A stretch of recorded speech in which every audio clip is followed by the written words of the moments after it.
Yo, what up? How you guys doing? Yo! I hope you've been good. I hope life's been good to you. If anything's been a little bit rough, I hope it gets better. My voice is doing a lot better. So, did you set up your new PC yet? I'm like 20% there. I didn't do as much work as I wanted to on it. Like, this is probably the time that I do it, but I want to hear more of the Magnus Archives really bad. So, what we're going to be doing instead today is playing a new horror game. Or at least it's going to be new to us. It's going to be interesting to us. So I hope you're excited for that. We're going to go check out each.io. Each.io. We're going to find a nice game, and from there, we'll see what happens. It'll be great. So, did you see the Malcolm in the Middle reboot trailer? I haven't. I guess we'll also watch that. we can watch that too. That'll be cool. But today's gonna be a little bit chiller of a stream just because I am burning through my, I guess, I don't know, like one of my ears hurts a lot. Like I'm getting like an ear infection from just streaming so much. I wanted to see the rest of Magnus. I just need to see 4 more episodes, and that's at the end of the stream. So we gotta do some other stuff first. Yes, but there's some very fun stuff that we can be watching. And I think that we'll have a really good time with that, and we can also we can also like play another horror game. Now I'm not sure if I can find another game based in the Philippines. If you guys have any recommendations, I'd be down to see them. I liked that game last night. I thought it was cool.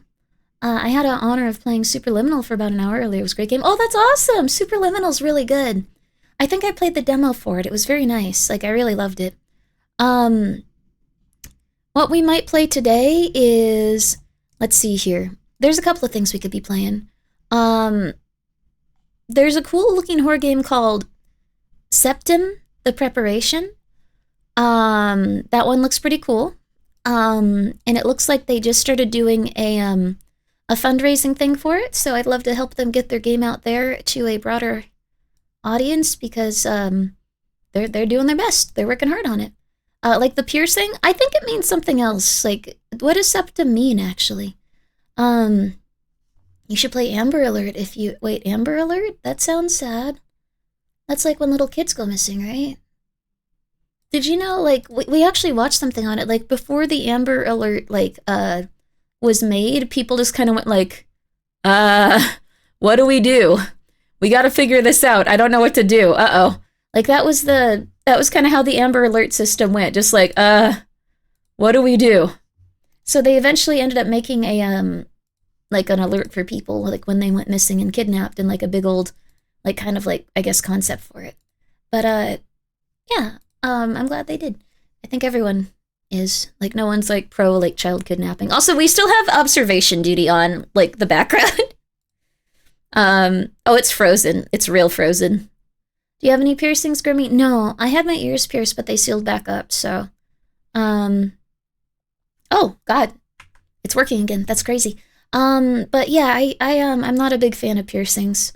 I think some people make them look good, but... I'm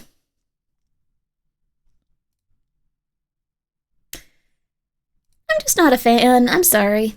I just saw a video about the nose ring theory. What's the nose ring theory? I just don't want to have any holes in my body, like, in terms of, like, well, I mean, I have eye holes and stuff like that, but, like, I don't want to have any, like, stuff like that. I don't know, like, because, like, gauges especially kind of scare me, like, having gauges, like, I just have never been able to get past gauges. I think they're scary. Points at nostrils, oh, those two. Crap. I got too many of them. So... Let's see. Tongue piercings is a thing? Okay, I see. Huh. Well, I've heard, I think there's a lot of theories when it all really comes down to most prominent person with this type of thing is going to be the most memorable one. So they'll just go like, nose ring theory. They hate men and they'll burn your house down. But meanwhile, it only really takes one person to do that before you're like, damn, that's a lot to deal with. I don't know. That's probably pretty consistent with everything, I think. Um, but we'll find something fun. I'm looking through some games right now. Ooh, this one looks pretty cool. Ooh, this one looks pretty cool. I want something different. I want something a little different. So we're gonna try something a little different today. I want something a little different, and I want it to be ooh. Oh, this one's not a horror game. Oh crap. This one looked really cool, but it's not a horror game. I promised you a new horror game every day. You haven't played it Order 13? It's Amazon the Horror? Oh, I can't because the cat will die. I actually emailed the developers and asked if they'd do a version where the cat wouldn't die, and they were like, no, that's stupid, you're dumb. Mm-hmm. Mm-hmm. Mm-hmm.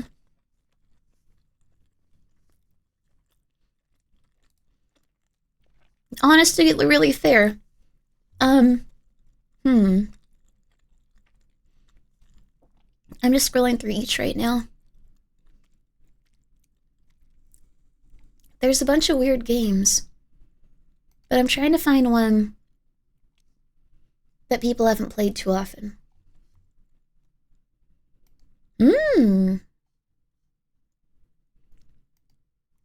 Oh, let's see here.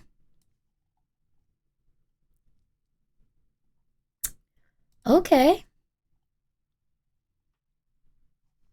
This one looks like it might be a little bit interesting.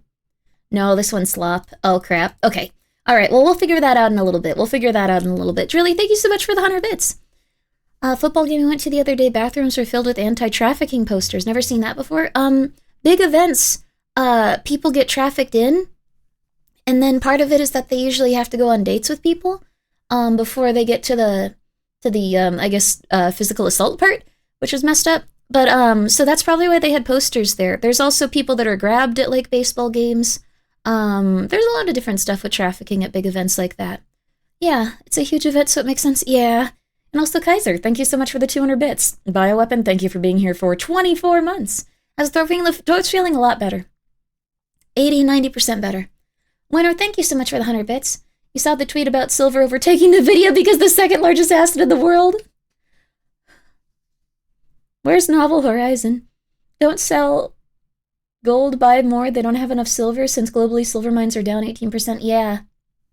Egwa, thank you so much for gifting 5 subs, by the way. Krotos, thank you for the 100 bits. Take a break, please. I appreciate it. Snorazor, thank you so much for being here for 13 months. Calculated Cosplay, thank you so much for being here for 18 months. Phantasma, thank you so much for being here for 18 months. Drilly, thank you so much for gifting 5 subs. And Lupus, thank you so much for the 10 bits. Yo, I appreciate it. And also, Egla, thank you for being here for 3 months. Let's see here. Your VODs for the past year have kept me well this year. Oh, thank you. I'm glad you're enjoying them. Dorel, thank you for being here for 6 months. I'm sorry that I stream so late for a lot of people. Silver is going crazy. Silver is like bad right now. Like bad. So I don't really know what to do about it. I remember Ice trying to post at Dodger Stadium and then getting, oh yeah. They tried to post out at Dodger Stadium. Yeah, that was bad. They got turned away though, luckily. Everyone was really angry at them. Again, I'd be really careful about the Ice stuff just because, at this point, I think they've also, like, there's just been some bad stuff with it. You really just try to stay on the straight and narrow and try to stay away from anyone that looks suspicious. I know that's hard, but I don't know. It's very paranoia-inducing.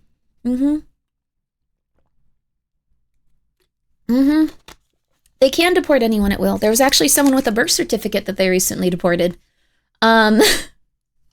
Which isn't good, but they just...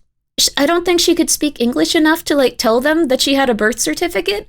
So they just processed her and sent her away, and her family couldn't find her. So... that's not good. Yeah. Just become vampire. I mean, I don't go outside. I'm chilling. I'm chilling like a villain. I'd be fine, though. Grimbo, the silver Grimbo. Yeah.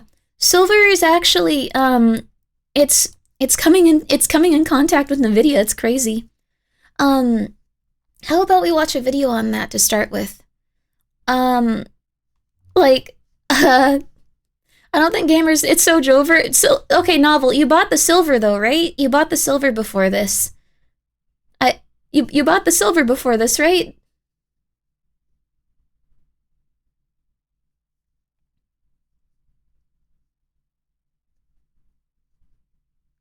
I'll wait.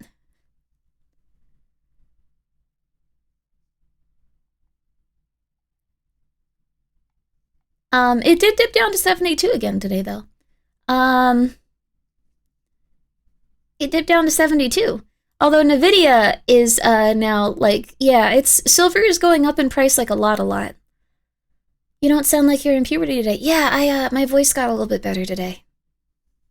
It's kind of chill now.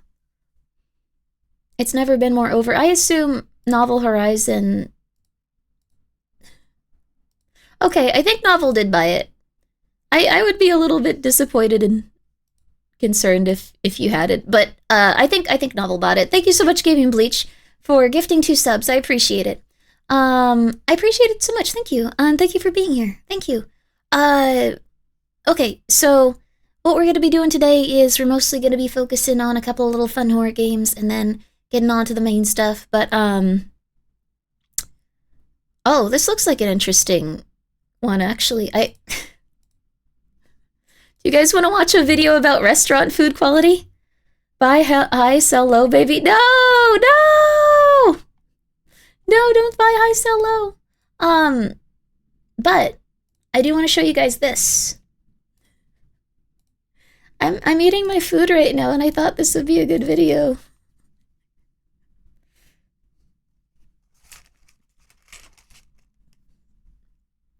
Why your food is about to taste even worse.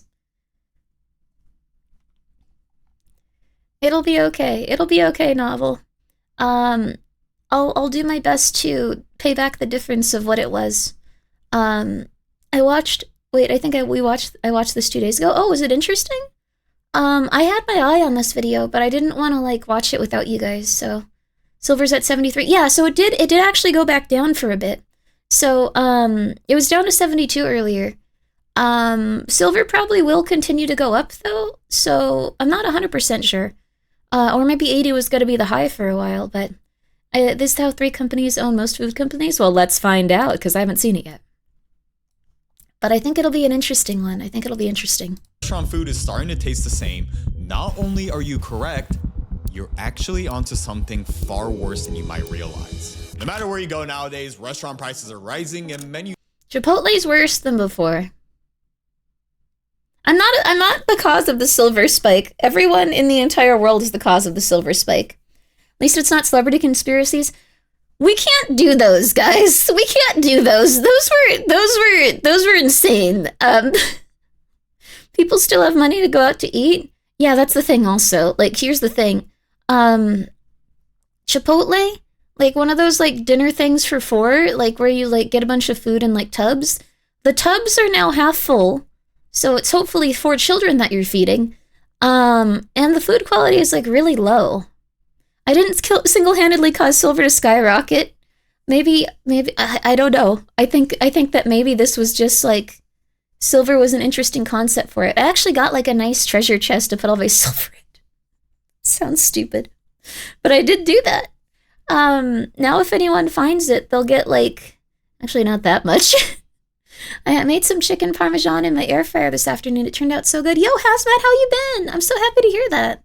Hope you've been well. Guys, Hazmat's very talented. Please go follow out Hazmat. Please go follow Endra. Or not Endra, Eldra. Not Endra. I'm so sorry. I've been streaming like 12 hours the past 5 days, and my brain is turning off, and my everything is turning to mush and goop. Like Hazmat, go check him out. These all look the same. And one reason is those restaurants are all owned by a few private equity-backed groups. But the truth is, they're not actually the only ones you should blame here. Look, I know it's easy to blame them, but private equity has been in restaurants since the 90s, so why is it that only recently food tastes like shit? The bigger problem is supply. A few companies control the supply of food to over 650,000 it's very bad these days. From your local diner to that fancy white cloth dinner. So there's a good chance your favorite Sorry about the homemade paper dish at bag. your neighborhood spot probably came from the same. What's a Cisco? Does anyone know what a Cisco is? It seems confusing. It's just sawdust. It's getting dangerously close to sawdust. Factory that's also increasingly supplying hospitals, prisons, and schools. And as I reveal, it's creating an interesting paradox where mom and pop shops are disappearing and restaurants are becoming either low-tier slop bowls or high-end luxury dining. But even with restaurants dividing into these two extremes, the experience everywhere is becoming the exact same from the look, taste, and paying more. Wait, high dining is no longer good? If something isn't done, we won't just be eating worse. We will be losing one of the last things Americans can all enjoy. And in a country this divided, that might actually be the last thing we can afford to lose. It is true. Did you know that, like, if the price of food gets too high, that's when countries start revolting and start decapitating people with guillotines?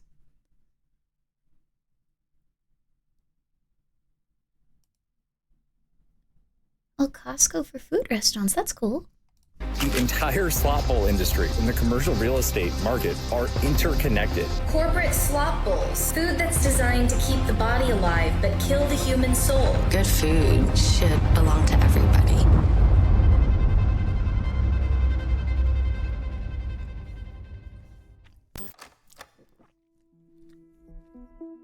So if I'm gonna be real with you, one of the biggest reasons I made this video is because...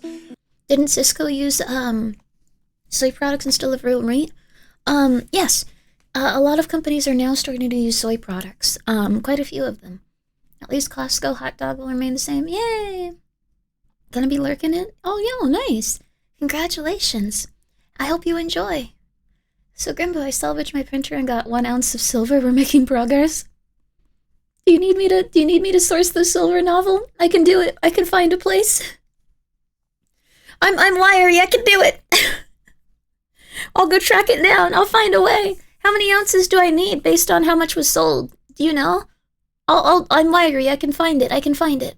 Okay, I'll play this though. I've been frustrated with the restaurants where I live here in Austin. It's overpriced for mediocre food, and it's easily the most overrated foodie city in the country. But as I found, and as you'll see, this is a problem across America. So if that's the case, surely it's because of private equity. 1,800? I mean, it's not far off. Private equity no. is buying up all your favorite restaurants, loading them up with debt, cheapening the ingredients, and firing half the staff. And they're consolidating a lot of restaurants under a few brands, like Inspire Brand, backed by private equity firm Rourke Capital, and one of the largest fast food groups in the world, owning Subway, Arby's, Baskin-Robbins, just to name a few. There's a few other big restaurant groups. This is gonna sound weird, but I feel like this is like, he looks very average, like not in like a rude way. He just looks like an everyman. Like this looks like an everyman. Like he looks like a Hollywood everyman. Like if you needed to cast a Hollywood everyman, this is the man you'd cast as the Hollywood everyman. No, it's not that he's Asian, it's that he looks like an everyman. Like we've seen a ton of different Asian guys on the channel. I've never said that about any of them. He's the everyman, though. I don't know. No. It's not insulting. Like, I didn't say he looked bad. He looks very nice. But he looks like he just looks like the everyman. I don't know how to put it. I don't know. They're trolling you, Grimmi? Oh. No, I'm not saying he's mid. That's different. He looks like the best friend in the movie. Doing the exact same thing. So yeah, maybe it is easy to just point the finger at private equity and call it a day. But here's the thing. If incentives reveal outcomes, the last thing private equity would perfectly balanced in the character rater. Yes. That. Sure, they make money regardless through management fees, but the real money comes from... He looks good, just no growth. crazy When distinctive 3G features. Capital bought a struggling Burger King after the 2008 crash. They did cut a bunch of costs, but they also helped turn the company around. It's a big reason Burger King expanded internationally, and by the end of it, 3G Capital and its co-investors became $14 billion. It's not a bad thing. So what I'm trying to say is that it would be disingenuous to say that private equity hasn't helped restaurants. They've been in the space now for over 2 decades, and for most of the time, it worked. Customers kept coming and sales kept growing. Which brings us back to the question, if they're so good at this, why is food only now really starting to taste like doo-doo? Well, here's the thing. The private equity playbook has always cut costs, but there's a So case here's where to it be gets made interesting. that those cuts have finally hit a breaking point. See, in other industries, private equity can cut corners and customers have no choice but to deal with it. When they buy up houses, they use cheaper materials, but you still need a place to live. When they buy retail stores, they replace workers with kiosks, and most customers tolerate it, sometimes even prefer it. But I prefer it. restaurants are different. You need people to cook, you need people to serve, and when you start slashing staff, shrinking portions, swapping fresh ingredients for frozen ones, and refuse to invest in anything long-term, customers notice. And unlike housing where Okay, one thing. when you start slashing Here. staff, shrinking portions, swapping fresh ingredients for frozen I have noticed that literally every single restaurant now uses frozen broccoli. I eat a lot of broccoli. Frozen is some that I don't mind frozen. How you feeling today? I'm feeling all right. How can you tell? Because I can taste the difference between fresh and frozen broccoli because I eat a ton of it. The only time that I get to eat fresh broccoli is if I cook it at home myself. Maybe if I went to like a 5-star like dining experience or something. Seasoning salt does go hard. I'm glad you've been taking that to heart. Yeah. That's really the long and the short of it. The only pizza place I go to is the one nearby that uses fresh everything. Honestly, it shows. Oh, that's amazing. Freezing breaks the cell walls. It's really noticeable in crispy green stuff. Yeah, I mean, I don't hate frozen broccoli, but like, I've also had a lot of like broccoli that I like either saute or steam myself. So I can tell the difference. And I can tell that like, what's a good one? I don't know if you guys have this outside of California, but like pickup sticks. There's a place called Pickup Sticks, like pickup chopsticks. None of it is like authentic like Asian cuisine from like any specific region or specific country like at all, but like they would always have fresh broccoli. They don't anymore, like even a little bit. Like their prices went up and like their everything in there is like completely vegetable jump scare. No. Thank you so much, Agent Roadkill VT. Thank you so much. Thank you for the raid. I hope you're doing well. And Pydemon Virus, thank you so much for being here for 8 months. I'm a VOD watcher here because a couple of early minis, but oh, that's so nice of you. A couple of early minis, but happy to hear you're the. Oh, thank you. That's very nice of you. I'm glad you like it here so much. Thank you so much for being here for 8 months. I'm glad that you're enjoying it, and I hope you're having a good night. No good Chinese food either. I go to the cash only place on my corner. Yeah, there's not a lot of good vegetables like in general going into like the food supply now. Trigger warning for vegetables on screen. Fine. I'm just saying, if you are an adult and you are capable of like cooking food for yourself, get some frozen broccoli and get some normal broccoli at some point and see which one you prefer. The non-frozen broccoli is really good.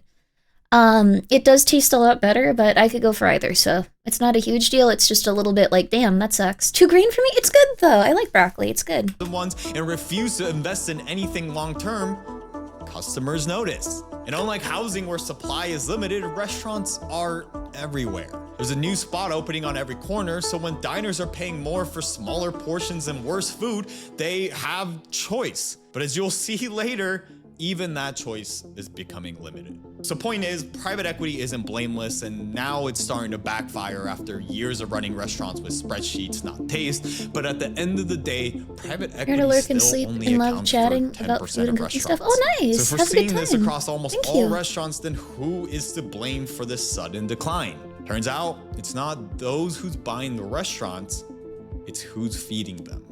Mm-hmm. The true villains behind why restaurants now Behind suck almost now. every restaurant, be it a chain or your local bistro, there's the same small group of giant distributors supplying them all. And once you realize this, you'll see you never really had choice to begin with. For most of the 20th century, Interesting. restaurants bought their ingredients from local suppliers, butchers, bakers, and other small distributors. But today, that model has quietly been replaced by these broadline distributors. Oh, the Broadliner is Costco. kind of like a Costco for restaurants. Yeah. One company that can sell you everything you need to run a food business, from meat, produce, canned goods, napkins, cleaning supplies, pre-made desserts, even the to-go containers. And there's one name dominating the industry: Cisco. Founded in 1969, Cisco didn't just grow organically, but by merging 9 smaller distributors into the first true national food service supplier. Over the decades, That's Cisco has not good. acquired well over 150 smaller companies and rolled them into its empire, where now only 2 competitors like US Foods and Performance Food Group remain. And these companies form such a monopoly that Cisco and US Foods are estimated to control 75%.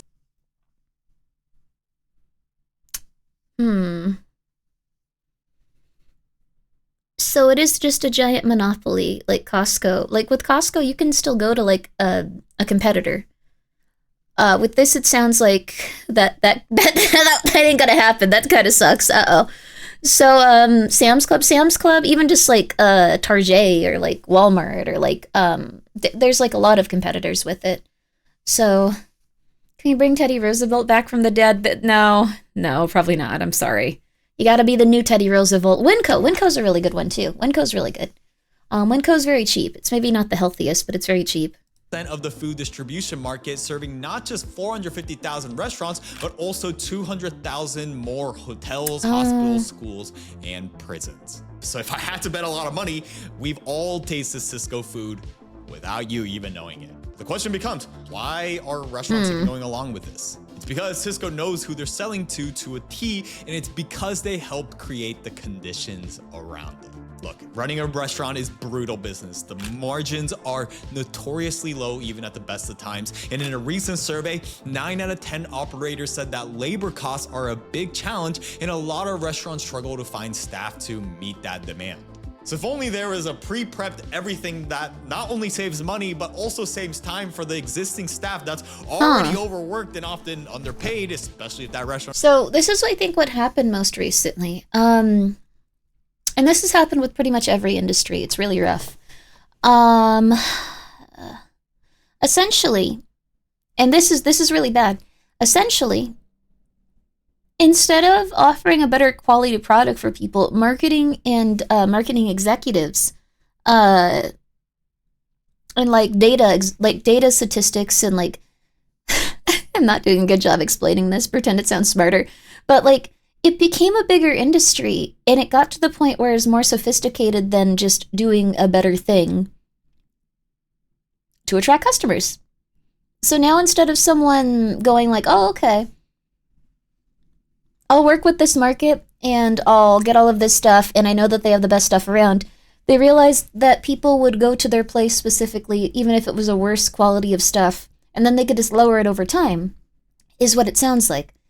Because they realized that they didn't really have a lot of time to work on stuff, and that they were going to have to like just continuously go by that method and metric. So, is owned by private equity, and that's exactly messed up. what Cisco provides, because they're not just supplying ingredients, they're buying fooling people's valuable bread, skill. They're not processed fooling desserts, people. and even that expensive steak that you might have just They're ordered just, might be one it's of like their a psychological pre-grilled manipulation steak tactic. It's strips. messed As I up. mentioned, the bigger underlying Manipulation might reason be is too that much. these restaurants are going with a Cisco isn't because they just want to, but because of the immense power that they hold.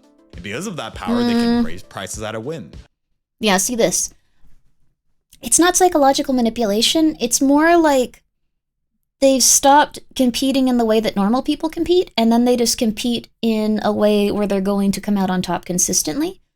When it comes to like food and what's it called? Like food and distribution stuff. But it's not manipulation. Like, because that implies like something else. Like this is like they're using like the truth and like the values that they like want to do it. I think they're just being bitches. That's the right word. have late or damaged deliveries or ingredient swaps, and especially small restaurants in rural areas don't really have any negotiating power because they don't really have any other choice. And that monopoly that they pretty much hold. That's the thing. They're not doing anything wrong even really. Like, they're just being bitches. Change is scary. People don't want change and things they're doing as long as they're and gratification. You can slowly cook the frog. Yes, although frogs will actually try to jump out of pots if you try to cook them. So humans are kind of dumber than frogs. Like, it's an allegory, but humans will actually just be like, ooh, this is fine. More so than frogs, which is fun to think about. Frogs will take care of themselves, baby. Yeah, frogs will usually jump out of the pot. They'll do their best to, like, leave a bad situation. That's why humans get depressed and go crazy, because they're just like, oh, I could deal with this. Oh, they're being companies, efficient until there's no competition, and then they encrapify. Yes. So, I'm so sorry, Dragonator. No links, but I hope you're doing well. Humans don't even create poisonous mucus or anything. They do not. But, essentially... People should just start getting together and making self-sustaining cult colonies to cut out capitalism. I think that you'd still need capitalism is the thing. I think what's probably going to happen is, at least for the US, they're going to slowly start going into, like, second world territory. Like, probably not third world, but again... You can read Parable of the Sower if you want to. And then people are going to probably have to be in larger communities and stuff. You want, like, Amish societies. It's not that people want those. It's just that it'll be the thing that's probably the easiest to work around with, like, people's wages. So you see that, like, jobs are, like, really scarce. What's probably going to happen are people are going to have to start getting around that, like, by opening, like, food stalls and, like, selling stuff. Like the game we played yesterday. But it will still also be very dangerous. The reason frogs will stay in boiling water is because their brains were removed. It was an experiment to test, anonymous nervous systems. Okay, that's a little different then. Also, poor frogs. Opinions on fast food places looking like blocks nowadays? Like blocks? What's blocks? Like the children's toy? Second world was socialist countries, which would be better outcome than where we are headed. Well, we do kind of have that. It's just for companies. Second world is the Cuba, Vietnam, Bhutan. Interesting. Not many of them left, but it could happen. It might be more that, like, because I don't think it necessarily has to be centered around socialism. Thank you for the 100 bits, Jack. It's gonna be more that, like, only so many people will have jobs, and there won't be enough sustainment for everyone. Like, that's why I really encourage you to, and also thank you, Winner, for gifting a sub to Mucus. Take care of yourself, though. That's why I encourage you to take care of yourself and, like, put yourself first. Like, no streamer is going to need your money as much as you need your money. You don't know what's going to happen in the future. Make sure that you have a really, really good fund set aside for yourself. Going backwards to pre-World War I wealth distribution, pretty much. Like, we're essentially going to have, well, first of all, we're going to have a huge uptick in people joining the military.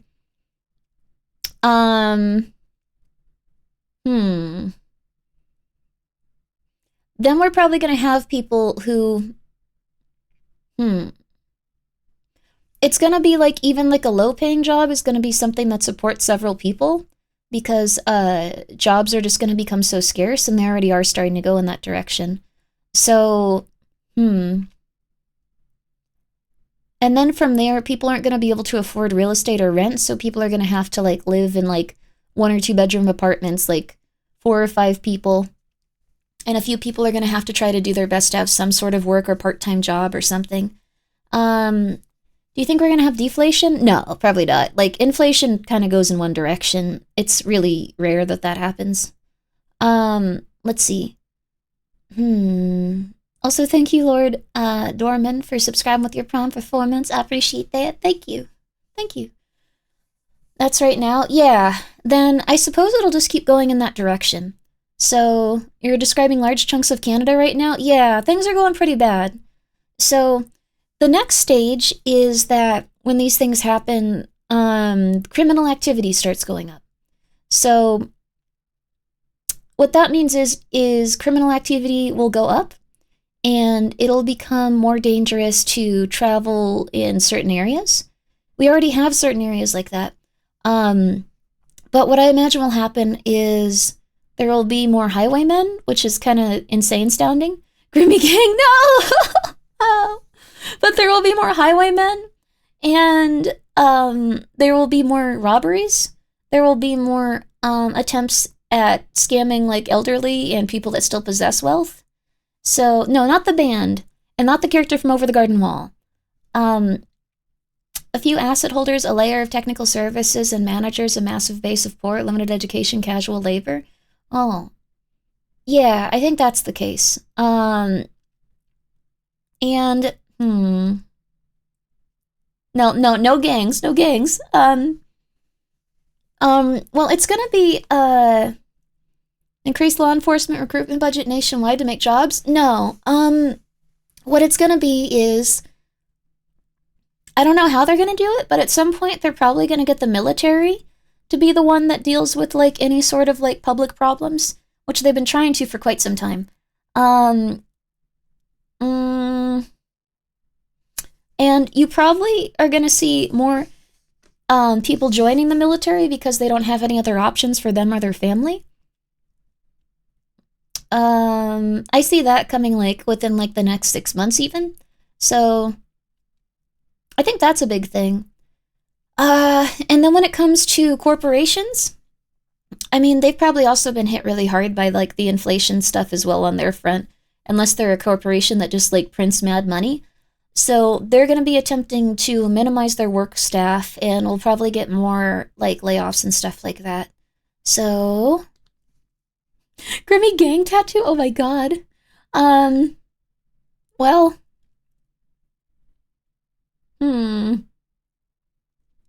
NVIDIA is going to become a private military company?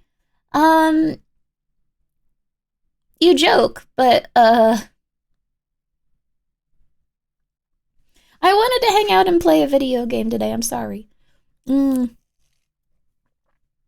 sorry. I'm sorry. I'm sorry. This kind of sounds like how things were in China before the war. Yeah, possibly. I don't think it'll stay that way forever. People are going to get pretty pissed, but yeah, it'll be a little bit frustrating. Like,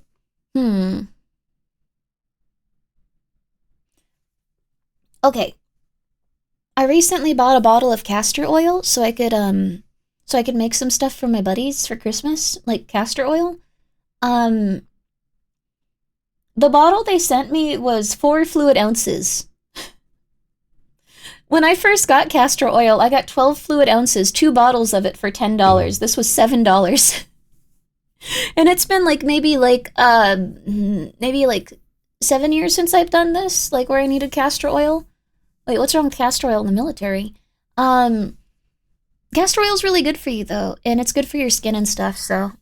Secretary of War is currently ensuring most people don't even have military as an option to join. They're gonna push for people to join the military. Yo, what's up? She's already talking about oil. Hey, what's up? It's castor bean. That's not a problem. Oh, not Castro. No, Castor. Castor. I'm sorry. Does he hate us? What is it? No, he doesn't want you to die. I'm sorry, Swift. I'll get Gaspar to come by in a couple of days, I promise. It'll be something that he might not want to do, but he'll show up for at least a little. No, not you, Castrol. No. Castor.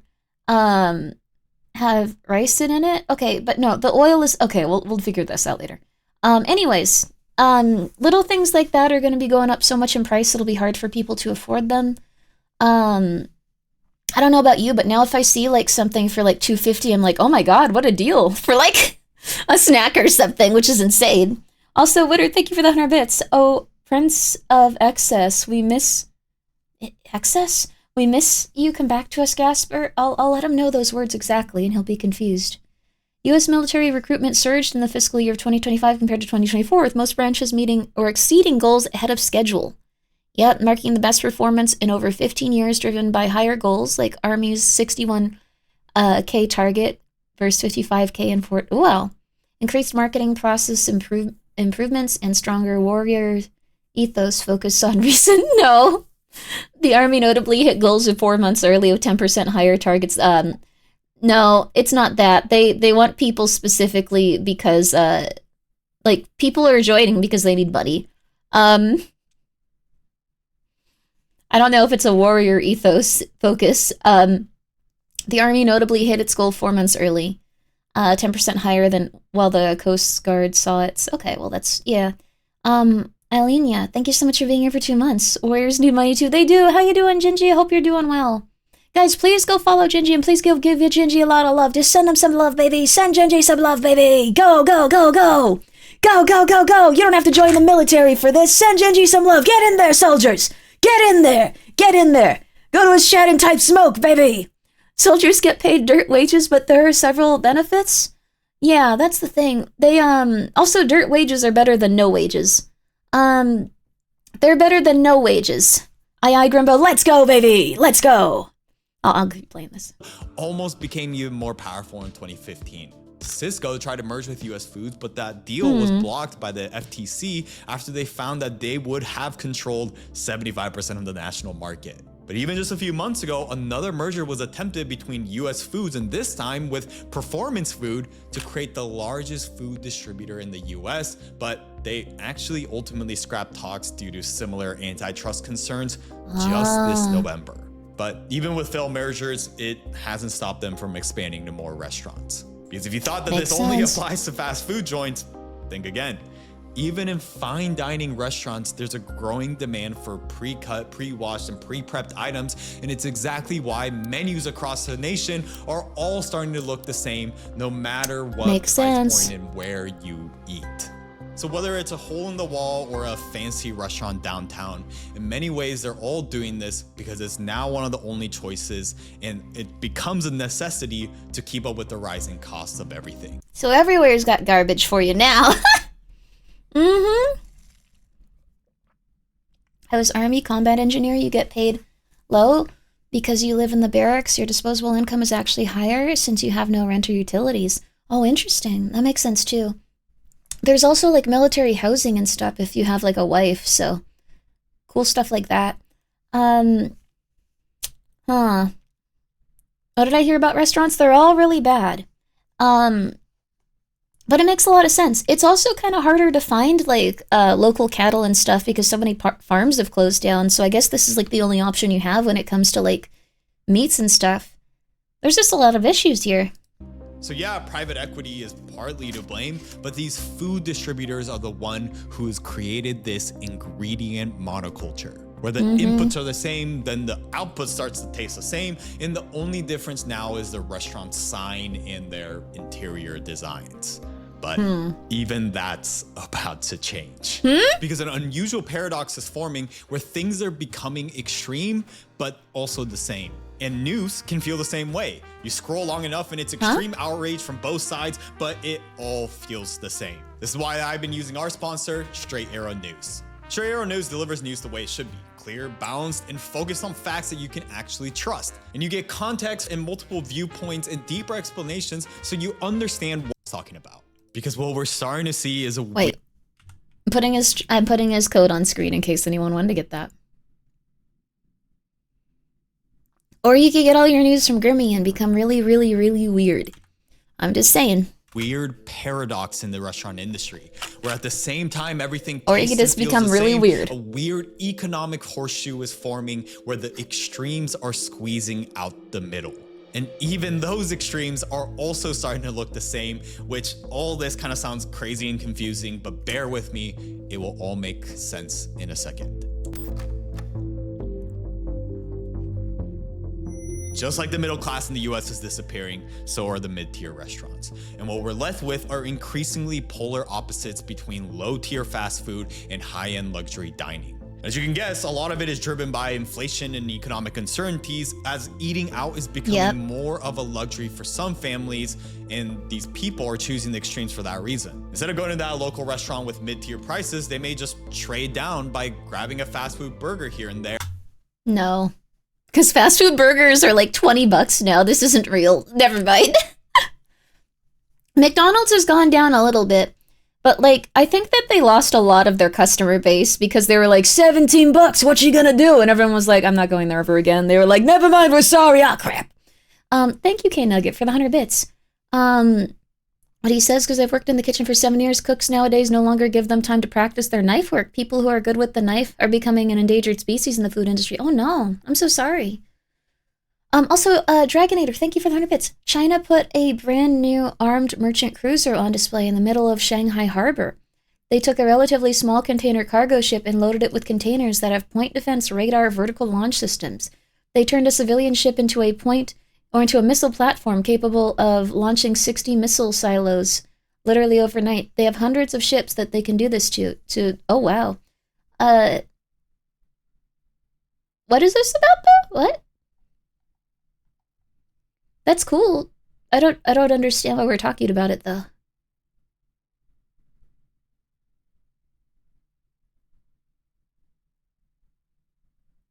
McDonald's. Or if they decide to eat out, treat it as a special occasion to go big on a fancy dinner. If I talk about why the military is recruiting, I'm not pro-U.S. military. We don't have to argue about that or talk about China. That might be what was happening, but I think that's insane, so I'm not sure if that's the case. Getting squeezed from both sides. Once they're out, the landlords want to replace them with reliable tenants, so franchises are swooping in to take their place. And nothing encapsulates this better than corporate slop bowls. The food that's designed to keep the body alive but kill the human soul. The bland, beige, sad mush of chicken, quinoa, and lettuce designed to be eaten fast and efficiently during your 15-minute lunch break before you go back to your cubicle and your Excel spreadsheets. Kava, Sweetgreen, Chipotle, they've colonized every financial district, occupying the exact real estate that used to belong to actual restaurants. And you know who has a significant ownership stake in all three? That's right, it's BlackRock and Vanguard, the very same those guys. You never like when you hear their names. Rely on these bowls for sustenance. And here's the thing, these slot bowls were supposed to be the cheap option, but even this budget, fast casual food has become overpriced. And Chipotle is probably the worst example, raising their prices 6 times since 2021. Can you believe it used to cost only this? And as every city continues to get divided in these two extremes, an interesting thing is happening where even the extremes are starting to look the same. Because the absence of these mid-tier restaurants created a vacuum, and investors rushed in not to fund creative food, but to fund concepts. This is why every new American restaurant in the country suddenly has exposed brick, light bulbs hanging from the ceiling, hard as metal chairs where you can't sit for more than 30 minutes, and some corny live, love, laugh sign in the restaurant, all to eat a $24 burger. So why do you think I hate Austin food so much? It's because it's full of these soulless restaurants like this. But the thing is, it's not an accident. It's happening everywhere. I think you all know this, but the restaurant business is a cutthroat business, and investors don't want creativity. They want provable, scalable concepts so their restaurant doesn't go under in 5 years. So this is another thing. We've talked a lot about how if you're publicly traded, you have to kind of stop caring about what the individuals at that company that work for you want, and what the individuals at the company would what it would be better for them. You also have to kind of make your company objectively worse. Objectively worse, because investors aren't going to want to hear you go, yes, and we plan on having the best nachos in town with our 75 dairy farms that we will be taking over for the next 7 years. We've already talked to everyone involved, and we're very excited to start this. They'll be like, why the hell can't you just use the cheaper cheese?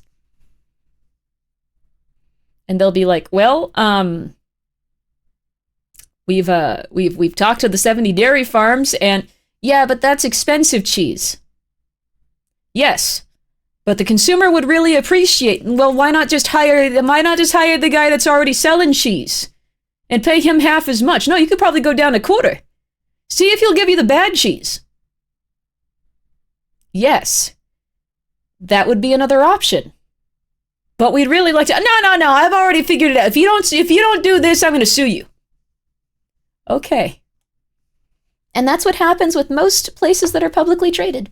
Late stage capitalism, boo corpos, not all of them are bad, but that's usually what happens just because investors don't know what the hell they're doing, and you have to appeal to them specifically. It's no longer a matter of appealing to, like, the public. So that cheese, you're gonna get the quarter good cheese. And that's just how it is. Short-sighted shareholders, they just genuinely don't know what the hell they're talking about. Thank you so much, though, Tipsy Canoe, for the 100 bits. Investors can sue. They can't actually sue you if you're doing things too poorly, in their opinion. You'll get the least amount of cheese you agree to. Yeah, also make sure the people that are ordering it, like, they get, like, can we maybe do teaspoons? Oh, man, I don't think we should do more than 2 teaspoons of cheese per meal. We are a nacho company. Yeah, but it'd make us more money if, like, you just did 2 teaspoons of cheese maximum. But we are a nacho company. Yeah, well, maybe you could be a different kind of company. Like, you could be a chip and cheese company. Market as a chip and cheese company. All right, but all of the people that come to our restaurants, they want to eat nachos. Well, you can do, like, a nacho, like, tiny pack where, like, they do a little bit of nachos, but then, like, you sell them something else that's, we got a lot of sugar. You can be a soda and chip and cheese place. Yeah. This is making me sad. Yeah, it is what happens to a lot of big companies, so I live where a lot of rich a-holes that are self-proclaimed investor entrepreneurs, and they need to take their fancy motorcycle and... Oh my goodness. Yeah, it's rough. A friend of mine works for a company that processes legal paperwork for legal release that just greedy shareholders suing companies for not making them much money as they would have liked. Yeah, it does happen. It's not a joke. Chip and cheese could convince one of them with a tarot reading that tells them they need expensive teas or your family dies. I don't think that will work. What up here? What up? First time here. We're talking about chips and cheese. You fan? You don't want too much cheese, right, kid? Kid, tell him you don't want too much cheese. Tell all of these guys they don't need too much cheese. That you could do 2 tablespoons. That's healthier. Market is a health trend, right? It's a health trend. You don't want that much cheese. He doesn't want that much cheese. Yeah, he doesn't want that much cheese. Yeah, look he doesn't want that much cheese. Cheese is good, never too much. Yeah, there we go. Look at that. Get rid of the cheese. Make us more money, kid. All right, there we go.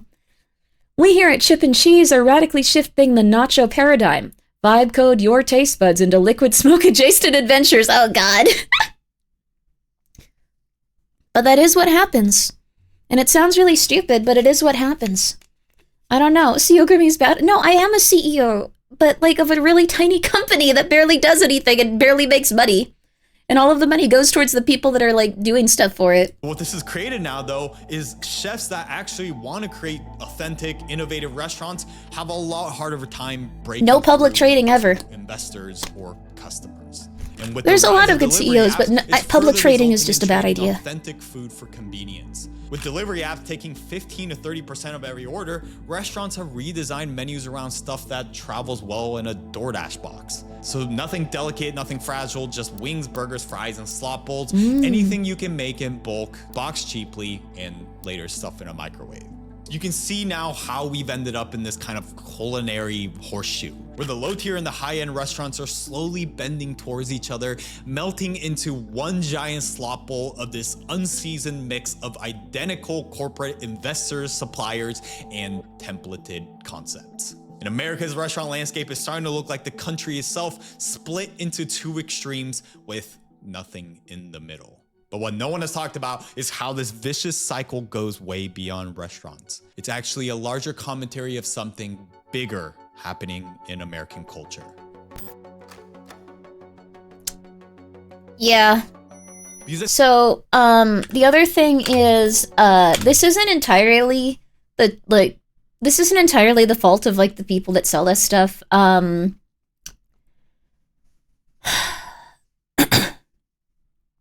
I love your avatar. Thank you. I love your avatar. How are you doing? So Americans are also addicted to convenience. They're addicted to convenience, and they're addicted to the most public and most, like, noticeable option. So when it comes to stuff like, how do I put it? I feel bad for eating food sometimes. Why? That's sad. But when it comes to, like, convenience, it's something like, it might be the most convenient for you to eat garbage. And so you do. And if your garbage gets worse and worse, but you'd have to commit to, like, putting aside, like, 6 hours in order to, like, make food and stuff, like, you don't really have time for it because you're already feeling, like, really stressed out and like, overwhelmed and anxious, and you're just like, oh, I just need to get through this day. Americans are underpaid, overworked, and if they don't have convenient options, I don't eat after my 12-hour shift. See, that's the thing, yes. So, you're already feeling really sick and tired, and you have 12-hour shifts, dear lord, dude. That's really long. So, when it comes to, like, just getting, like, a microwavable, like, thing, or, like, I don't know, Chipotle on the way back, it's very fair. Like, it's just that Chipotle is now, like, getting worse and worse. I'm a nurse? Oh, crap, that's really intense. Well, thank you for doing that. That's my secret. I'm always stressed. Politely wicked. No! I mean, like, the thing is, it's good to try to, like, get yourself out of, like, the stress mode. Like, it takes a while, but find the things that make you feel a little bit healthier and happier, because if you don't, you're going to end up getting more and more and more stressed to the point where you feel really, really bad. 10 hours became the norm in 2010s. 12 hours are getting more common in 2020s. Yeah. And we have no social safety net whatsoever of someone who has bad financial day. They're probably homeless the next month. That's true.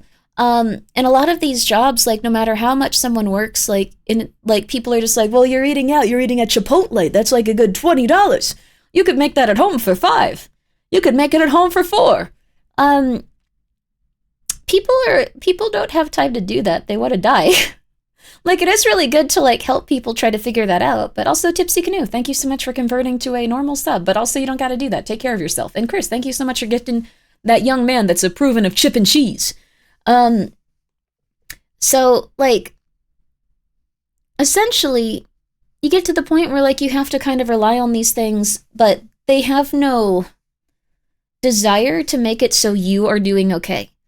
So, it's kind of like if you go, like, okay, I'm relying on, like, a specific person, or I'm relying on a specific, like, thing, and people go, like, okay, you have my word, this is gonna be how it's gonna be, you have my word, you have my word, I'm gonna do whatever it is that I need to do, and then you rely on them. And with a person, usually you can go, like, okay, well, this is a person, and they are my friend, they have a vested interest in, like, being kind to me and making sure that things are gonna be okay because they care about me. These restaurants don't care whether you live or die. So while there might be no decline in your quality of friendship with others and, like, depending on them and stuff like that, or, like, your friends and, like, your family, a restaurant will be like, we could kill you if we make $2 more. So, like, the quality goes really, really, really low. And that's pretty much it. Like, they have no interest in keeping you alive. They have no interest in making sure that you're healthy. And if a tomato has no minerals in it, no taste, no nothing, and they can get it from the shelf to you quicker than a tomato that will be organic and delicious and make you feel good about yourself, they're going to choose the tomato that will make you want to die. So if they don't get sued, it's no problem. Yeah, even if they do get sued, they account for how many times they can get sued comfortably until they have to change. That will be easily... Yeah, the Panera Lemonade is an exception. I guess... not an exception, it's insane. I eat once a day practically. Work takes up all the time I usually do. I know it's not the best way to live, but I survive. I'm honestly not used to do things being convenient. Like, I would recommend maybe looking for a normal roommate. A normal roommate. Normal roommate. Normal roommate. If you can find a normal roommate. Like, because if you can start splitting the rent and you know that they're not going to be, like, just going, like, hey, you need to pay my rent. Hey, sorry, you need to pay my rent. Hey, you need to pay my rent. Hey, sorry, you need to pay my rent. You need to pay my rent. So not gonna be, I'm not normal. But like, if you can find someone like pretty decent, that might be a good way to go in, just because costs seem to be continuously rising. And, or move back in with family, or if your family's not too crazy, move back in with them for a little bit, maybe. Then you can take some time to like develop the skills you'd need to be in a place where you're not constantly like in survival mode. If you can cut rent in half and buy 10 ounce of bars of silver, you're doing pretty well. There you go. There you go. Get some silver. Exactly. Get some silver. Just intimidate someone into paying half of the rent. No. Pay your own rent. Let them pay their rent. If they don't pay their rent, throw them out. And it's going to be sad, but you have to throw them out. Have you ever sat in a meeting where the decision makers asks 1 out of 100K people die when they use their product? Always fun when they start. Oh, wait, what? That's not good. Just find an abandoned home and start squatting in there. Don't do that. Sell crack, pay rent. Don't do that.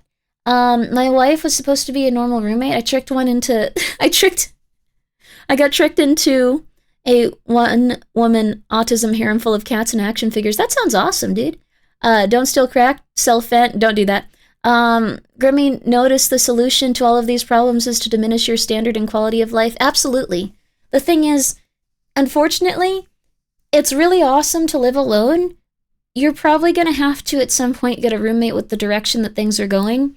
Unless you own a place or you own land, but even then, the, like, taxes for, like, your home are going to get kind of, like, rough. Because when home prices go up, you have to pay more on your taxes for that home each year. So, kind of rough. So it is a diminished quality of life. What I could also see is people buying parcels of land and then trying to, like, live off of them with other people in, like, small homes. I don't know. That would be really weird, but it's something that people will probably start doing. In a tent, not in a tent, but like in those sheds from Costco. And those sheds from like from Home Depot. Like with some specific things you could probably get going in like a parcel of land. Like a commune pretty much. Like that's what people are gonna have to start doing. Unregistered cabins? No, you're gonna have to register them slowly, but like I think it can be up to like a certain size. You don't have to. Twitch compound. I'm not doing this. Like I don't want anyone to come and murder me in the wilderness. So, but we've already seen people moving deep into the woods and then establishing like shanty towns recently because there's just a ton of homeless people. And when people don't have homes, they eventually have to find something for themselves. So start putting ads on your homes like Grimmi has been forced to for her streams. Oh my god. Chris, thank you for the 100 bits. A city near me actually made 4 unrelated people renting a place illegal.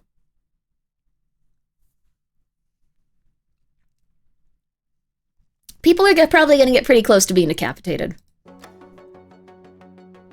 This is not condoning that. I am simply saying it's getting close. Eating food isn't just about getting fed. It's a ritual that everyone can share. But when all that it's gonna get close for this pursuit of endless convenience and efficiency, the consequence will be losing something far more important in the process. And if something isn't done, there will be no shared experiences left. Because even if you are one of those people that only eat food for subsistence, you can't deny that forever, that family-owned diner was one of the few third places that the community didn't just go for special occasions, but places where you can just go to. I mean, think about how many movies in the 90s and early 2000s used diners, coffee shops, and little cafes as their backdrop. And even if the country was indeed as divided as— That is very true also. We're losing a lot of like the things that make America interesting when the only places that can survive are giant like mega chains. Also, yes, we can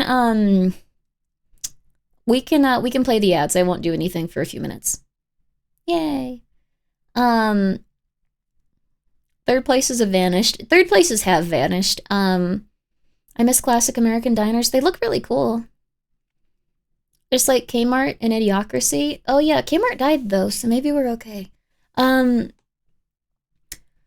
never even had a second place. You went to school. School's the second place. Or work. Winner, thank you for the 100 bits. Do people actually just go to restaurants for non-special occasions?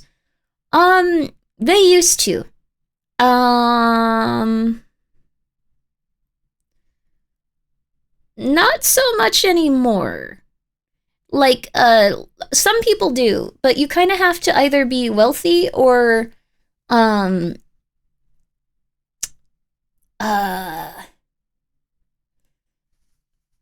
lot of people are currently getting into debt right now.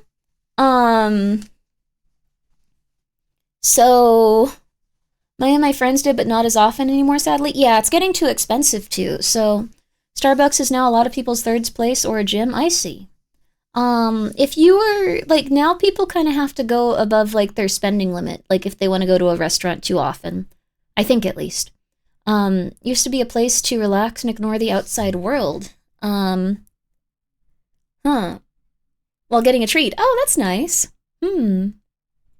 There's a little train car roadside diner down the road from me, still a slice of old school America about, it was crazy back in the day. You could go to a fancy restaurant usually once a week or more, even on a low salary. Ooh, that's nice. That's amazing, honestly. Now I think you can go to a restaurant like maybe once or twice a month, maybe if you budget it in, but most of the time you're gonna want to probably like cook from home. I like how you said it was like a hobby. I got into the 1990s debt recently before it went mainstream. Yeah, there you go. It's like a hobby. You can get into credit card debt if you want, kid. Don't do that. Don't do that. I wish there were public places for singles. Couples often on dates and families take over literally every square inch of outside.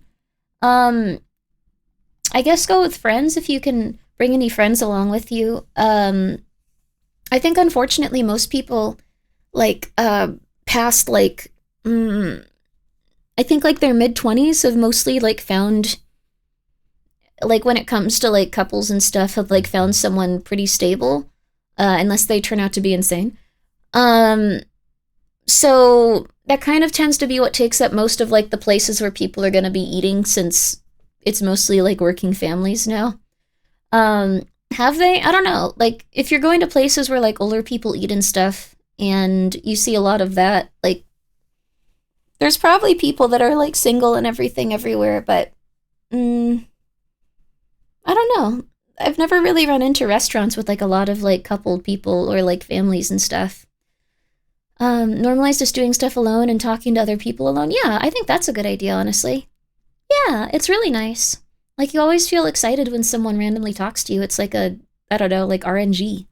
RNG's high today, baby! Thank you, Biohazard Cookie, for the 100 bits. Don't want to spoil the mood, but I want to check if you're feeling 100%. Oh, yeah. I'm starting to think you're getting addicted to streaming. No, I got addicted to Magnus Archives. I need to see what happens. I don't remember what happens. I need to see what happens in it. You weren't there for when, like, the final episodes were on. They were really good. I was thinking about it, like, since it happened, and I was like, I can't listen to it without chat. I can't listen to it without you guys. This sucks. What am I supposed to do? So I sat there, like, all day going, like, oh, I'm chilling. I was there. Then you know. You understand. You know. My current third space is figure drawing at the Community Arts Center. That sounds amazing. But yeah, like, I think if you're seeing a lot of, like, couples and, like, stuff, and, like, you're having a hard time with it, a lot of people have already found someone, like, around a certain age, and it feels really weird. But also, statistically, a lot of those relationships are going to explode. I don't know, I was thinking about this recently. So I guess just be good to yourself and keep on. Remember, if couples do bug you, just film your crash out in front of them and ban, millions of views and ban millions of views of more money? I don't think that's a good idea. What the hell? I think that people would side with the couple in that instant. Third spaces used to be malls before the good old days. They did. We can tear down the community center to make an AutoZone or Walmart. I think the opposite. Couples should not bother you. Couples don't bother me. I think it's nice to see people in love. I don't know. We need to skidify the public. What's de-skidify? What's de-skidifying?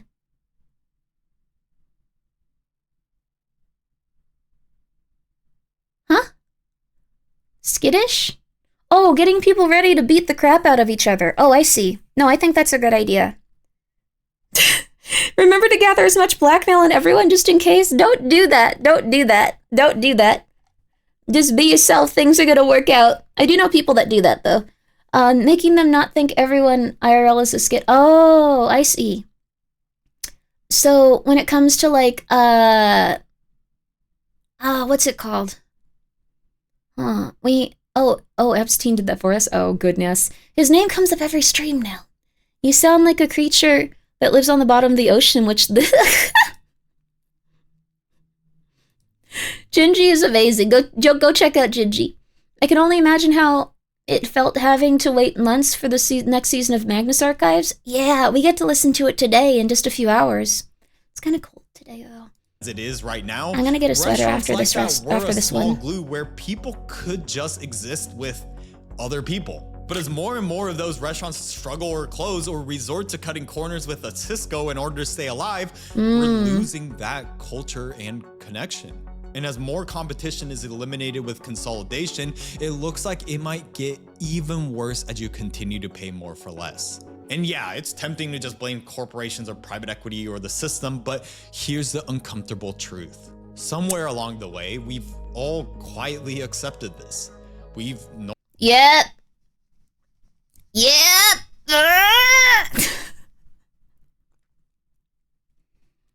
That's the worst part.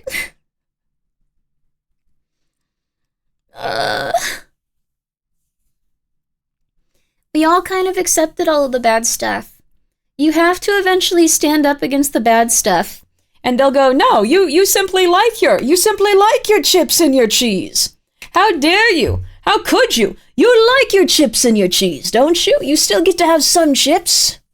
You still get to have some cheese, don't you? You still get to have some cheese and some chips. You're fine. No, get angry. You're allowed to get angry. Get angry. Get angry. You're allowed to. Our parents accepted it. People that are like 30 and below didn't get to make these decisions. We all accepted it at a certain point. Because what we're doing is we're kind of complicit with it now. Like, we eat all of our garbage. We have to start making our food at home.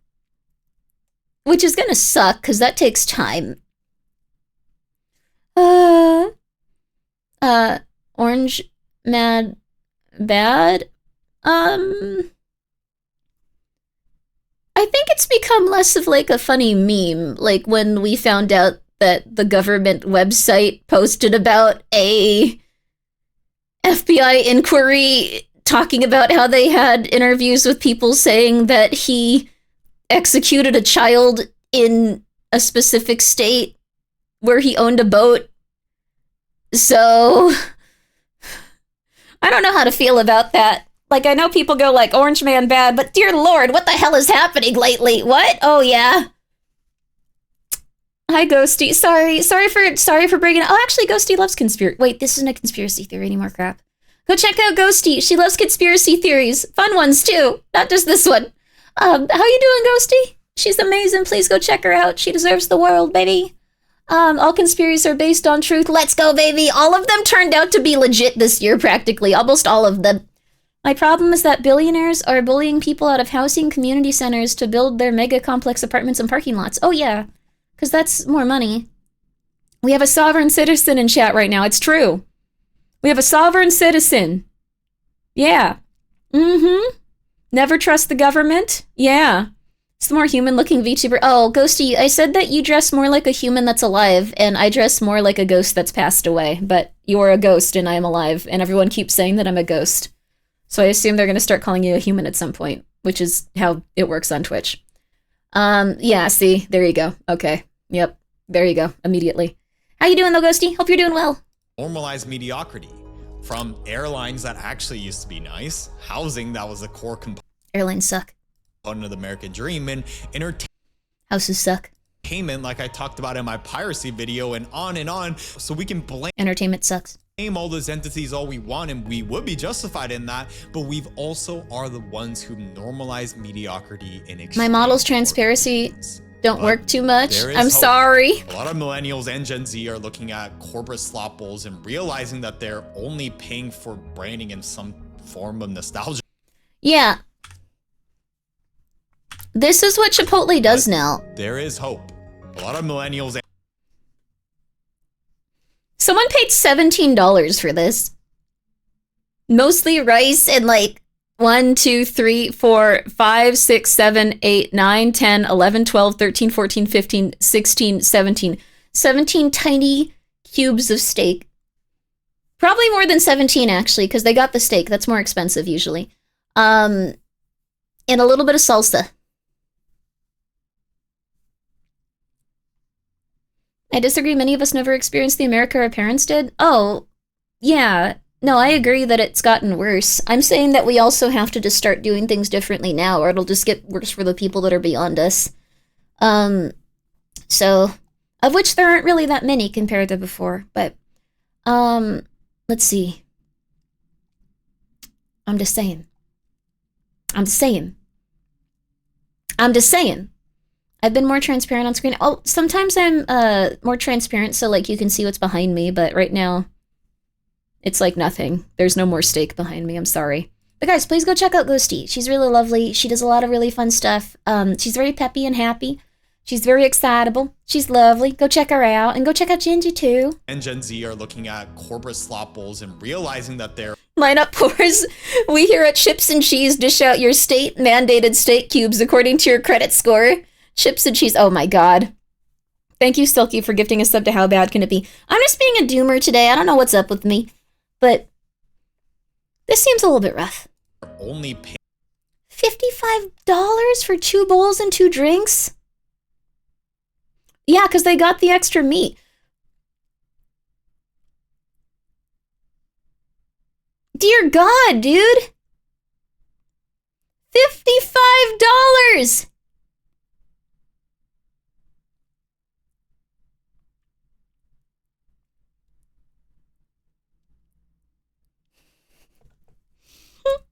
I don't know. That's extra meat, yeah. $55. Yeah, we gotta start making food at home and then let every place that sucks go out of business. for branding and some form of nostalgia, and it's not just worth it. The slop companies are taking the hit. Sweet Green stock is down almost 90% after their IPO, and Cava and Chipotle is tremendously down from their previous highs. Because surprise, yeah, who the hell would want to eat there? Like, what do you expect, dude? And now they're gonna be like, oh, we gotta charge more. No one's buying it. Oh, no.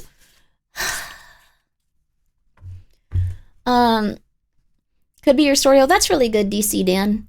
Or should I say, Chipotle CEO. 1 second. The bid is worth it. The bid is worth it. Scott Boatwright. His name is Boatwright? That can't be real. Okay, never mind. Sorry. Anyway. surprise, people don't want to pay $17 for some soulless mush. And so I'm happy you here's got a some good deal hope I there. can leave you. Unlike housing or airlines where you're stuck with limited options, food is one area where you actually have a choice. Look, They can charge for extra guac at Chipotle that is actively on fire. Wait, what? Spot that's actually trying to maintain It's one good? of the last things we can all enjoy. And I know what you're thinking. It's just dinner. It's not that deep. But that's where you're wrong. The more you choose convenience and accept the mediocrity that comes with it, the more you're voting for the kind of culture you want to keep alive. So there's a lot more I can say on this topic, and I'll be diving even deeper into this next week in my free newsletter in the video description.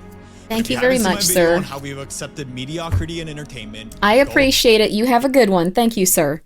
watch our video on how private equity does suck, but like you can go check out this young man's videos if you'd like to. This one was called Why Your Food is About to Taste Even Worse, and their name is GEN. GEN, just GEN on YouTube. So go check him out. Link in chat, good idea, baby. But I forgot I stole this up. Here's the video if you'd like to watch it again. Hi Clara, what's up? How you? Clara, thank you so much for working so hard on the cool thing I'm making. Why isn't it letting me post the thing? What?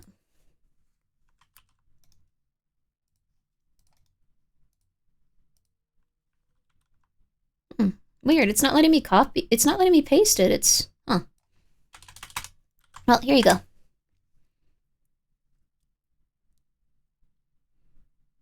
Yay! The game was from last night? Yes, this is the game from last night.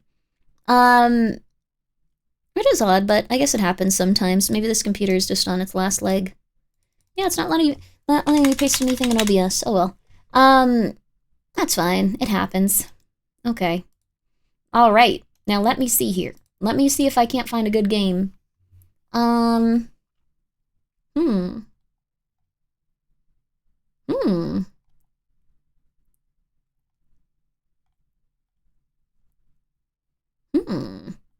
We're gonna find a good game to play, baby. I kind of want something creepy, but not too creepy. Like, nothing too scary, but something creepy, you know? I want something creepy, but not too scary, but creepy. Creepy, but scary. But not too creepy, but not too scary. Creepy. Grocery Store Deluxe Edition. Oh, that one sounds deluxe. Ooh. Okay. There's My Night Shift Laundry. I like those games, too. Okay.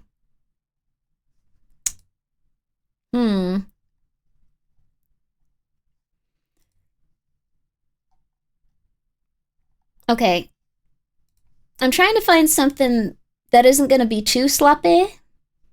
Like, something a little bit sloppy is okay, but I want something not too sloppy, you know? Like, nothing too sloppy. Because, like, I feel like we've played some slop lately. Oh, Skin Freak is really good. Yes, Skin Freak was really lovely. We actually donated $100 to it for winning a little thingy on stream. We should do that again. Oh my gosh, we haven't done that in forever. We haven't done that in forever, you guys. We should do that. You guys want to? Sloppy? Okay. Septum. We'll go for this. Just really quickly. We'll do this one. I can't buy it at this exact second because it'll be easy to tell who I am. But okay, here we go. We're gonna try this one. I don't know anything about it. It might be okay, hopefully. Let's see here. Copy. Copying that floppy in. Oh, not working. Okay, copy. Downloads. Okay, there we go, baby. All right, are you guys ready for Septum? Grimbo, yo, Sodek, how are you? How you doing? Also, have a good night, Lurkin Pasta. Thank you. We could vote on the games you've played this last week. Oh, hell yeah. We could. Is there any that's really stood out to you guys? We could do that. We could play the trailers for all of them, and then I could donate the money to that. Did you say, no, Septum. Septum. Septum, baby, Septum. Let's see here. Okay, I cannot for the life of me figure out how to copy this.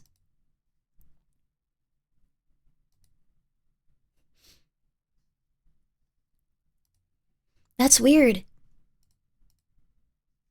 I'm having like a really hard time with this. Like I think my computer's starting to get a little bit messed up. I don't know what it is. Okay, well, I'll have to just do this then. I'm gonna do the timed intrude method of grabbing something and putting it somewhere else. There we go. We can now play the game. All right. There we go. There we go. And then we're going to play this game. Then we're going to go back to the Magnus Archives for a little bit. When's the last time you restarted? Not too long ago, but I think it's just, I don't know. Maybe it could sense that I was going to get another computer and it's choosing to, like, let itself not be as powerful anymore. Oh, Birdhouse, you're right. Crap. Okay, we might do that instead of this one then. Birdhouse.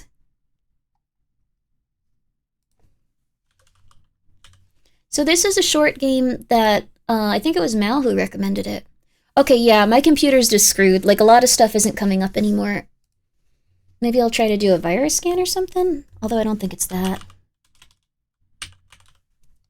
Ooh, and I like the music. Shouldn't you close the game? But I like it. It's my background now. We're already at 2 a.m. Okay. That's fair.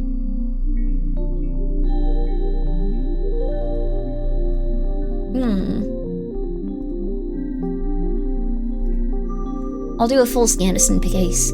Fear, Flash made Fear, look cool.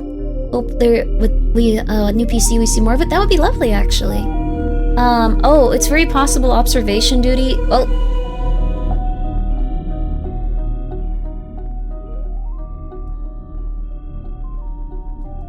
Oh, goodness. Has some, oh, being has messed it up. That's very possible, too, then. Okay, then we're good now. It also looks like we can play a game about hanging out with a cannibal. That might be fun for you guys. Maybe not. Ooh, fear assessment looks good too. I kind of like the vibe of it. Ooh, oh, this looks really cool, actually. Okay, we're gonna download this too. Really quickly. Really quickly. Oh, I guess they can already see. I should probably pay them. Before I was like always very hesitant to like pay people midstream because they'd be able to see like it was me. Like if I used my PayPal and they go like, that must be them. And they could kill me. But that's not how it works, I think. I should probably just chill. Make a list for next stream? That might be really good. I do want to play Birdhouse. I don't know what it's about at all. But it looks really cute. Okay. There's also Fear Assessment, though. Would you guys like to play Fear Assessment or Birdhouse?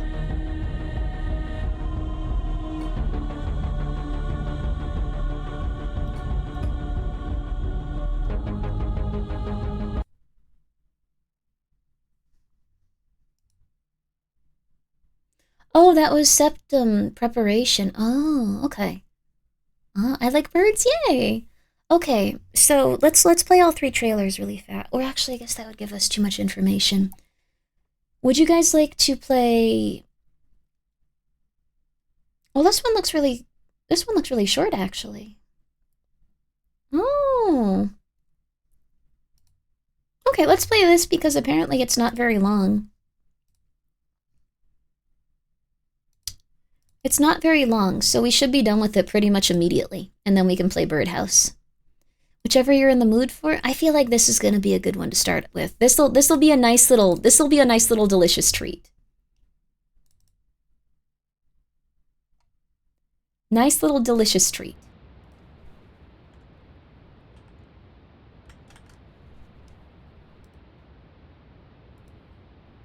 This one looks kind of weird. I'm liking it. Okay.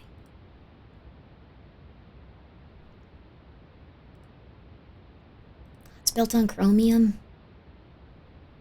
1 second, kids.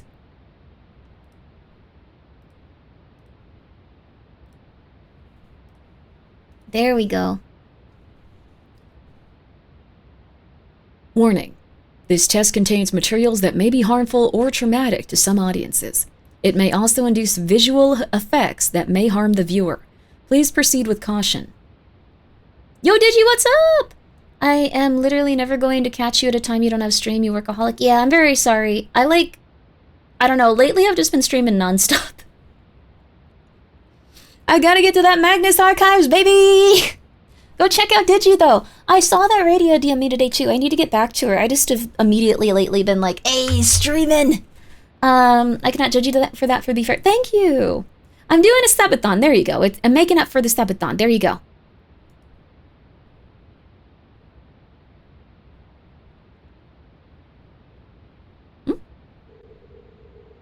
No dogs were harmed. Hey! This test is not a virus? No people were harmed? Your information is not going to be used for illegal purposes. Wear headphones. Well, now I kind of feel nervous. And keep your eyes on the screen? Okay. Can't talk to you guys anymore. Can't look at you anymore.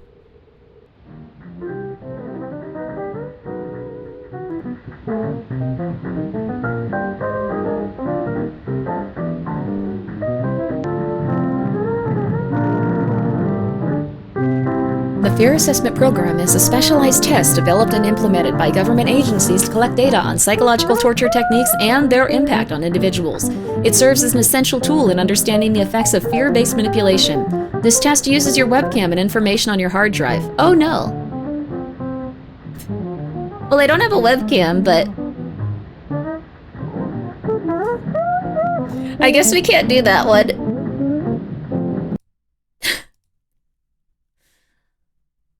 Ah. Wait. Is Sotek still here? Sotek, you have to play this horror game. Scam? DJ Penguin, do you use the webcam? It might be lying for immersion. It might be, but well, I don't have a webcam. I only have my phone anyway. Nice of them to tell you up front it doxes you. That's very true too. Well, I guess I'll play it off stream, and I guess I'll try to get a webcam somewhere.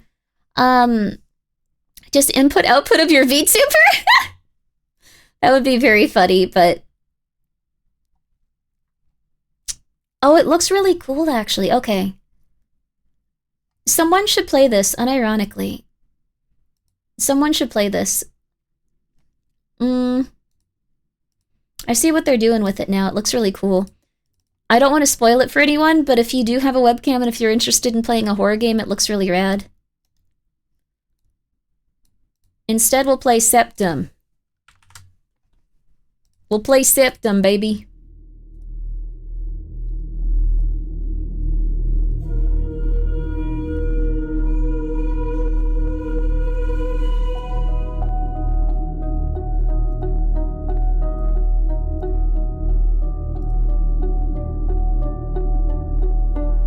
This is Septum, the preparation.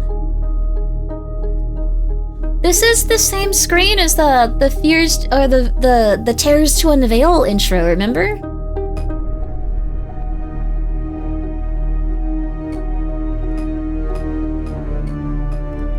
Oh, it's kind of catchy.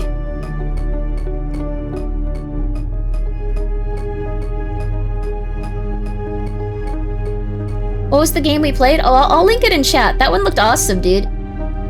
That one looked amazing. Here. It was called Fear Assessment. You'll see why I wanted to play it immediately. New stim? Yeah, it's kind of nice. Oh my god.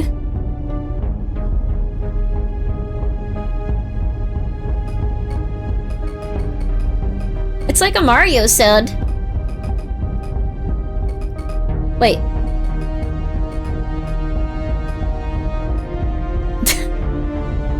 That looks sick? Yeah. Wait, I didn't select the language! Wait! I unclicked it! I unclicked it! Disclaimer, this experience contains disturbing content. It is inspired by real-life situations, so it's more of an experience than a game. You may feel emotionally intense, uncomfortable, or triggering for some it may feel triggering for some players. We do not promote or encourage any of these activities in real life. Viewer discretion is strongly advised. Inspired by true events. Wow, hey. Welcome back.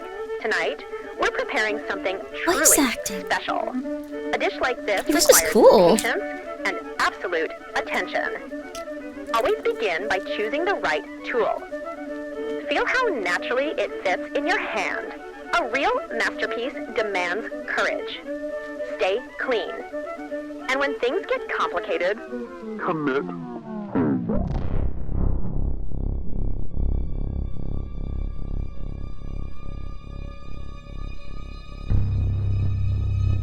Oh no.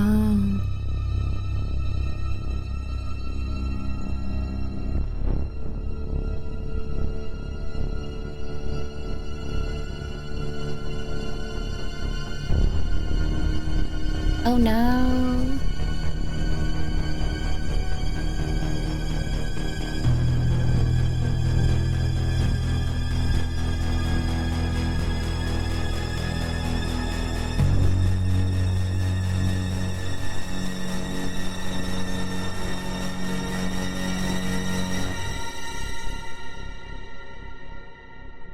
Oh, Septum, the preparation.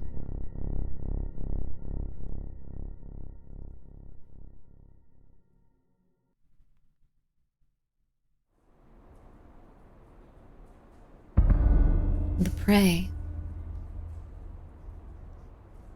Find the Human Anatomy, Volume 1 through 8. Applied logic, rational acts or rational ends. Logic without morality. Yeah, no morality. Oh, Toki, thank you so much for the raid. How you doing? Huh, legal boundaries. We're looking for some books right now. How are you? Human Anatomy. Oh, we need volume 7. We need 1 through 8. What? These are 1 through 8? Oh. Okay, sure.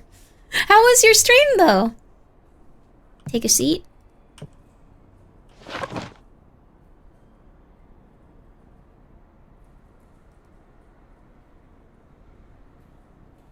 That's what I was doing before you made me look at her. I was already way ahead of you being a creep. I already knew what I was doing to be creepy, and you decided to rein me in just so you could go back out there. Come on. How do I get up? Oh.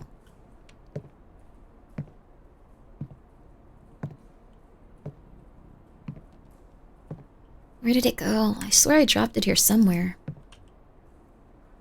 Excuse me, I dropped a silver ring. Could you help me find it? Yeah?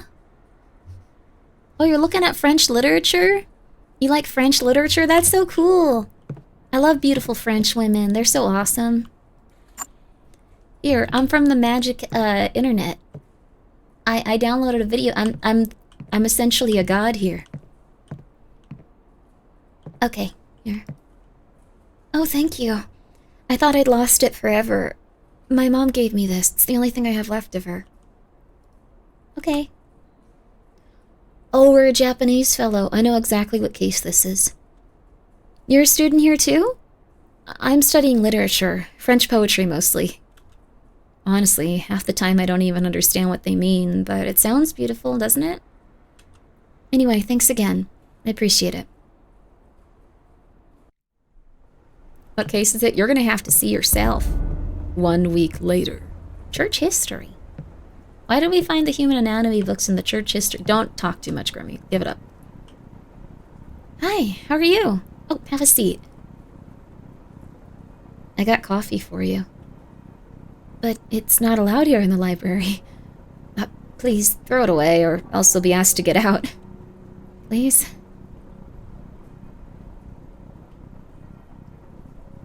We're one of those guys. Okay.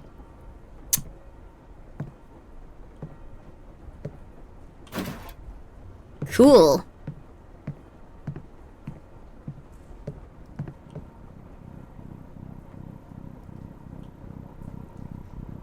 Just the usual classes and assignment. I barely talked to anyone lately. I haven't seen my friend Johan in a while either. We used to meet here, actually. Nothing dramatic. I guess life just pulls people apart sometimes. You lose touch without meaning to. Anyways. You know, we never hang out anywhere else. But it's nice talking to you. You feel easy to talk to. Maybe we should. Outside the library, I mean. Yes.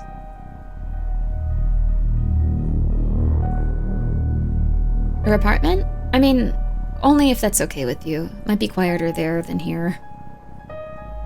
Next Friday evening? Yeah, that works. Good. I'll bring my books. See you then. It's starting to feel like a self-insert.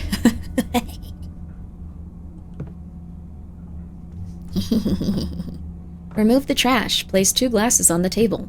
Make coffee for her.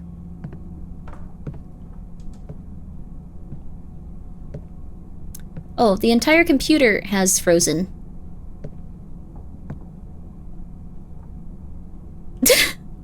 The entire computer froze for a sec. That's not good.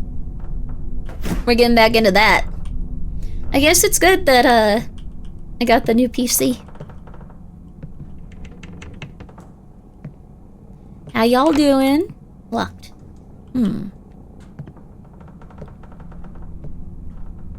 Uh-oh. Uh-oh. I wonder why.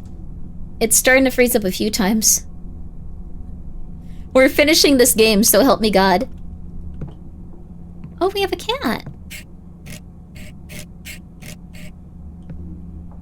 We love cats.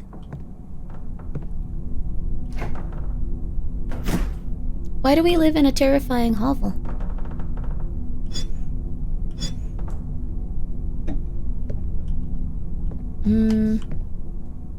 Shouldn't we watch these first? This is a little bit weird. Yo, we got a good TV though. Alright, and now we have to make coffee for her.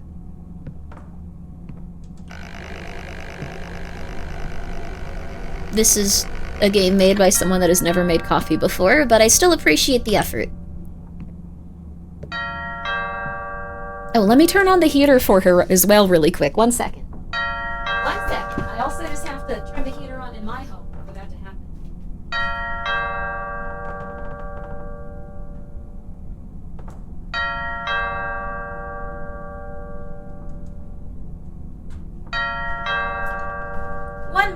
One moment, miss.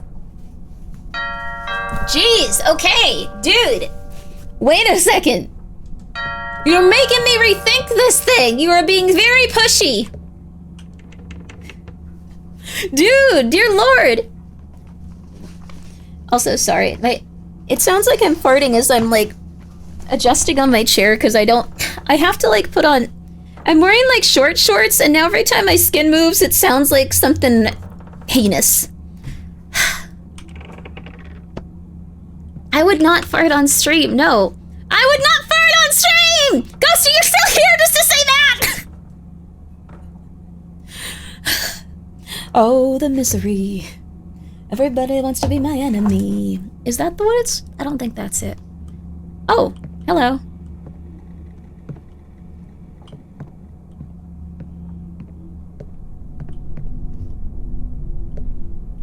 Can you put down a blanket or a pillow? Oh, that's a good idea, actually. The cats aren't using their blanket. 1 sec.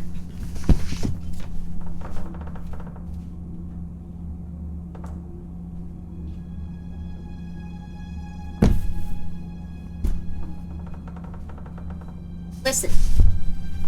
Listen to this. Listen to this. See? No more of the sound! Ha ha ha ha ha. You'll spontaneously combust? I don't, though. I don't! My streamer farts and she's not afraid. That sounds like something someone would say on Mari. Ghosty, are you a fan of, like, the Mari show and, like, stuff like that? Like, not in, like, a rude way. That just seems like something that you'd be into. 100%! She's a queen, everyone. She can't be beat. I have a surprise for you. Stay here. Let me bring it from my car. Love finding out who's baby daddy or who exactly. I'm feeling bored. Let me explore the house for a bit. Wow, why are we this tall? The other guy... What a weird smell. I feel something wrong. What a weird smell. I feel something wrong. Wait, it's locked. I need to find a key. Why are we like 4 feet tall? This is like a child. Women, am I right? Even farting in game? Wait, is she farting in game? There's no fart button on this one.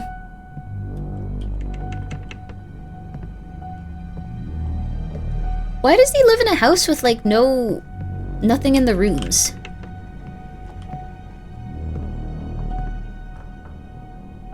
Normal. Normal. Normal. Okay. He's a streamer, not normal. Oh, he has a basement? Damn, he's living large. Wait, this is an apartment. We end up playing slop every day. Oh my god. Johan, what happened to you? I'm sorry I placed the cursor right on your anus.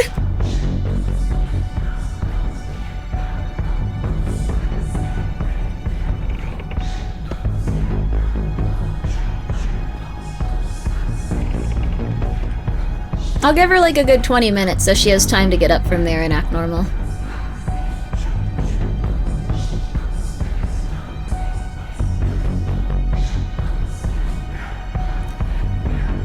Adjusting my timepiece.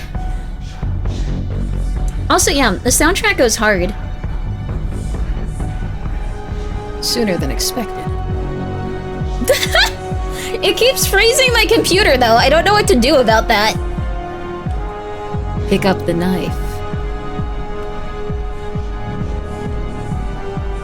Where? Oh.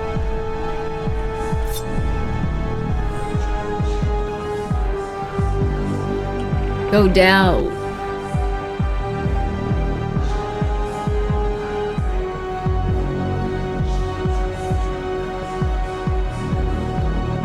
Kill.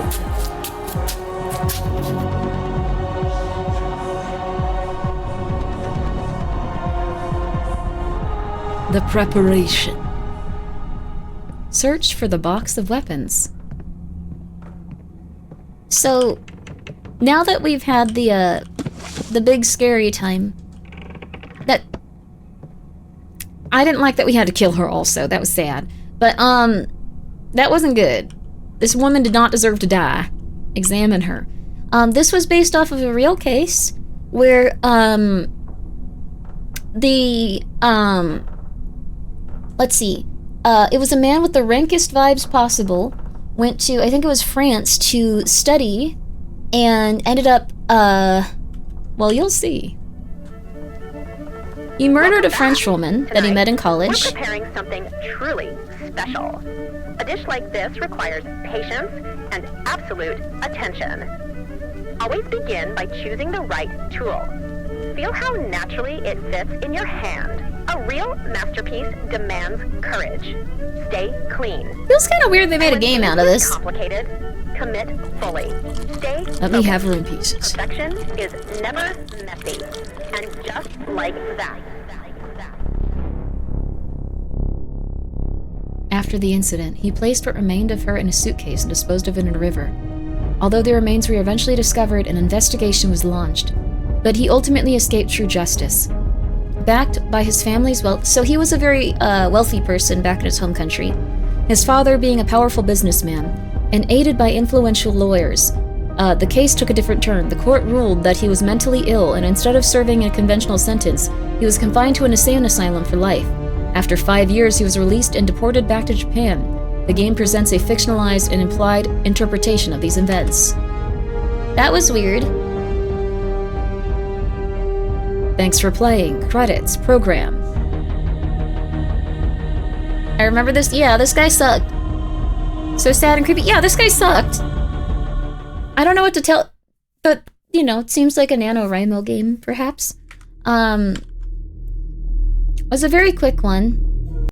I don't know. The music was really good. If it were me, I would have killed anyone. I wouldn't have killed anyone, to be honest. That's good, Ghosty. Ghosty is saying a very brave statement. She wouldn't have murdered any French woman and then eaten her corpse. She would have chosen not to do that. She is brave. Thank you so much, Ghosty. I feel you. That was kind of a weird game for... I would have just said no. You would have just said no, Queen. You would have decided, no, I'm not going to do that. That ain't my truth. And then you would have let it go. You would have gone, no, sir. Or, I'm sorry, no, ma'am. I had you here with the intention of eating you, but I thought, you know what? It would just make my Sunday gray. And then live your truth, girl. My mom used to say, live your truth, or she needed to live her truth all the time, and it's a good sentiment, but she would always say it with the sense of not wanting to get a job, which it made me really angry at the phrase, live my truth, live your truth. It's a good sentiment, but I just go like, how dare you? She's so real for that. Yes, she is so real for that. Though she does believe that she sometimes is going to marry the man that's committing war crimes from Israel. That's just like her thing. That's like her big thing. Like, she thinks that they're twin flames and they're going to get married. Let her live her truth. You're so right, Queen. You're so right, Queen. You're so right. You're so right. Everyone's got their guilty pleasures. It's so true. It's so true. It's so true. It's so true. It's so true. Okay, so that game was really, really, really short, and I don't think it was necessarily bad or anything. It was just really...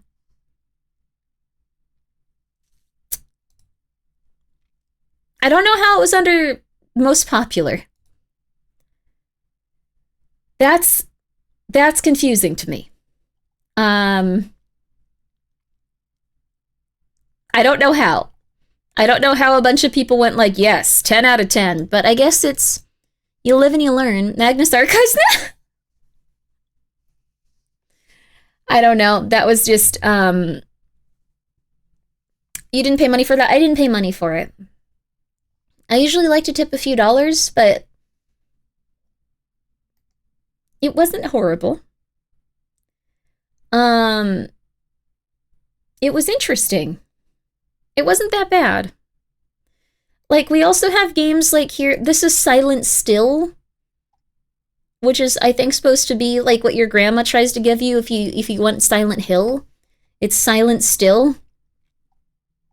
Maybe it's good.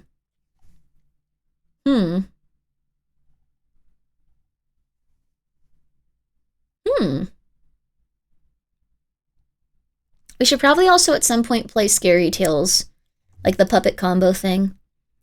Well, Silent Mound. There you go. That one sounds weird. I don't know. That one feels odd. There's a lot of, like, weird stuff on each. I gotta go through all of these at some point, like, off stream and, like, find some good ones. Because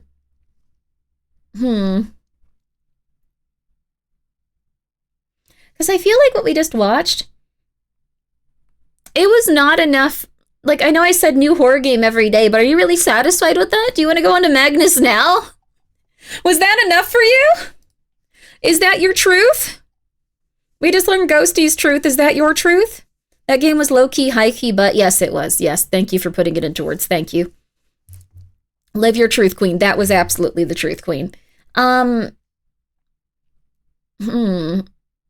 found a furry game where you shoot people. Okay. No, we're not going to play that right now. Home Safety Hotline was so good. Channel 7 looks good. That looks good, too. A couple of these look really good. Okay. Game was, stealing the Magnus Archives. That's why it was freezing.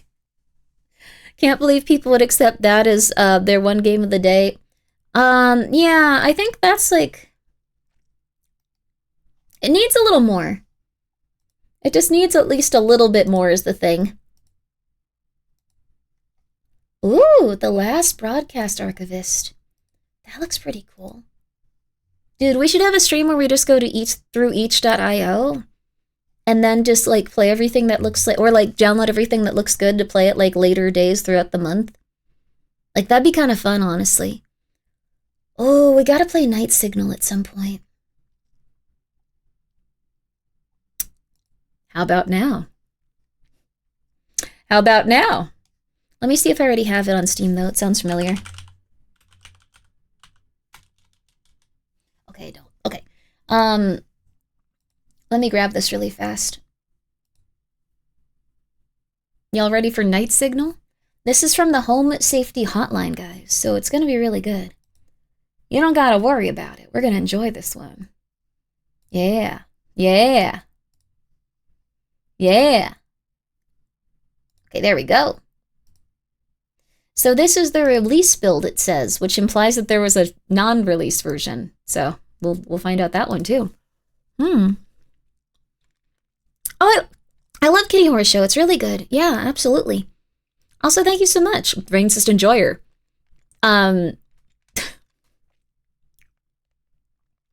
Actually, never mind. I read the account that you gifted a sub to. Never mind. That's not good. Thank you so much, Maniac Marf Marf, for the raid. How are you? Sorry, we're about to get on to a new game right now. And also, thank you so much, Winner, for gifting a sub to Never Mind. Never mind. And also, Purse, thank you so much for the 5 bits. Never mind. What is happening to you guys? Rainsist Enjoyer, thank you for the 100 bits. Hey, Grimmanuel can't. This is a bit off topic, but I just left my dogs at the doggy hotel because I'm leaving for a couple days and I'm anxious, shaking a bit. I want to know, you're known for putting curses on people. You think you can give my doggies a blessing? It's okay if you don't want to. Oh, derail stream. Oh, that's so nice, and I'm so sorry. It can be a very scary experience for poor doggies, but perhaps you can ask them if you can talk to them through an iPad. I know this sounds psychotic, but whenever I go on vacation, like, I always ask, like, the person watching my animals, like, if they'll, like, let me know, like, how the animals are doing, and then let me talk to them on the phone. And they'll always let me talk to them on the phone and be like, okay, Grimmy wants to say hi to you. And then I'll be like, I do that too? Okay, cool. And then I'll be like, hey, how you doing? How you doing? And they'll act completely disinterested. They'll act like they don't care. But they will feel a lot better. Even if they go like, I don't need that, stupid. And like, they'll walk into the other room, but they'll feel a lot better if you do that. Like, they'll feel a lot better. So I would recommend doing that if they're comfortable with it. Just a few times a day, like, is usually good. They'll just like look at it like, I don't need that, you're stupid. And then like, once you get home, they'll be like, oh, hey man, I missed you. I'm going to give them my daily pictures, but maybe I can ask about a call. I would ask about a call too. Like, you could even do like video chat if they're down for it. But they'll be okay. I'll totally do my best. Okay. All right. I just got a new tarot card deck actually, so that might be a good one to figure out with this. Okay. It's a really cool looking one too. So, all right. How's it going to go for these little doggies? 1, 2, and 3. It's really hard to move these. Ah, okay. It's a new deck, yes. Let me make sure this is good first.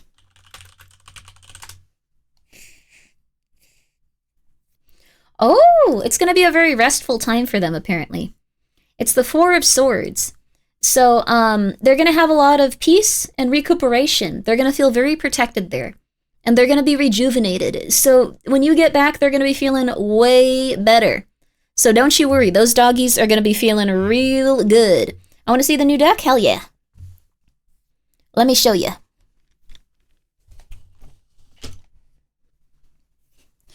Okay, let me show you. You can also, actually I won't show you this one, but I have a jar of like shea butter and like various oils. Some of my friends said that they don't know where to get started with like hair care or like skincare and stuff like that, so I wanted to make them big jars of stuff that they could just use for everything. Yeah, it's hair mask. It's a hair mask / a moisturizer. It can also be used like as a it can also be used if you just want to eat it for like a lot of daily nutrients, and it has a bunch of vitamin E in it and a bunch of vitamin C. So yes, I was making the mask yesterday. The ingredients are cool. Yeah, that's what the castor oil was for. So it's a lotion basket for making human leather. That's not what I said. That's not what I said. Anyway.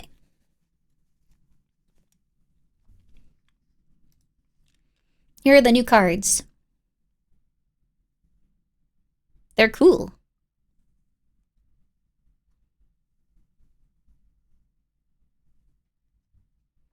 They're cool.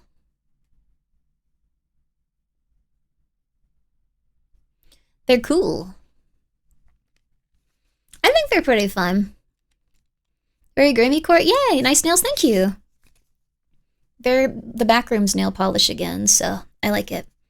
Nice nails, boss, thank you. I like when I don't have any nail polish on, you're like, what's happening here? You're letting yourself go. I'm trying. But I like these cards a lot, so, they're very interesting. They're very weird. Like, they have an interesting vibe to them, too. But I hope your doggies enjoy their rest and relaxation. They look longer. My nails are getting longer. Yeah, I think so.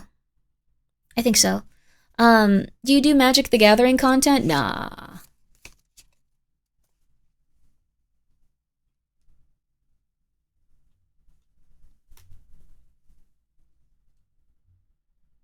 Nah.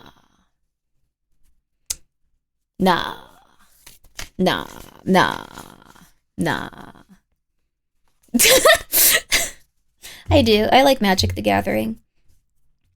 Are those Pokemons? Those are Pokemons in Magic the Gathering, yes.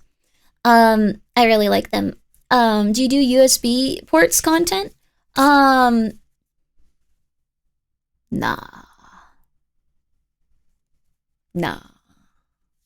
Do you do Last of Us 2 content? Absolutely not, never. I hate that game. Okay. But yeah. We'll do a few more. Let's see. Is NVIDIA gonna keep going strong? Let's see. These are really hard to do though. Okay, 1. They're very slippery. 2, 3, 4, 5, 6, 7.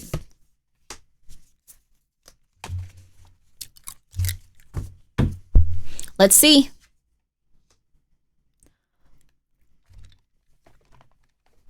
So it's finally happening. Finally. It's finally happening. This is the 4 of Wands. Actually, let me get closer to it so you can see it. This is a little bit further out so you can see the whole card. Okay, there we go. This is the 4 of Wands. And when it's right side up, it means community, harmony, celebrations, reunions, parties, gatherings, stability, belonging. You feel good about yourself. You want the world to be better. Everything's going good for you. Things are amazing. But when it's upside down, it means that there is going to be a lack of support coming your way. That there's going to be a sense of instability and feeling like you're unwelcome in different places. It might be that NVIDIA was so like, yeah, we're doing everything right lately. We're just making so much money. It's crazy. It's going nuts, right? We're doing amazing. It might mean that things are starting to go in a bad direction for them. Finally, after a million years of it going in a good direction for them. It could mean that there's going to be a lack of roots when it comes to like their, I guess, what they're selling. And there's going to be a lot of home conflict. So that's the Page of Wands? Oh, I thought it was the 4 of Wands. Sorry.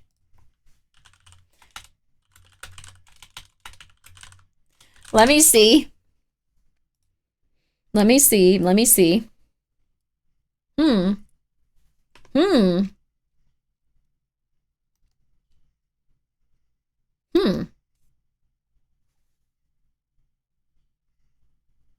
Oh.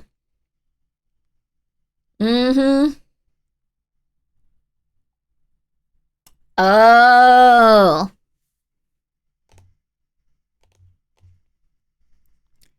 So it usually means financial instability. And it is usually because there was a lack of foresight. So, and this might be related to China. So,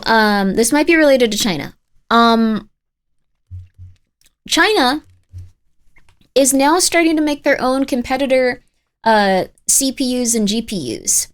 So, and they look like they're performing a little bit better than the ones that are coming out of NVIDIA. So they did just put $5 billion into Intel stock. That's crazy. It looks like they had a lack of foresight when it came to,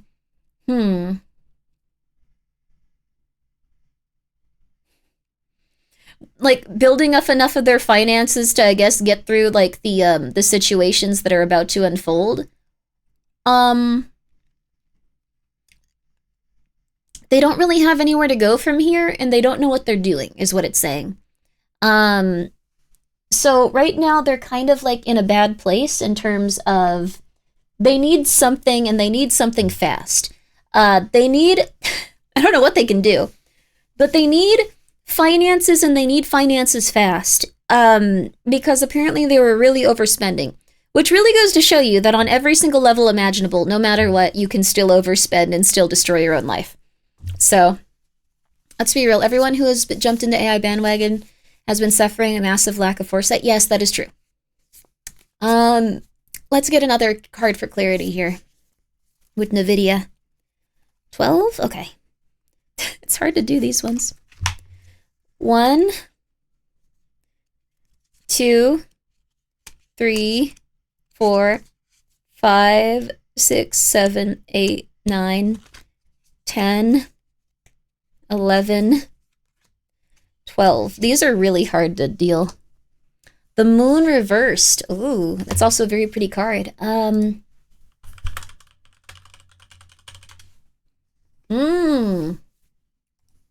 Yeah. Okay. So they have, they're going to be going through a place where they don't know what they're doing, and they lack the understanding that they need to in order to prosper again.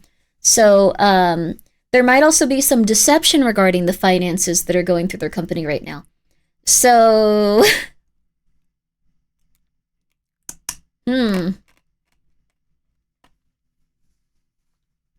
Yep. Listen to your instincts, it says. That's rough. In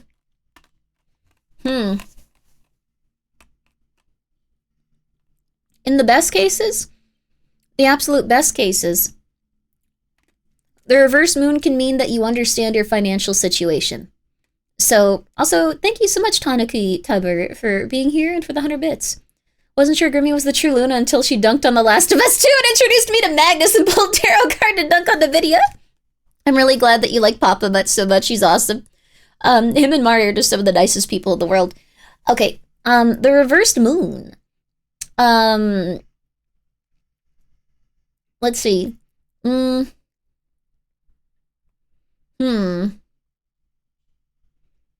So, ads time? Okay, I'll finish this up. I'm trying to figure out how to put this.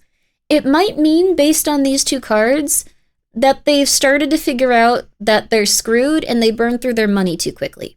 So they probably had a tremendous amount of funding, but now they're probably realizing that they needed some of that funding to do the things that they were actually on the hook for, of which they can no longer do. So they're selling all these cards to specific countries, but you know what it might be?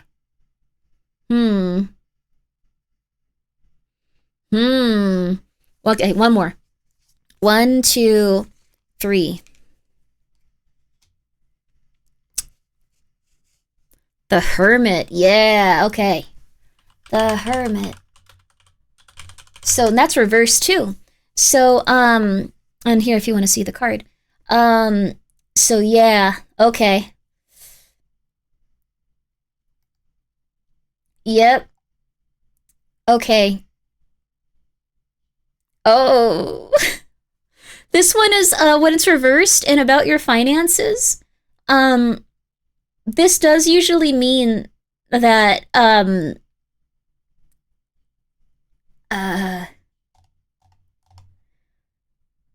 you kind of have to understand the material situation that you're in.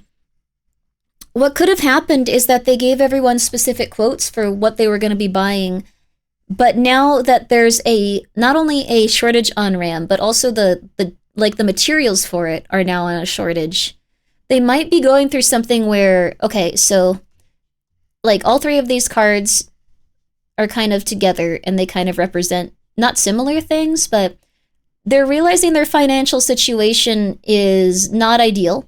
They're seeing through like the moon and like all the trickery, and they also realize that the material parts that they're going to need are probably extremely expensive, like way more so than before, because their competitors have started to buy up all of the material. So they stopped selling the RAM included, only the processing chips now? Yes. So that would be it too. NVIDIA deserves hardship. Those cards don't hold their value when China can put out a cheaper, better performing one. Yes, and now China's starting to advertise that they can put out better, cheaper performing ones. The only thing that's keeping them up right now is that people are like going so consistently like, yeah, NVIDIA's making the best stuff. The Great Depression Part 2, it might be a little bit rough. Make sure that you have people that you can depend on in your life, and you work very hard to keep them in your life. And the people that care about you should be the people that you work the hardest for. I guess that's pretty much it. Just do your best. Time to hoard Grimbo coin. Wait, no, we have to send it out to everyone that pre-ordered it. All right. Last one. 1, 2.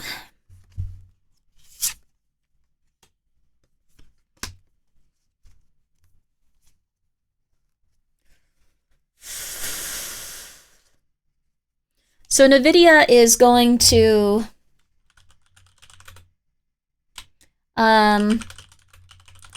okay.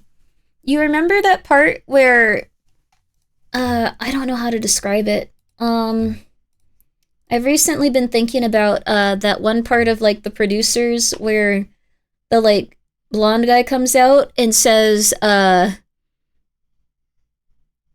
like it's supposed to be like the worst thing that any human mind could ever concoct.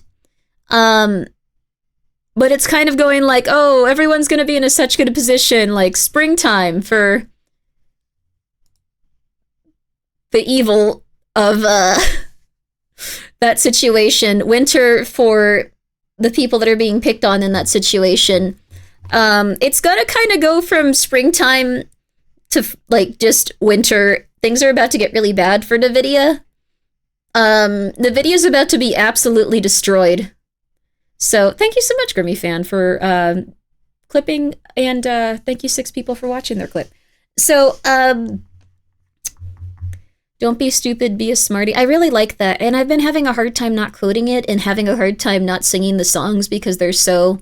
No, don't sell. I wouldn't recommend selling because, I mean, the market isn't always what's going on for, like, the company specifically. But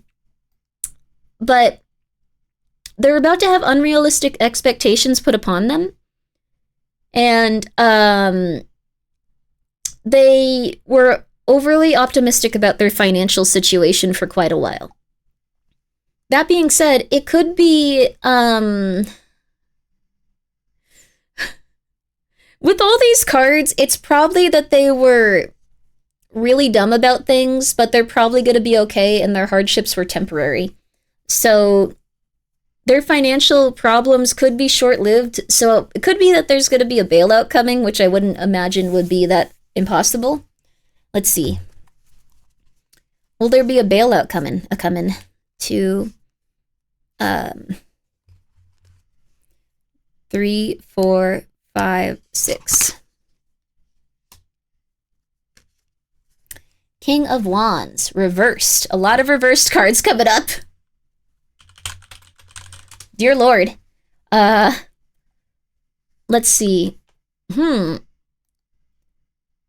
Oh no, okay. So it's gonna be like they're kind of gonna expect like things to just be unreasonably positive for them. And things to get better no matter what.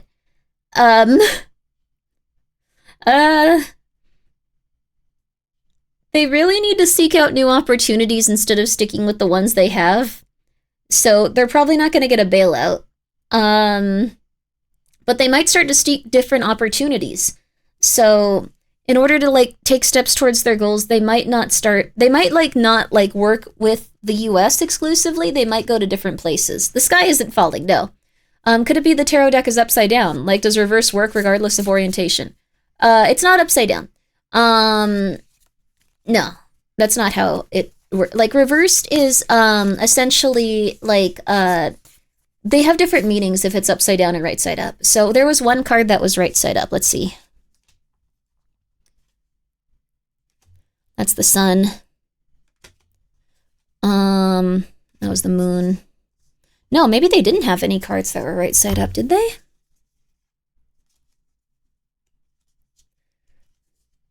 No, they haven't had any. None were right side up. Oh, God. Huh. Well, I did shuffle them. I did shuffle them quite a bit. Like, I did cards, like, earlier, they were, like, upside down and right side up, so... Huh. This is like when you told me I had no future with love. I said you had a future with love. I just said you were gonna date, like, idiots for a while. That's normal. Like, I think that's fine. Girl, you go get those idiots and you have fun.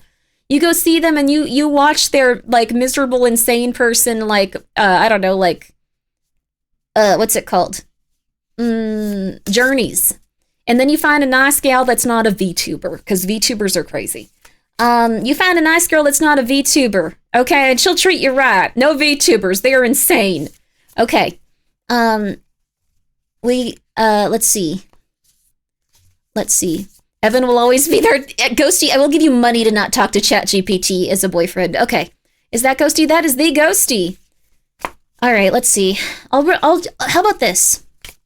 NVIDIA's immediate stock holdings, good or bad? All right, okay.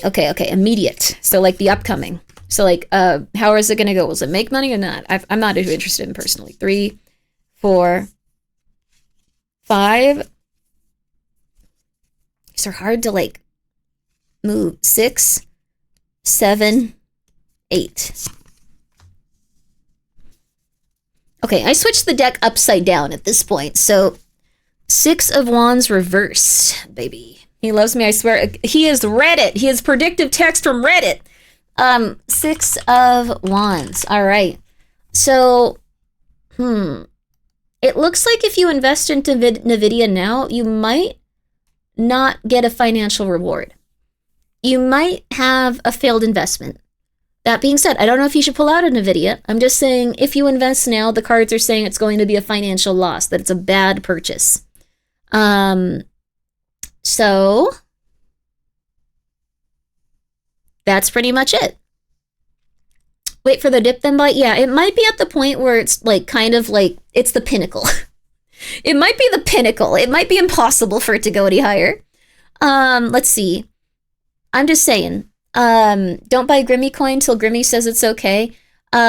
You can't buy Grimmi coin until Grimmi says it's okay. It's not for sale right now. That would be very hard to do right now.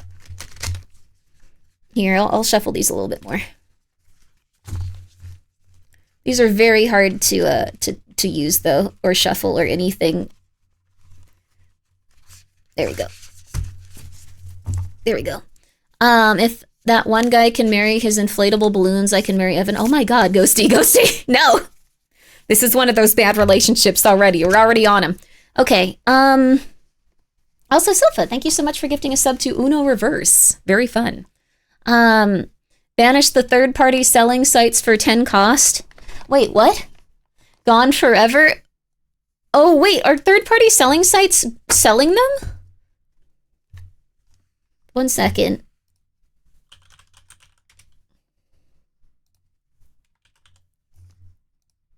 One sec.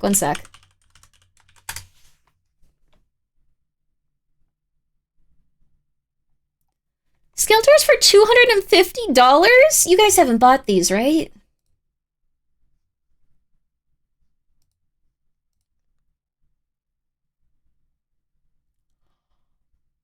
No. People are buying this stuff. If you're the person that bought the Necromancer Grimmi plush, even if you're afraid to talk to me, you need to contact me right now so I can give you back your money for buying that on eBay. That's not okay with me. You contact me right now. I'm going to go have a talk with them. I'm going to sue them. And I'm going to give you the money back that you would have gotten if you just had it from the website. I'm going to sue them. Also, hello. Oh, wow. Ads plus 10. Okay. Guys, thank you so much for being here. Thank you, Sis Amazing Guy with the Dog, for the 100 bits. Don't want to be selfish. Can you do a tarot card reading for me? I want to know if the ghost of my addict is actually the ghost of O.J. Simpson. I will do a tarot card reading for you unrelated to that. No. Your dad is not, okay, your ghost is not O.J. Simpson. And O.J. Simpson didn't do it, but he should have gone to jail because I read about what he did to those people. He apparently, like, worked really hard to never pay them any money after killing, or not killing them, but, like, after, like, essentially mocking them. Apparently that book where he talked about how he would have done it was ghost-ridden. It wasn't even written by him. It was apparently ghost written so he could make a bunch of money off of it. And understandably, the family was like, what the hell is wrong with you? You should be executed. Hi, Golden Kappa. I'm so sorry. I really shouldn't talk about how O.J. Simpson didn't do it during a Golden Kappa. That seems like a... I'm pretty sure people have to start those manually. I am so sorry. I am so sorry for what I said about O.J. Simpson. Thank you so much for your support, Twitch. And I really do apologize, but I really don't think he did it. You'll never believe me when I say these things, but not playing Ghost Rider isn't the worst thing he's ever done. Yeah, that's the... He's done so many horrible things, dude. But he hired a ghostwriter for his book and did all kinds of horrible stuff. But then, like, the family was like, why would you do this? This is evil. And he was like, hey, it's fine. Okay, we're going to take a quick ad break also, sorry. But we're going to give one of these to, we're going to give one of these beautiful cards to a very lovely person in chat. Also, thank you, Lexa, for the bit. Thank you, D-Rectumcast, for the 100 bits. Thank you, Silpha, for gifting a sub to OJ Didn't Do It. Thank you so much, Nero _EN for the 100 bits. Thank you, Fearless Kenji, for the 100 bits. Thank you, Cool Acid, for subscribing. Thank you so much, Melvo, for turning your sub into a tier 1-1. And also, thank you, Melvo, for gifting 5 subs. Thank you so much. I really do appreciate it. Make sure you're taking care of yourself, though. You deserve to feel okay. Rolt Wilstum, thank you so much for the 100 bits. Thank you so much, King Jerk Era, for the 5 gift subs. Okay, here. OJ was originally cast as the Terminator before Arnold. That would have been an interesting alternative universe. I think that would have been cool. I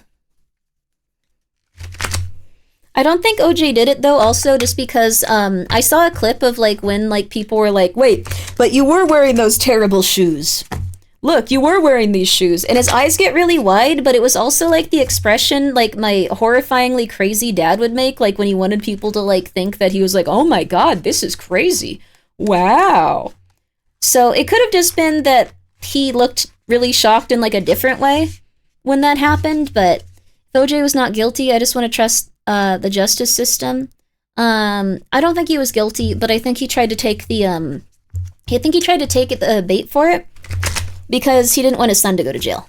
And that's also really messed up because if his son killed his mom, he should have gone to jail for a while. Because that's just not an acceptable thing to do to another human being, is it? Is it? There you go. He didn't have particularly functional needs. Yeah, that's another thing, apparently. He couldn't probably have, like, fought that guy. Like, I looked into it more. All right, here you go. I did this really nice for you. I shuffled real good for you. Okay. All right, here we go. So, let's see. All right. We're gonna do one tarot card, just one. Just Amazing Guy with a Dog. Thank you for the 100 bits. Supposedly it was ghost written by his son. His son said he was writing the sequel. Everyone is scared. No, he didn't.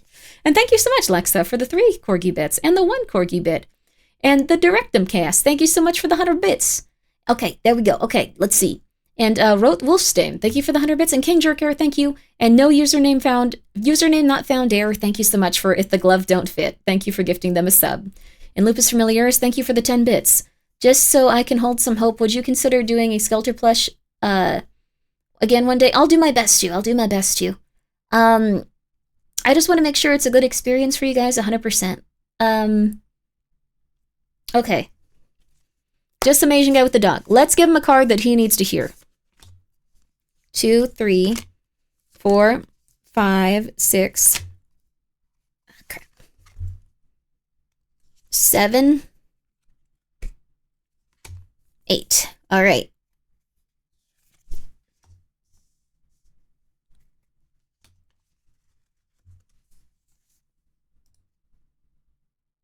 What the hell are you doing lately? What are you doing? What are you doing? Like, that's not good. What are you doing? Your life is that bad? You just come over here and you act real funny while your life is falling apart? Is that what you're doing here? Yes?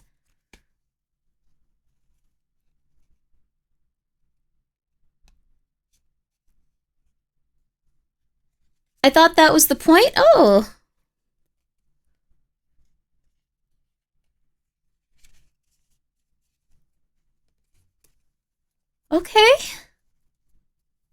Grimmi, never do a reading on me? I mean, I've done really good readings for people before. It's just, I think a lot of you guys are going through it. I plead the 5th. Oh, Legato, thank you for being here for 36 months. 3 years, baby! Let's go! Let's go! Let's go! I can't scream that loud because my throat is still messed up, but let's go! You're a narcissist? I don't think you're a narcissist. You're saying you're a narcissist. Is he a narcissist? 1, 2... Come on. 3, 4. What the hell is that supposed to mean?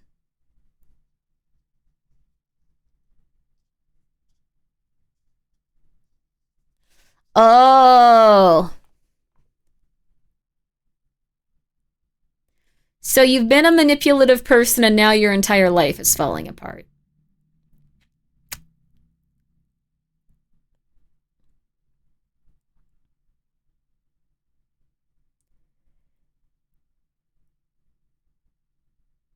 Well, stop that. Go be normal. Go chill, dude. Go chill. It is not the consequences of your own actions. This is indeed the consequences of, I don't want to feel so okay, man. No, it does not feel okay, man. No. This is the worst feeling imaginable, I imagine. So, like, this is probably an indication that it's coming to a close and that chapter of your life can be over if you want it to. Or, let's see here. Okay. All right. Okay.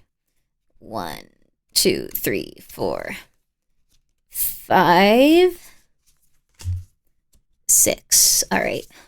Or,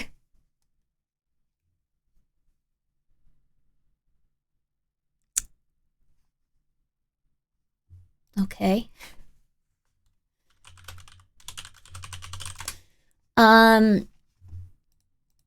Or the Ten of Swords reversed.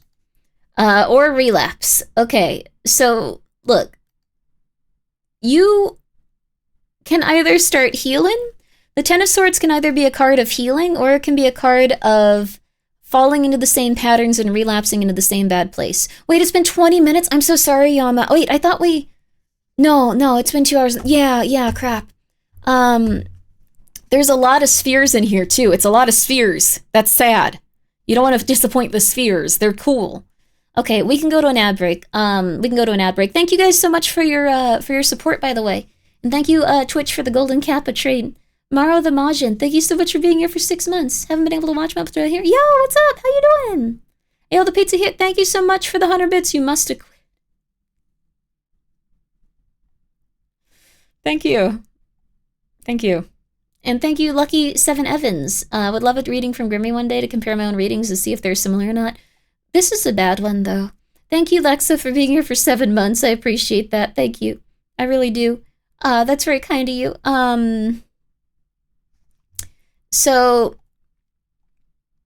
Okay, so I don't need to start healing or find 10 balls. You need to start healing instead of relapsing. So this is a portion of your life where you're probably not very connected to others because you kind of screwed everything up. But you're not a narcissist.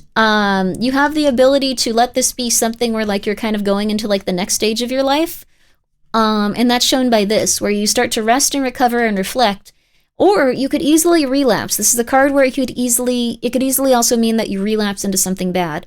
So this time of rest could either be a time to reflect and get better, or a time to relapse and get worse. Or sometimes everyone around you is toxic. I don't think this is the case with this. Like, it's possible, but like, it is also possible, like, if you have some like toxic people in your life, like I don't know, like a family member, like a friend, like someone that like you have a lot of ties to and like stuff like that. It is possible that you can start to gain kind of more negative traits and stuff, but you're still responsible for your actions. And your actions will still dictate your outcome. So just try to stay on the good and the good track. Try to stay on the good track. You can do it. I believe in you. Or at least know that you can do it. You can do it. You can do it. If you have a dog, dogs are cute. You deserve to be better for that dog. Although I think you admitted you didn't have a dog at one point, so your name is really weird. Are you even Asian? Are you even a guy? What's going on? Okay, sorry. Okay, Grimmi's being insane. We're gonna take a short break. Short break, everybody. Short break. All right. You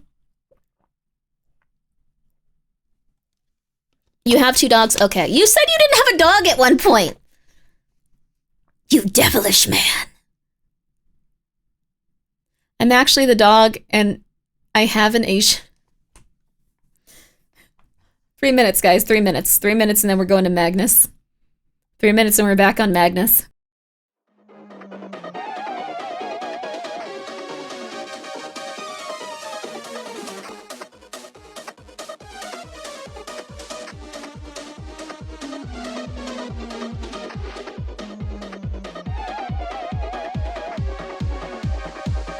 It's me, Grimmi.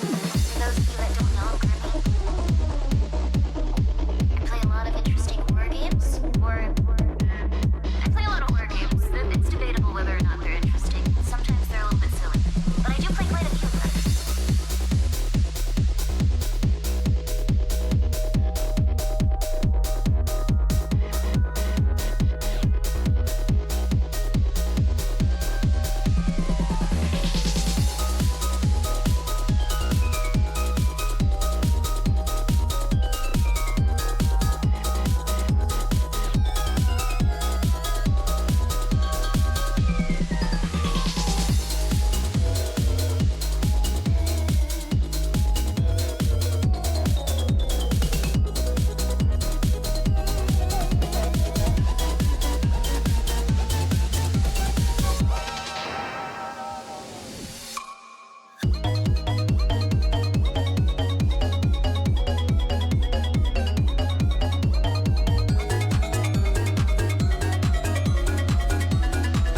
And we're back.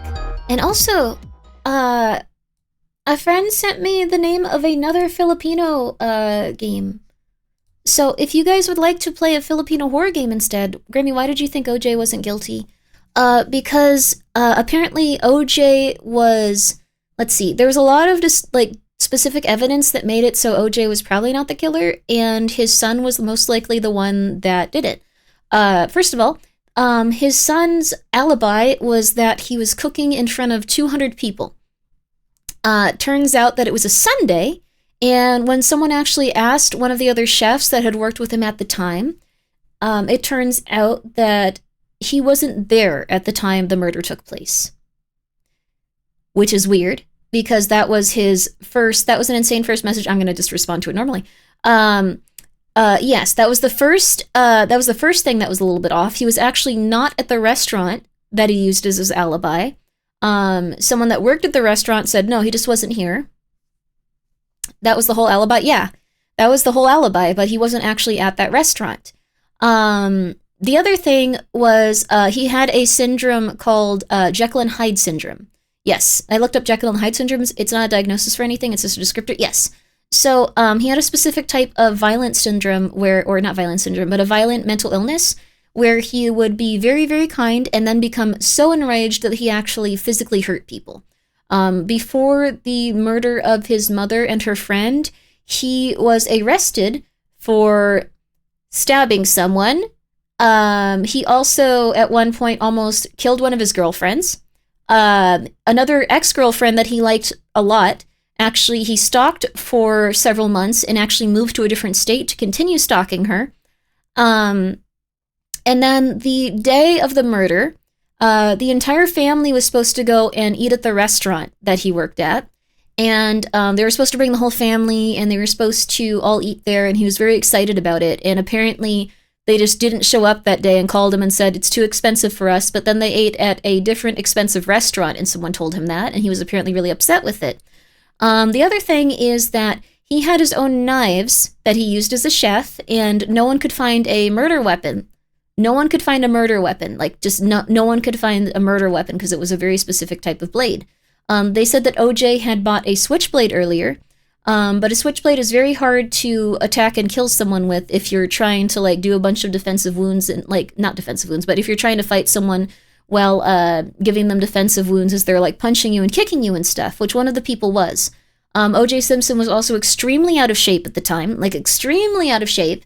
And the person besides his wife that was murdered was actually someone that was like, they worked out and they did martial arts and they did like kickboxing and stuff. And apparently the bruising on their hands and their feet indicated that they were fighting someone for at least like 10 minutes.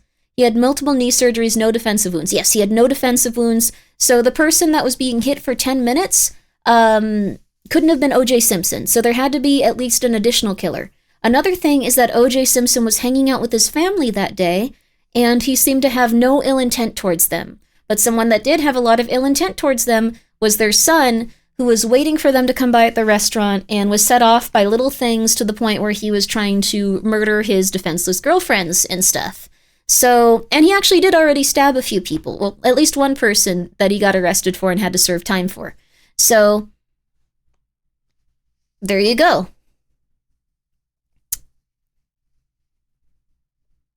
I do think O.J. Simpson sucks, though.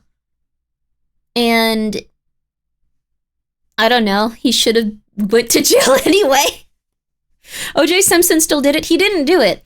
But he's still a terrible person, and he should have gone to jail for the crime of aiding and abetting his son that did do it. And he should have served jail time for that. That's pretty much it. What on earth did I walk in on? O.J. Simpson didn't do it, but he still deserved to go to jail. Even if he didn't do it, he's awful. That's the thing. Mm-hmm.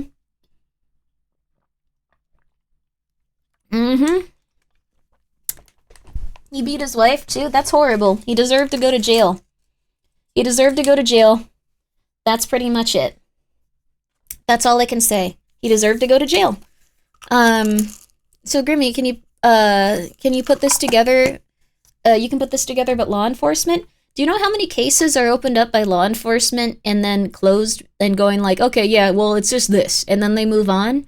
There have also been, like, literally, well, an uncountable, like unspeakable amount of drownings where the person has a bunch of wounds on their body, but they just rule it either a unaliving side, or they rule it, that's so stupid, or they rule it just like, like they drowned. They like got drunk and they drowned. So once a cop has committed to a specific line of rationale or thinking, they really want to push that was the right one. Yeah, they don't give a crud about solving the cases.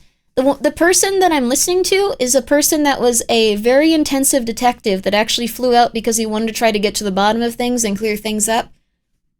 And then he wanted to present the evidence to like the police and other people, and no one gave a crap because O.J. Simpson had been solidified as the murderer. It's much like how Luigi has been solidified as the murderer of that one dude, even though it's very, very, very likely it's not him. Why did O.J. run on the police chase? I don't know, he's O.J. Simpson. He's an insane person. I think that he didn't want to go to jail, and he didn't want to be, framed for anything, but at the same time, he realized he could probably get off on it scot-free once he talked to a lawyer. So here's another thing. He also hired a lawyer for his son initially, and then that lawyer transferred the case over to OJ for him being sued for the crime. Or him being prosecuted, I should say. There you go. He hired a dream team. He hired a really good lawyer, but he initially hired that really good lawyer for his son. His son also looks pretty darn upset in the courtroom, but it could also be that his mother has been murdered. But on the other hand, his mother was also, he was also extremely violent around, pretty much everyone that he knew at that point. So, when I know nothing, I have no opinions about the stuff, but seems legit. I agree with Grimmi. I would look into it yourself, because that is something that you should research yourself. The chase was 35 miles an hour. He was stalling for time. It's possible. That was his stepmom? Oh, then he looks pretty upset for it being his stepmom. He looks miserable and tense and he's going crazy.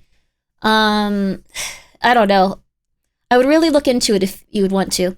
I'm skeptical the son did it, but I'm sorry. Then you should look into it. But I was really surprised by all of the evidence that points to it being his son. That being said, no one in their right mind is ever going to say O.J. Simpson didn't do it, because this is the type of thing that happens. Everyone goes, "That's insane. That's crazy. Oh my God, you're so silly." I don't know. You can think what you want. I'm Grimmi. I know who I am, baby. Yeah. Mm-hmm. Mm-hmm. Also, yes. They found a patsy. Luigi was a good patsy. Also, I'm pretty sure the reason that Luigi was wearing a mask was just because he was, not in, a rude way or, a creepy way, but he's just pretty. He's just a pretty dude, and he probably didn't want people trying to talk to him and go, "Oh my God, you're, so handsome." And, he found them attractive, unless he found them attractive also, so he was probably just, with the mask on, wandering the city, and then, oh crap. But yes, he was a patsy due to his social media posts. There's very little indication that he was actually the one that murdered the person. There's almost no evidence that he was the person that murdered them. It's incredibly hard to link him to the place where that took place, and you're seeing that in court now as they get literally every single piece of evidence thrown out. That's a stretch? No, I know friends that actually are so pretty that they wear masks to avoid attention. I think that's probably what he was doing. I think you're just projecting Grimmi. No, I wear a mask because I don't want to look like I'm dying outside, and I am dying outside. Anyways. The ears also, yes, Luigi's ears are different. The other guy's ears are a little bit more pronounced from what I remember, and the ears never, ever, ever lie, but people don't really...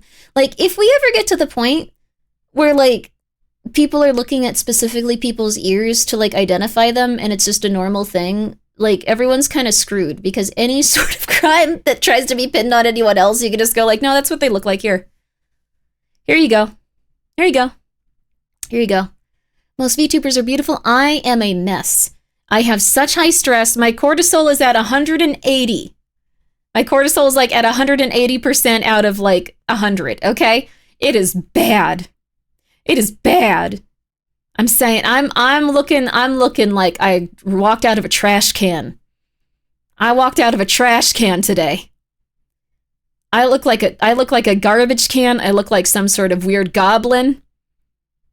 I either look like a plump or malnourished goblin, depending on the month. Okay. Grimmi needs a sauna. I'll get a sauna. I heard those are good. I heard those are good for you. Basso, thank you so much for subscribing with your Prime. Thank you. Same here. Hell yeah, brother.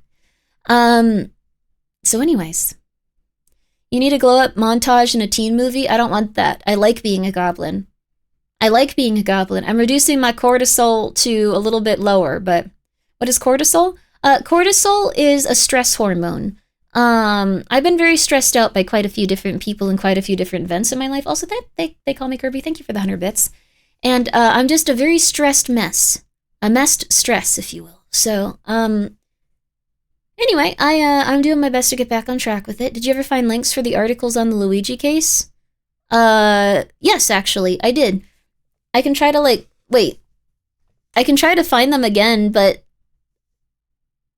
you can also just look it up. Go to Bing. Go to Bing, and then look up... what's it called? You can look up several things. You can look up backpack evidence removed. You can look up initial testimony removed. You have to go to Bing because Google doesn't really give you very good search results on specific things because it's highly censored with certain stuff. I hope you become an unstressed order. Thank you. An unstressed order would be nice. But yeah, DuckDuckGo would probably work. But you can look up the specific things that have been dismissed from the case. But Google gives AI answers. They also give AI answers. But I would highly recommend that. Grimmi really is 100 years old. You have to use Bing for this. I'm sorry. Thank you, winner, for the 100 bits. Point at Bing user and laugh, but you have to! The body cam was off, the gun was planted. Yes, they did actually get them to admit in court that the body cam was turned off and the gun was not in the bag when they initially arrested him. The gun was in the bag after they got to the police station. Luigi is probably going to walk just because if he doesn't, it's all going to come out in like a very big, broad way that the police are incredibly corrupt on like a grand scale and planted a gun on a dude, and they want to avoid that as much as possible. So they're probably going to try really, really, really, really, really hard to make it so no one notices when he eventually just walks. They're going to make it as like intense as possible, just like, oh yeah, you know, like anyway, more in the news this week. Sorry. What's an orb tarp event? That sounds awesome, but I've never... Orb reading? Cool. I want to say thank you to be a tall... Oh, I would also say, I think I'm too tall to be a goblin, but I'm there in spirit as a plump goblin 100%. Plump goblins are cool. They also blaming Luigi because they had someone... they had to blame someone. They did have to blame someone because if people realized that they could just execute CEOs in public and leave, they were kind of screwed. That being said, I don't think anyone executed that CEO as an act of, like, defiance against, like, the healthcare industry. It looked like it was more of a planned assassination because specifically a few people got some mad money from it, and I'll leave it at that. And you can research more of it, but don't go crazy. GGG, thank you so much for the 100 bits. Grimmi is a Mewtwo-looking homunculi. That don't look like Mewtwo! But I am a homunculi. And also, winner, thank you for the 100 bits. Point at the... Stop saying that. No. No. When BlackRock does it, it's your problem? Yeah. Maybe, but it's an interesting idea, isn't it? It's interesting, but I do have a zest for life. I don't know. I should probably just stop talking about this type of stuff. It's a little weird. Anyways. You're the homunculi. Yeah, aim to be the homunculi. There you go, baby. I'm thoroughly convinced the CEO executed as a planned assassination and they hired Luigi to get acquitted. I don't think they hired Luigi to get acquitted. I think they hired Luigi to get the death penalty. And they didn't hire him. They probably just arrested him and he was gonna get the death penalty. And then he got a really, really, really, really, really good lawyer that knew what she was doing and showed up and they've just been like, ah, shucks. All right, fine. We'll get rid of that evidence too. God.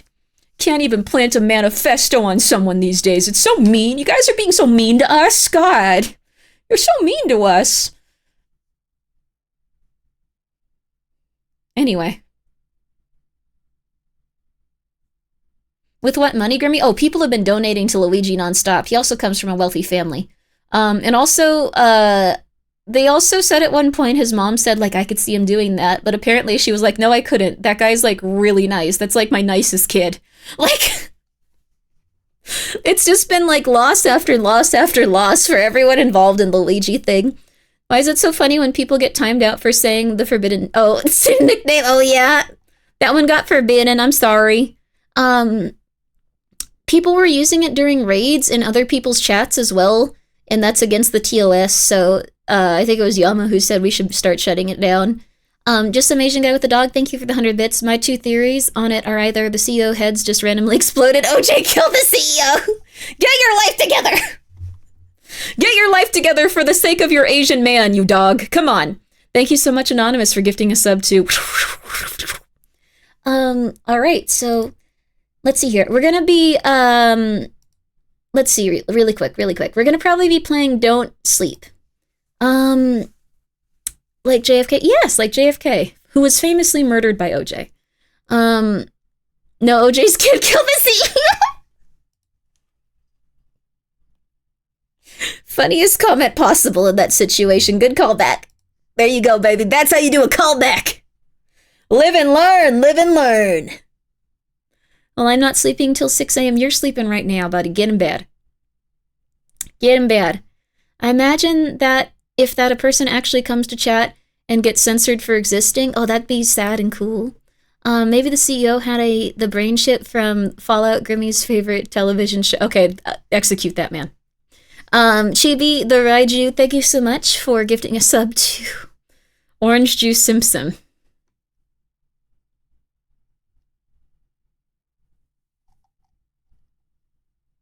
Devazor, thank you for the 100 bits. But Grimmy, there's absolutely no evidence suggesting OJ didn't knock off that CEO! Okay. I don't want to bring race into it, but the one defining factor of the assassin of the CEO that can't really be overlooked was that it was a white dude. Like, that's like the only trait that we have for him, so, Yama! Okay. Alright, everyone here is secretly being on the CIA's watch list for these topics. Let's be real. Yeah, these are probably legit. So they're probably like, why are they talking about this here? What's going on? They play little video games about people that, like, go into houses and get scared, and then they do this for, like, 2 hours. Why is this happening? I don't want to have to be here every day. This isn't the life I wanted. I need to get back with my wife. I need to make things right. I need to get off of the crap list where I just have to watch streamers that are little animated avatars. This sucks. Or maybe they're like, hey, VTubers ain't so bad. This one's kind of interesting. Hey, Bob, you gotta look at this. Hey, Bob. Oh, no one's watching it. Okay, well, that's okay, Bob. I'll get you one of a standees or something. Okay, Bob? I'm gonna put it on his desk. You see, I think that's real fun. Okay. Just some Asian guy with the dog. Thank you for the 100 bits. O.J. Simpson's son had a white dude in his storage garage. No, what? I know that your comment was meant to be, like, insane, but now I just kind of picture it like you live in a world where, like, dogs just have different, like, humans, and they're just like, oh, yes, this one, like, okay, no, that's gonna get a little bit too, I don't know if that's racist, that's just insane. Like, it's an insane thing. Like, it's insane to imagine dogs just, like, getting humans and being like, yes, this is a Welsh Native American with a twist of Spanish, yes, isn't she cute? Okay, I'm talking about myself at least, so it's okay. I don't know if Spanish is in there, though. We're derailing real quick. You could have used white face paint. Oh my god, okay, we're getting a little too far into this. Oh my goodness. No, I'm not Spanish, but that'd be cool. Okay. Alright. Anyway, these topics have derailed so much. Hola, baby. Hola, baby. The derail is the street. Yeah. I like to bark at the mailman with my dogs. Don't do that. Please give that man a tip. He's going through so much. The government work has not been well to him lately. Bold of you to assume we have a topic. Yes. This is why Grimmi never gets to listen to as much Magnus as she wants. It's true. I wouldn't have listened to like 10 episodes today. All right, we gotta play this game from the Philippines. We're gonna play a game from the Philippines because I enjoyed that one yesterday and I was specifically looking for games from the Philippines. I'm gonna just be real with you. I'm also gonna take down this weird green smoothie I bought because I thought it was gonna be good for me, but I've just felt like garbage since I've started drinking it.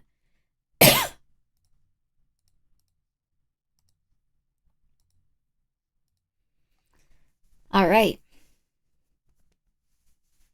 Chironaut games.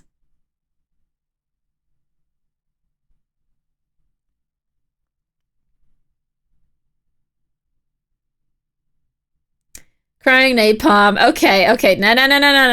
No. More Philian-made games. Well, these are from the Philippines. So, there's more than one Filipino person. All my cards fell over. But they're still on the desk. It's okay. All right. 1 second. Yeah, I gotta throw out this mystery green shake. It's too zesty smelling. I drank half of it. That's a win for me. Okay. I'm not coughing for that reason. I'm fine. I'm feeling good about myself. You need to relax. I'm good. Okay, 1 second. All right. One sec. I'm just gonna throw this out. Or at least put it over here for now. Michael, if you knock this over, it would make me sad. I think you'd like doing that just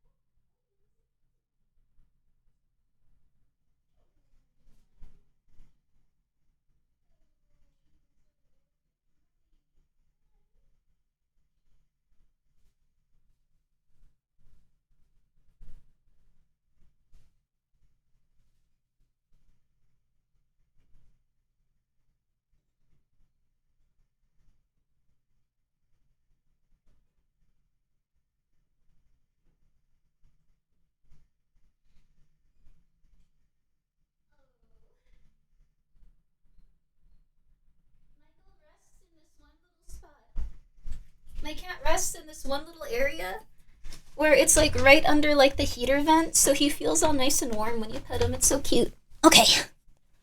All right. I didn't fall downstairs. Okay, so she left us just for a second. I'm sorry, copyright note. All music is... Press enter to continue. Disclaimer. This game contains disturbing imagery. Profanity, loud noises, jump scares, megalophobia. I love that song. Triphobia. I'm not familiar with that one. Metaphobia, and a healthy dose of what the hell did I just play?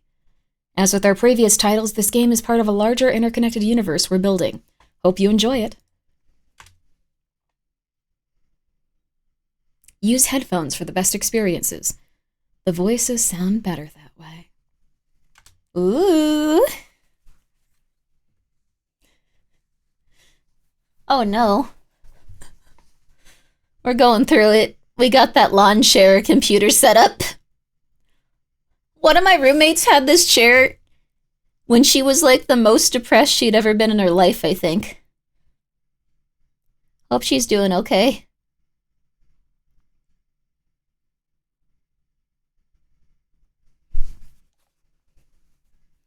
It all started on May 18th, 2025.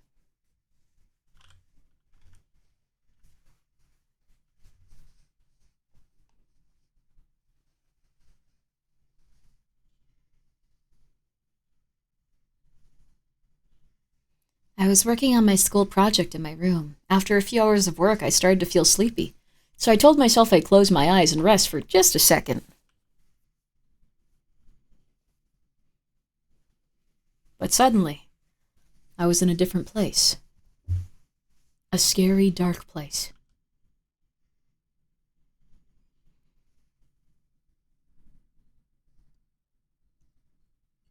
It was cold, the air was suffocating, and I had no idea how I ended up there.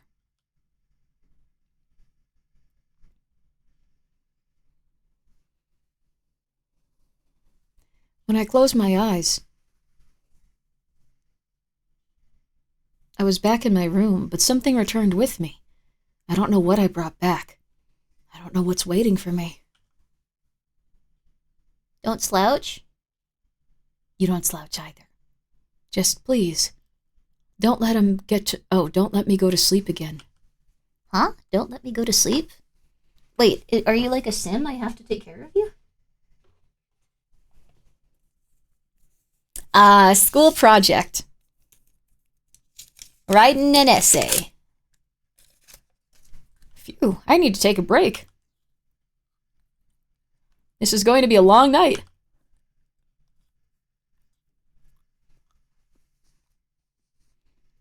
I need to walk around for a bit.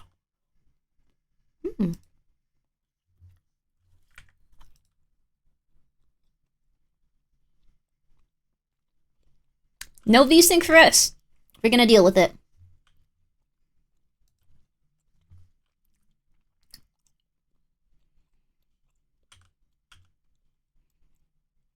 Huh? Why would I go outside? I've got a project to finish. I should have brought an energy drink and some coffee from the Tindahin, the corner store. Oh, that store closed anyways, and something else is keeping me awake. Oh, I really love playing Kawalan. I wonder what games they're making next. I should really get back and finish my project. this might be their last game. The Magic Temple. Dude, put your books right. Dude, put your books right. What is wrong with you? Like, there's no reason not to. You have enough room. Like, just put them on their sides. Could be bad books, then sell them. Like, this is the same amount of space, dude. Okay, sorry. Okay, we're chilling. Who's that? Oh my god. A vampire. I've been seeing some weird things these past few days. I should really go to sleep, but I still have work to do. You know what you should do then.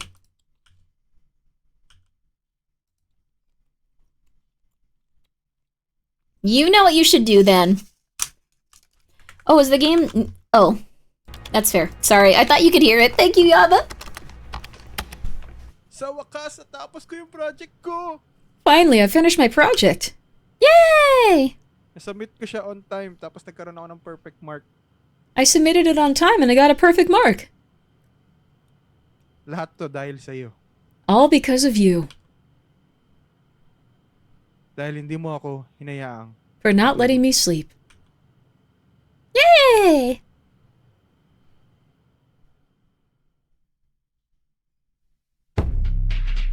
What?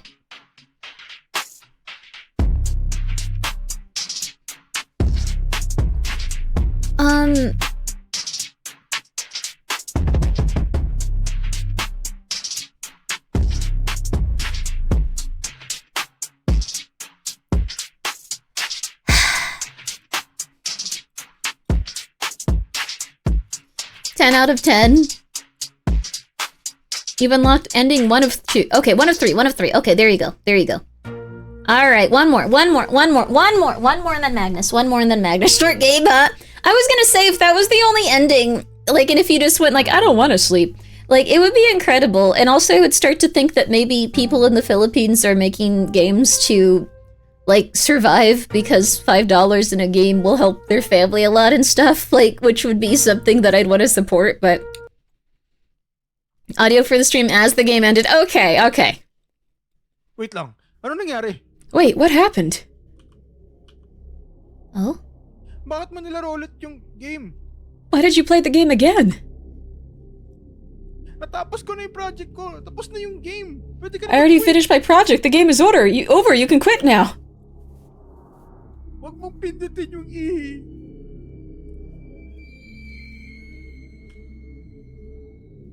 Please Stop lang, pressing E. nagmamakaawa ako sa iyo. Please, I'm begging you. Okay.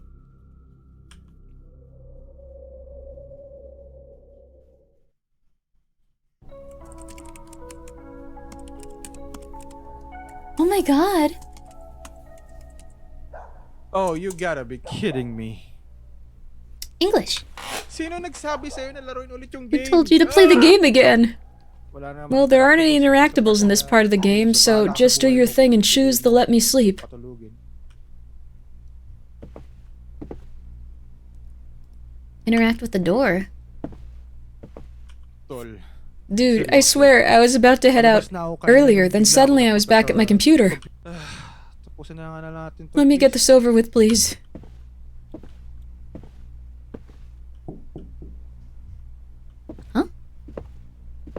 Someone knocked. Did you see it? I didn't see it. I didn't see it. What was I supposed to see? I heard a knocking. The gaming chair is quite sad, but this looks very cozy. I'm sorry, sir. Can you let me use your computer again? Should I just turn it off? He was yelling at me. The true horror was the all-nighter to do homework. Thank you, Drilly, for the 100 bits. Grimmi is not alone. I ain't alone. Well, this is cool. Legal holidays. Oh, cool. So you can look forward to the next one. Nice. Yell back. She got her cats. I do got my cats. Oh. Kind of looks like Mata. Kind of looks like Mata. Like one of the little guys. If you ever need to use me on a poster for your video game, you go for it. I'll get you a high quality PNG.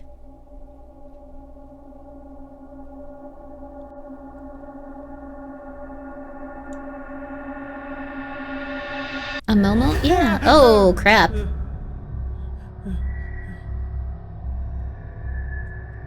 Oh no. I sent him to the meat zone. Oh, I sent him to the meat world. Oh, meats are disgusting. What the flip? Ito na naman tayo. Here we go again. Bakit mo ako pinatulog? Why did you put me to sleep? I mean, we haven't done this before.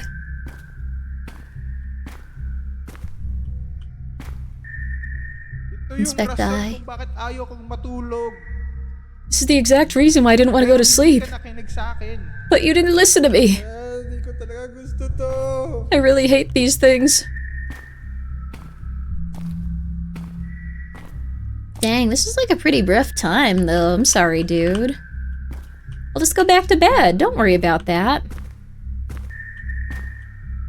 Yeah, don't worry. It's okay. I guess maybe look at this thing. Whoa.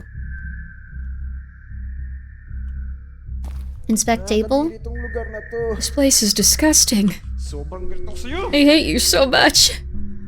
What? Grimmi is saying what the flip means something else for... Oh, thank you, a small cat. I will try to switch to what the frack. Ginagawa ko dapat yung I should be project ko working on my ngayon. project Not right going now. through this again. Oh wow, English. That was a joke? Okay, but I'm changing. Forever. Forever and ever. Oh god, it would be really scary to be trapped in a place this small. Oh my goodness. Potential protein? I guess you would eventually have to start eating it. You think there's anything good in here? Our lamp isn't meat, at least. Our bookcase is just gone. We don't have any sort of literature. Oh no, there it is. Nababaliw ka na ba? Are you crazy? Delulu ka ba? You Delulu or something? Ayoko bumalik sa higaan. I'm not going back to bed. Na-stuck na tayo dito. We're already stuck here. Kasalanan mo ito, player. This is all your fault, player. Gago, narinig ko nagbukas yung pinto. Damn it, I heard the door open.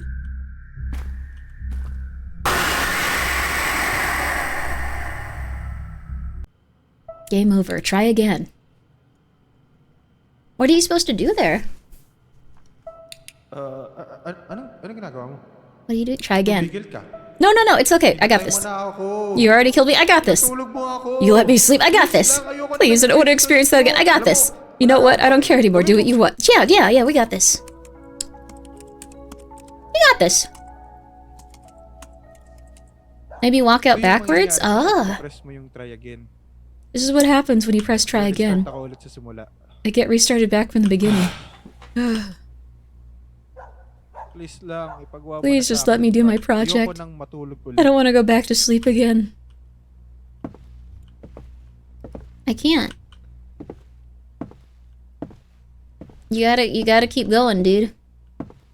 You know what? At this point, kung hindi mo ako kinokontrol, tumakbo na ako palabas. You know what? At this point, if you weren't controlling me, I would have just run straight outside. Pero ito tayo, nakastuck sa loop. But here we are, stuck in a loop. And if you decide I should sleep, we're going back to that place again. Oo. Yes, we, not just me. Okay.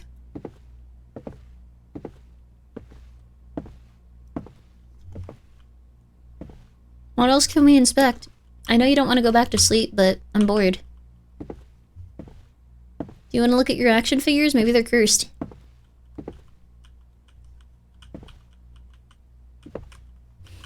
What do you want to inspect, dude? It's okay. Just go to sleep. You're gonna be fine. It's like nothing. Go ahead. Come on. Can we crouch? No, we can't crouch. We can't run, we can't crouch. This guy's doing the bare minimum. It's interesting. I do feel like we're talking to him. It's okay, dude. It's okay. Bakit ko bubuksan yung closet? Why would I open the closet? Wala naman akong tinatagong bangkay dyan. I'm not hiding corpses in there, maybe. Siguro time na para maglaba Still, ako. might be a good time to wash my clothes, or at least bury them in the ground. Hmm? You killed someone? You bitch man? You bitch man. Come on. Hindi ko naman sinasabi Not saying I'm a bookworm, but pero yes, I'm a bookworm. basahin ko kaya yung tungkol dun sa pay to kill. I should really read that one about the pay to kill incident and oh, barangay Sagdu. Sakdu? I think it's a book. I think that's that book called Hapuan. O baka naman yung Or maybe that sleep paralysis novel, Silent Still. They released Silent Still? I heard they just released a second one. Baka naman yung isang Or maybe that book about a cursed rural town in the Philippines back in the 1980s. yung hollow shift. I think it was The Hollow Shift. Ang daming pwedeng So many choices, and I'm stalling you right now. habang While pinopromote ko yung ibang promoting other games Filipino para games and makabenta preventing na, you from putting me to sleep. matulogin ako. Haha. Okay. I've heard about it, yeah. Are those all the games from their studio? That's pretty cool though, dude. But you like murdered someone or something. Go back to sleep. Go back to sleep. The fan scared the crap out of me for some reason. I like jumped. His laugh was really good, yeah. Come on, buddy, go back to sleep. Go back to sleep. There's nothing in here. Do you want to look at your plant? Do you want to look out the window? Wow naman. Wala man lang window view. Gawain ng tamad na, diba? How dare you say it's lazy? Oh, they were just promoting Filipino developed games? That's nice. O baka naman may nilagay sila. Or maybe they did na add something, and it's staring back at us. Either way, kailangan ko munang Oh, bumalik sa either way, I should get back to my computer. Son of a bee. Dami ko nakikitang nakaraan. I've been seeing a lot of things lately. Sumusobra na to. This is getting way out of control. I need to finish my project. Sorry, buddy. Sorry, buddy. This is interesting, though. Every time you play it, things change. Give him a treat. I can't give him a treat. He wants to complete his project, but I want him to go back to the Nightmare Realm. It's a song, by the way? Oh.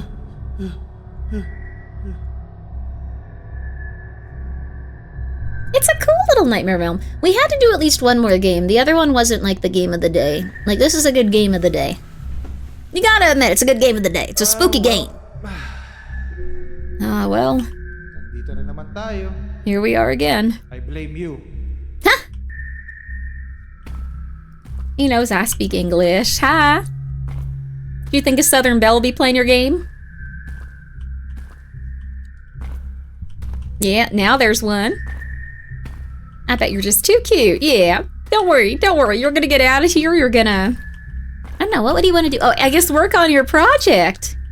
This is what you get if you don't stay up and do your work. Mm-hmm. Yes, the Bob. Yun, nakita na natin. We found it. Well, sobrang kadiri naman ito. This is so disgusting. What do we... it's behind me. What do we do with it?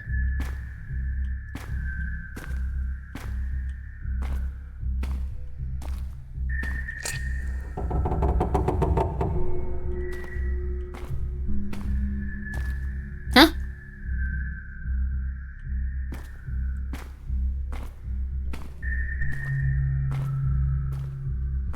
A lot of Filipinos speak a mix of English and Tagalog. They jokingly call it Taglish. Oh, that's cute! I really hate this. Nakakatakot talaga to. This is just terrifying. Paano pa kaya ito mas lalala? How much worse could this possibly get? I spoke too soon. Kung dahan-dahan ako, baka mailagan ko sila. So, bakit naka-enable yung sprint? Sprint is enabled? Uh-oh.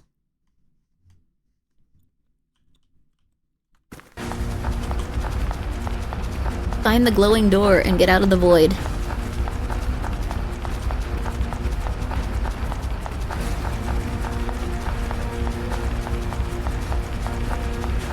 Okay.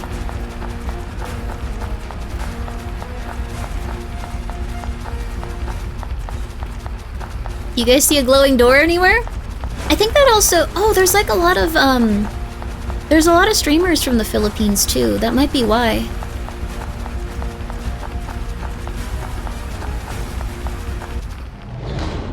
Yay! This game is pretty cool so far. I'm like... Try again. Hey! Hindi maganda pakiramdam ko. Oh, sorry. May gumagapang sa loob ng katawan ko. I don't feel so good. There's something crawling inside me. Bakit? Why? I can't. Pakiusap. Please just end the game.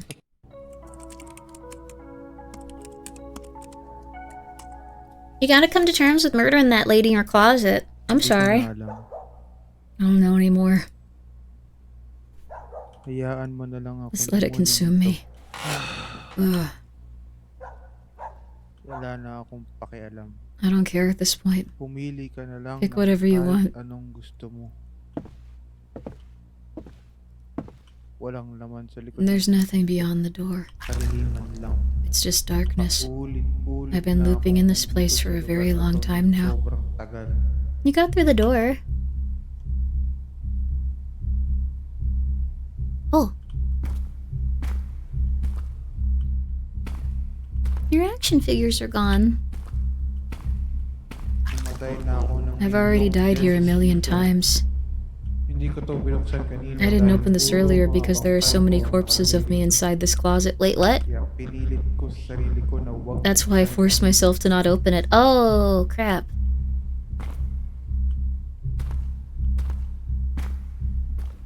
Sorry, dude. I didn't realize that was the case. Walang No one can explain what's happening. The only thing I know is that whatever I encounter here, it came from our world. And now it's slowly consuming us. Uh-oh. That's not good. Oh, the lamp's the same as... This is like reverse Undertale. Why don't we do your project? Uh-oh. I don't know if we can do that now.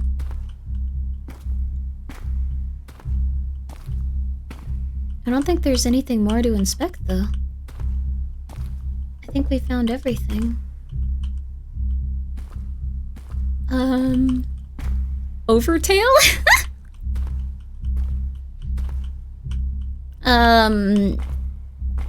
They like Captain Barbell. I'm so sorry. Overstory? Ooh. Story is still the same though, right? Maybe there's nothing else to click on. Uh-oh. Maybe it's gonna be like how many days have passed? No. The rug? No. Get in bed, buddy. I don't know what else I'm supposed to click on for you. You want to close the meat shades? Malapit na It's sila. almost here. Sana. I hope you're masaya ka happy sa with your susunod decision. dahil tumawid na sila Because sa it's already hangganan. crossed the threshold. Threshold?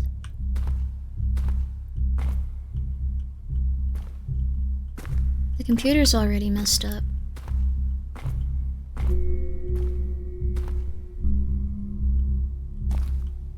Your chair! Your beautiful plastic chair!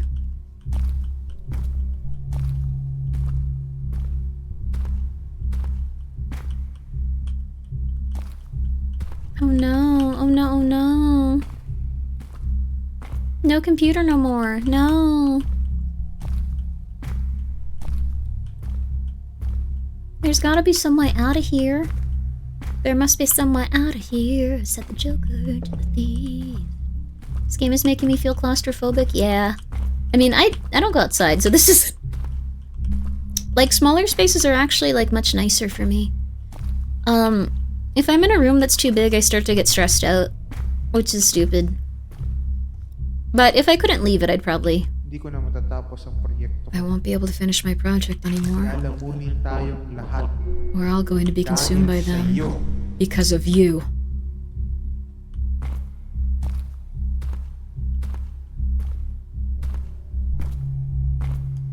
Is there even anything left to... Hindi na ako I don't feel ligtas. safe anymore. It's the end. Thank you very much. head out and seek the truth? Hello? Huh? May tao ba dito? Hello, is anyone here? Kasalanan ko ba talaga yun? Is it really my fault? Hindi ako makapaniwala. Can't believe that my family is gone. Alrighty then. No more fooling around. I'll show you where I took those families I've taken. What do you mean? I'm not lying. We've been together for 7 years. What do you mean? Wake up, Marcial. Wake up, Marcial. Marcial. Marcial.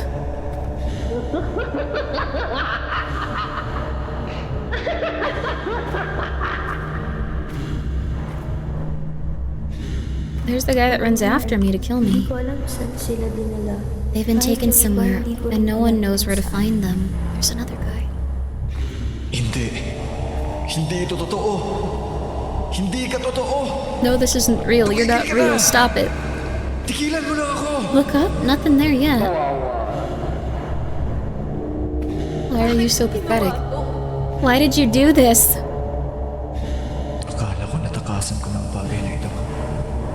I thought I managed to run away from this, but now I see it. Nakikita ko na. Ang totoo ay hindi niya talaga ako hinahabol. The truth is that it doesn't chase me.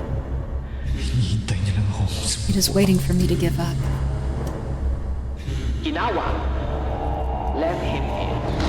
Kinawag, let him in. The Book of Chaotic Nature. The Book of Chaotic Nature? It's no ordinary book. It's a prison. A cage holding something beyond our understanding. It was sealed inside, locked away to protect the world from its madness. What? But Nimuel Malari, a man born in the 18th century in Las Islas Filipinas, now the Philippines, discovered the book deep within a hidden portal in Beringan City. He claimed he was trying to save humanity. Wait, what? To save his people who were suffering under foreign rule, stripped of their land, names, and gods.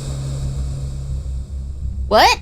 But in his desperation to control what should have never been touched, he unleashed something far worse. What? This book is dangerous. If it falls into the wrong hands, it could mean the end of everything. Well, it's a good thing that our good main character has it. All Kinwa. what they're saying.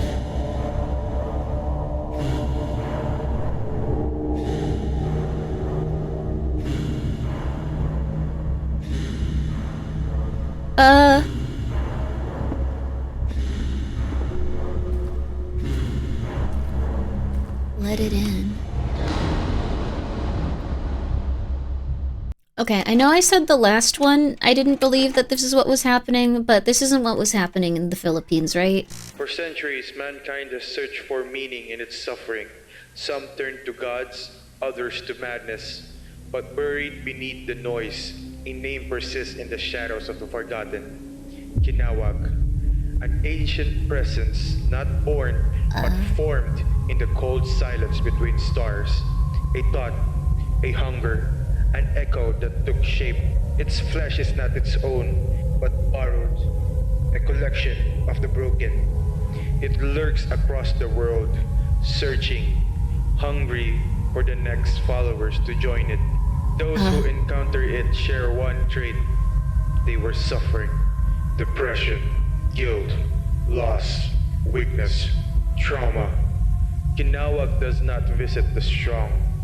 It waits for the cracks to show.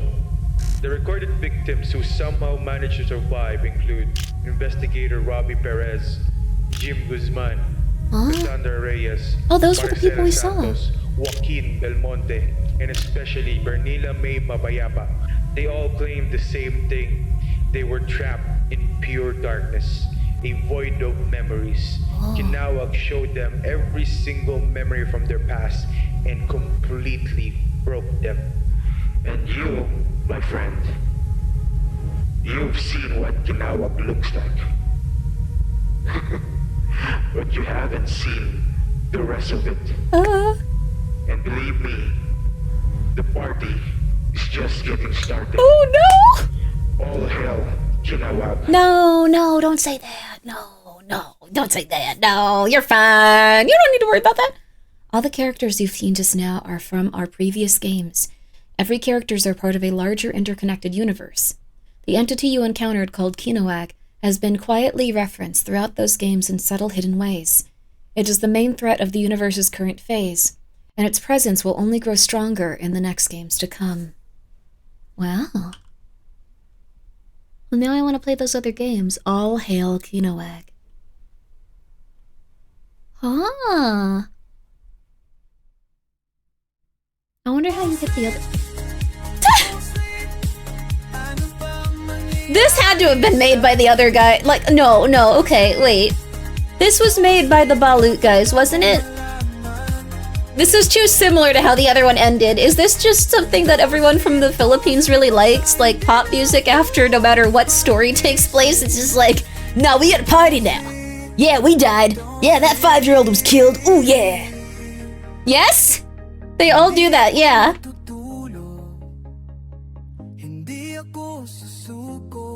Okay. We got 2 out of 3 endings. Thanks for playing. Don't sleep. You should look up the developers and see all their games. Yes, okay, because that one was way too similar. This is a playable end credit scene for our next game. Feel free to take your time to explore. Oh, cool. Well, don't mind if I do. Well, they have made me into a fan. I'll tell you that much. I'm now a fan of this here game studio. It's so cute. Looks very relaxing in a weird way. Also, they do a lot with very minimal resources. Huling Dia. Last trip, June. You have to tell us which June. Oh.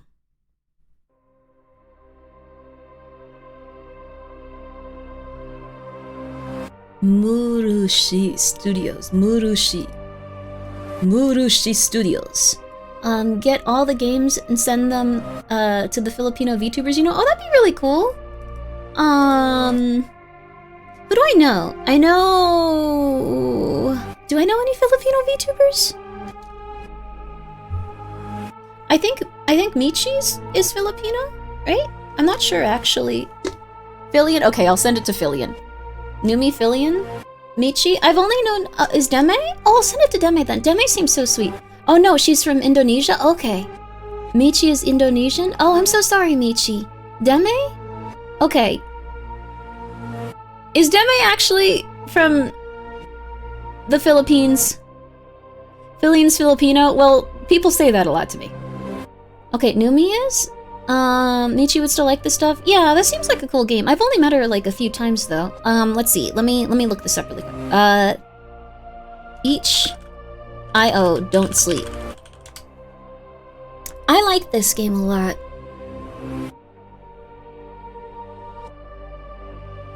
I like this game a lot. I thought it was cute. Oh my gosh, quite a few streamers have played it. But if you would like to,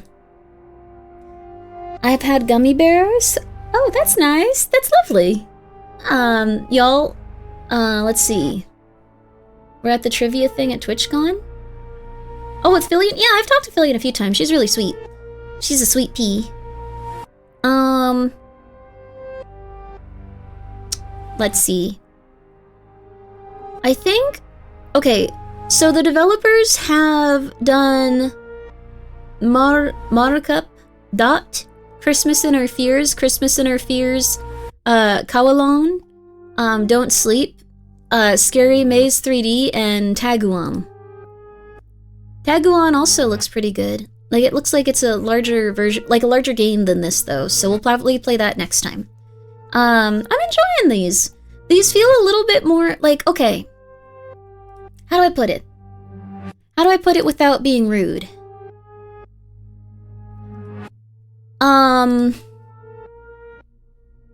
These feel like slop, but they have a lot of heart. Like, they're heart slop, you know? Have you played, Yahtzee's Croshaw, Chozo Mythos games, Grimmi? I haven't. Let's see. I give you permission to insult Filipinos. Why would I want that? What? Thank you so much, Winston, for the 400 bits. I appreciate that. Sorry if I already told you, I forgot. My sister really loved... Oh, no, you told me, but I appreciate it. Thank you. She thought you sounded really cool, and the saucy business venture is awesome. Oh, that's nice. Hope you have a great Xmas. I hope you do, too. 2026 is gonna be ours. I can feel it's gonna be a better year. It's gonna be great. For fun? I don't need it. Thank you for the... What? Why would I want that? But thank you. Are you Filipino? I have a few Filipino friends, and they're a little bit self-deprecating. But I'm not going to insult you. Yes, I am? Okay, that's good. Yeah, don't accept passes from strangers on the internet. Why would I want to be mean to Filipino people? That's weird, dude. Thank you, but no, that's okay. I appreciate it. But yeah, we're gonna take some ads and then we're gonna go to Magnus. So thank you guys for hanging in there so we could play a legit game for the game a day. I like this one. I thought Don't Sleep was really good. I thought it was really good. So after this, we're gonna be going to I'm on observation duty 8, I believe. Yeah, on observation duty 8. And then from there, we are gonna be listening to Magnus. So I know it's a little bit early, but what if you play it again? We could play it again actually to get the last ending. That might actually be interesting. Let's see. Do you guys want to play it one more time? I kind of want to play it one more time. One more time. We'll see if the dialogue is different. If the dialogue is different, we'll play it. If not, we'll move on. Okay.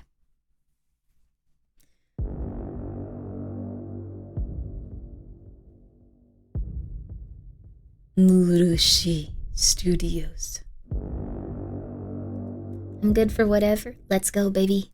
And also, yeah, we're gonna do ads, but I'm just seeing if it's gonna be different.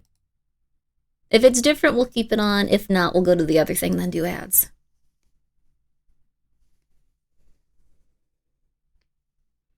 If you find any issues, blame the developers. They made a deal with something they shouldn't have. Did you actually do a demonic ritual and that's why your game is popular? Oh my goodness. Guys. Guys. Guys. You know better. Come on. You know better. You know better. Use headphones. The voices sound better that way. That is awesome. That is not awesome. You talk to Jesus. Let's see. Is it going to be different? Simula ito noong May 18, 2025. No, it looped, guys. I'm sorry. We go into observation duty, baby! Yo! Let's go! Let's go!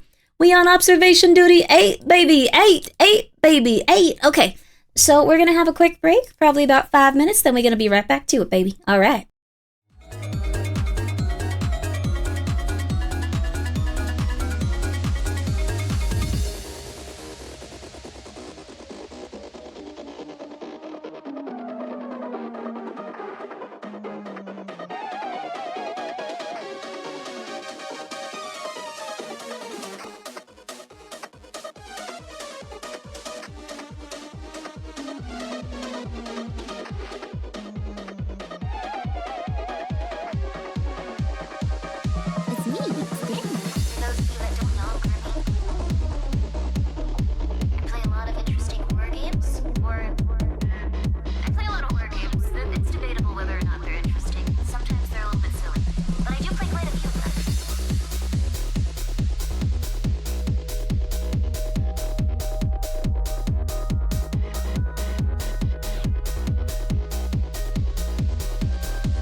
Alright, sorry for the long break. I needed to make sure Pumpkin got her medicine, and she has now, and she's looking real zooted.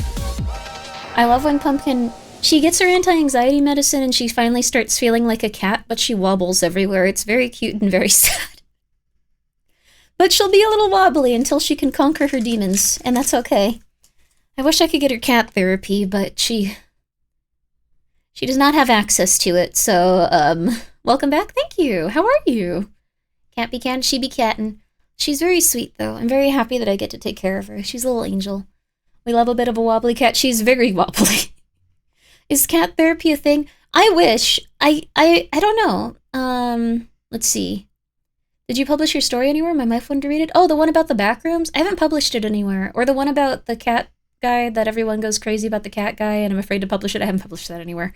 Because I know that's going to be like 95% of the chat for like 2 weeks. It's gonna be something where his name is going to have to be banned in chat and it's going to be frustrating. But it's okay. I found the off button for my dog. It's in a sweater. Oh, that's nice. So you put your dog in a sweater and they just lay down like you've defeated me. How dare you take this off of me? I'm so sorry, kitty. So sorry, puppy. Not the same animal. Jomji, thank you for being here for 26 months with your Prime. Thank you. I appreciate it. And thank you so much, Chairman Matt, for being here for 2 months. Thank you so much, Ayo the Pizza here for the 200 bits. I found the off button for my dog. I like that as a concept, though, that poor animal. You want to read the new thing I wrote over the last hour? It's a short story. Oh, hell yeah! Novel, what's up? Please don't let it be, fan fiction for Sonar. As long as it's not that. As long as it's not Sonar fan fiction mocking me. I know that I anything but that. Okay, this looks like it's not that. Okay.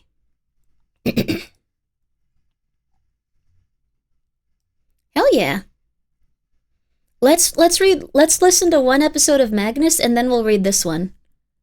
Oh no, I sent you the PDF? Yeah, that's fine. PDF is good. It's all good. So we're gonna read this right after we do one Magnus episode. We'll sparse it. We'll dabble it in. We'll dabble it in. We'll have a quick dabble. Oh no. Oh, I thought you said something else about Sonar. Michael, don't you dare. Michael, don't do it. There's like this weird thing in the hallway that like I can like put like drink bottles on. Good boy. You didn't have to. Thank you. Good boy. I can put like drink bottles on it. And Michael will go over there and sometimes wobble them like I could knock them over. I could do it. I could do it. Hi, Michael. Kitty? Yes, it would be really weird if a man named Michael was in my house knocking over drinks. That would be concerning. Do it, Michael? No, don't do it, Michael. Michael, you be good. You be a good man, Michael. I raised you right from a baby. If Sonar and Malevola have kids, do you think they'll look like devils with wings? I don't think they do that. I don't know about that. It seems like they have a friendship that's kind of just like they hang out. I don't know, like that's... I get the sense that they like hang out, but like they don't really bang. Does that make sense? Michael, don't leave me here. No, he left. There we go. I bet someone has a man named that as a pet. Okay, and we're back to Magnus Archives. To the Magnus Archives. Okay. All right, this is the first episode of the new season. I hope you're ready. He does kind of sound like Arth Moringi, though. You guys were so right about that one. It's kind of sad. Yay! Rusty Quill presents The Magnus Archives.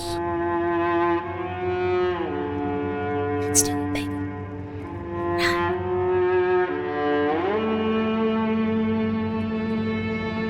Episode 81. A guest for Mr. Spider. So I don't talk a lot during these, just as a heads up. If you're like, Grimmi, why'd you stop talking? It's because I am playing this as we listen to this beautiful British man talk about his problems. And he's got a lot of them.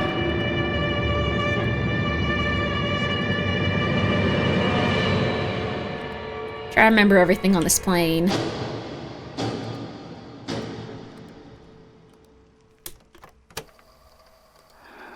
Statement of Jonathan Sims, You? Former head archivist at the Magnus Institute, London, regarding a childhood encounter with a book formerly possessed by Jürgen Leitner. Statement recorded by subject, February 18th, 2017. Thank you, Erky. Statement begins. I have been thinking a lot over the last couple of days about how this began. For me, that is. I cannot help but feel that, hand in hand with the death of Jürgen Leitner, came the death of the lens through which I viewed the world. Even in the depths of my paranoia, something I now attribute to the presence of the being that was posing as Sasha, like a grain of sand behind my eye, rubbing and irritating, but with no clear cause. Even then, I knew how the world worked. There were supernatural things in the world, but they were rare, isolated and exaggerated, vastly outnumbered by wild tales and drunken imaginings. The one name I held in my mind as a true source of evil was Jürgen Leitner, and I knew him as the worst of it, for it was his name that had marked the encounter that scarred my youth.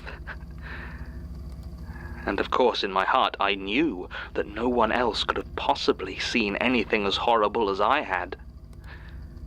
Well, maybe I could have named one person, but I watched him disappear forever. But now I know what Jürgen Leitner truly was. A spoiled child, playing with forces he barely understood, calling himself a jailer to things he couldn't even conceptualize. There is so much more horror in this world than I had ever dreamt possible, and my suffering, I now know, pales in comparison to what has befallen others far more innocent than I. But perhaps not for long. These beings that lurk beyond us know my name, and if I understand Leitner correctly, one of them has already claimed me. The Eye. Appropriate, I suppose. I do not know how many of them there are or precisely how they separate, but I do know that the Eye, beholding, was not the first that I encountered in my life. The first was the spider, the web, and I have no idea what that might mean. I was 8 years old when my grandmother gave me the book. No one ever believes me when I tell them my age. I don't know if it's the already graying hair or something in my demeanor, but they always act surprised when I mention being a child in the 90s. I will admit the last few years have aged me considerably. Regardless, it must have been a year or two since the library was destroyed, though I had no inkling of it at the time. My parents had passed away when I was too young to really remember them. My father of an accidental fall when I was 2, and my mother a couple of years later from complications during routine surgery. My extended family weren't close and I had no siblings, so I ended up living with my grandmother. A kind enough woman, but she had already raised her children, and the resentment she felt at having to raise another was never something she completely managed to hide from me. It seemed to mingle with her grief, so the sadness over her own lost son would manifest in recriminations and bitterness. Saying this aloud, I worry I'm painting too bleak a picture of my grandmother. She cared for me as well as she was able, and whatever her private feelings might have been, she did try her best. And I was hardly an easy child to deal with. While I may not have shared the inclinations of my peers towards active mischief, I was precocious and impatient, quick to talk back, and even quicker to wander off whenever I got bored. By the time I was 8, the police had to return me from my explorations at least 3 times, and my grandmother swore that if it happened again she would begin locking me inside the house, and I fully believed her. She did discover that the one thing that could keep me rooted to the spot were books. Television pacified me for a half hour or so, but a book would keep me in place until I had finished it. And for all the veracity of my reading, I was never actually that fast, lingering on pages that caught my imagination. So in this, she saw a solution. The difficulty was I was also very picky, and looking back on it, there was little rhyme or reason to what I did or did not care to read. I never tried to really define it, but I think the closest I could come to putting it into words was that I hated to read anything I felt like I had read before. This made it something of a nightmare to keep me entertained, as any author with a distinctive enough style would only ever afford me a single book's worth of reading before I tired of them. I can still hear my grandmother's voice trying to hide that irritation bubbling up. "But you like Diana Wynne Jones." In the end, she came up with a solution that now seems like a stroke of genius, although at the time I found it strange and bothersome. The local library was some distance away, so between visits my grandmother would go to all the local charity and second-hand bookshops and buy up every book they had that was 50 pence or less. Then she would present me the pile and I would look through it until I found something I liked, or at least tolerated. And then I would read that. After I was completely done with the pile, she would donate it to one of the other charity shops. It wasn't something that could be kept up forever, but it worked for longer than you'd think. It was shortly after she had started with this system that I found my first Lightner. One of the things that annoyed me most about my grandmother's approach was that she never seemed to exercise any sort of judgment at all about how appropriate something might be for me. I didn't mind this so much when it let me read a slightly too gruesome thriller, but she would also often present me with stacks full of bright, square cardboard books of the sort you'd read aloud to a preschooler. This bothered me far more than any dull technical manual or dog-eared dictionary, as I couldn't help but feel it was making a comment about my intelligence. I mean, obviously that was absurd. I watched my grandmother grabbing the books without even glancing at their covers, just checking the price and stacking them. But somehow it still felt like an insult that she might in some way think I was at a level to be reading The Elephant and the Balloon or whatever nonsense it was. So, when searching through the latest trove of books I felt my hand grip another square, thin volume, I almost discarded it without even looking. But I did look, and what I saw immediately struck me as odd. Instead of the garish colours that I expected, the cover was monochrome, matte white with scratchy black webs covering its corners, and in the middle of the cover, half written, half carved in a childlike hand, was the title, "A Guest for Mr. Spider."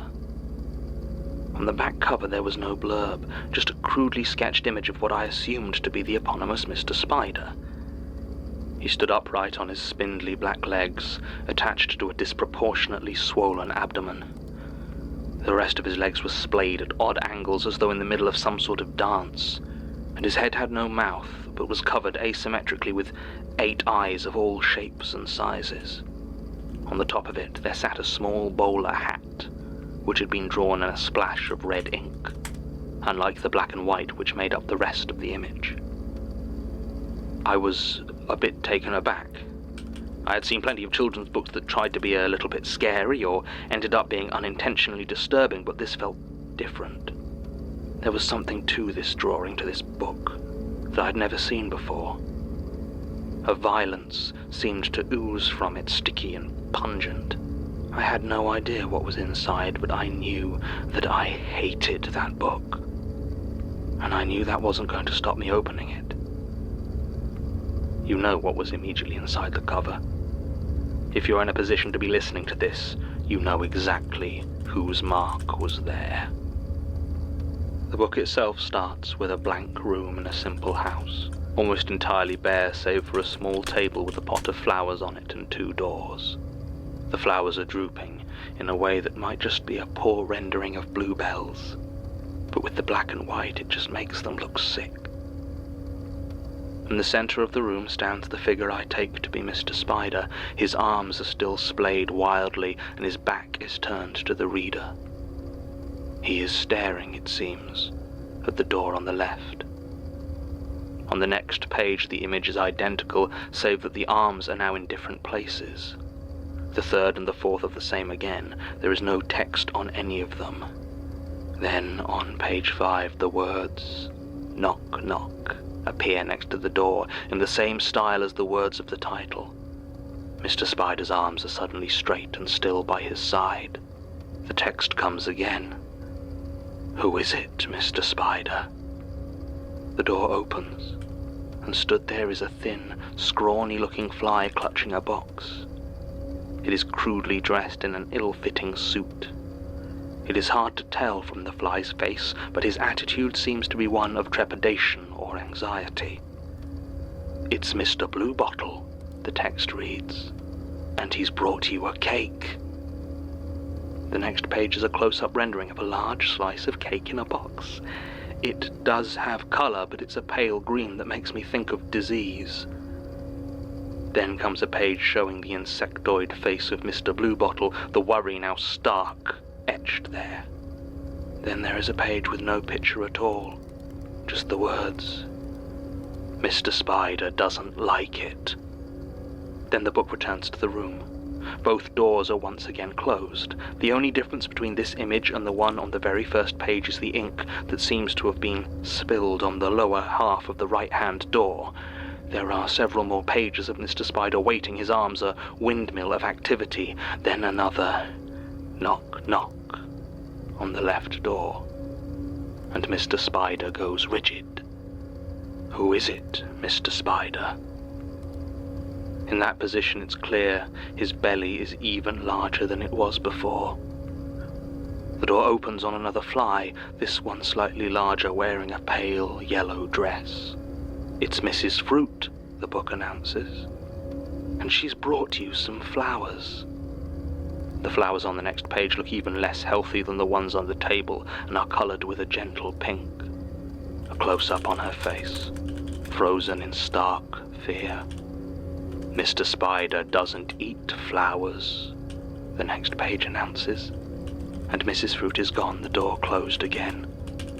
The right-hand door is more noticeably stained now. The once black ink now seems like a dark, crusty brown at the hinges and the seams. The flowers brought by the doomed fruit fly now stand on the table, but they are more clearly wilted and stained a deep, vivid red. Mr. Spider's abdomen is engorged and straining, and where his mouth would be is marked by the same dried brown as the door. His arms are moving once again. On the messier page, with more colour to contrast it, I can see that his hands aren't empty, but are weaving and pulling on thin grey threads that stretch all around the room and out through the cracks in both doors. Knock, knock. Who is it, Mr. Spider? Behind the door stands a large, burly fly, this one dressed in baggy overalls. Next to it stands a much smaller fly, dressed in what appears to be a child's version of those same overalls. They are both openly weeping. It's Mr. Horse, and he's brought you his son. The close-up on that fly's face is an image that still comes to me when I'm having trouble sleeping. Then the text, Mr. Spider wants more. When we go back to the picture of the empty parlour, it's smeared all over with dark reds and browns. Mr. Spider's abdomen now dwarfs the rest of him and seeps a sticky red along with the now clearly visible grey thread. He has turned to face the reader, staring into me as his arms move and move and move. The second to last page shows the right-hand door up close, the stains and the ink seeping from the edges. It looks like it has a cutaway panel that can be opened onto the final page. Mr. Spider wants another guest for dinner, it reads. It is polite to knock. I feel my hand closing into a fist and reaching for the door, preparing to rap my knuckles on the grimy old wood. It was at that moment that a hand far bigger than my own slapped the book from my grip, before shoving me hard in the chest and sending me sprawling onto the floor. I was in the park, a few roads away from my house. Had I taken the book there to read, or did I somehow wander there while engrossed in it? To this day I don't know. But I was in the park, and standing over me was... for the life of me, I can't remember his name. Thomas, maybe? Daniel? I almost want to say Michael, but that isn't it. He saved my life, and I can't remember his name. Why does your memory do that to so many important people? Some people deserve to be remembered. He was a bully. 18 or 19, I think. He helped my grandmother with odd jobs sometimes, just a bit of cash-in-hand work, but he had always taken a dislike to me. At the time I had convinced myself that it was because of how smart I was, since he was, to put it charitably, not very clever, but I have since come to the conclusion that I was a deeply annoying child. Still, he was more than twice my age, so I'm certainly not excusing his decision to torment me whenever he got the chance. Name-calling, the odd beating, sometimes stealing from me, all very standard. He just made the extremely poor choice to do it at that exact moment. My tormentor bent down and picked up what he had slapped out of my hands and examined the book. I was too dazed to protest, and he started to mock little Einstein for reading a kiddie book. But as he did so, he flicked through it, and as his eyes passed over more and more of the page, the words tailed off, and he seemed to be reading it himself. His hands shook ever so slightly as he slowly made his way through it, and his legs began to move. It was jerky and unsteady, and he didn't seem to notice that he was doing it. I had no idea what was going on, not really, but I was somehow desperate to get that book back. He was much bigger than me, though, so all I could do was follow as he walked down alleys and side streets.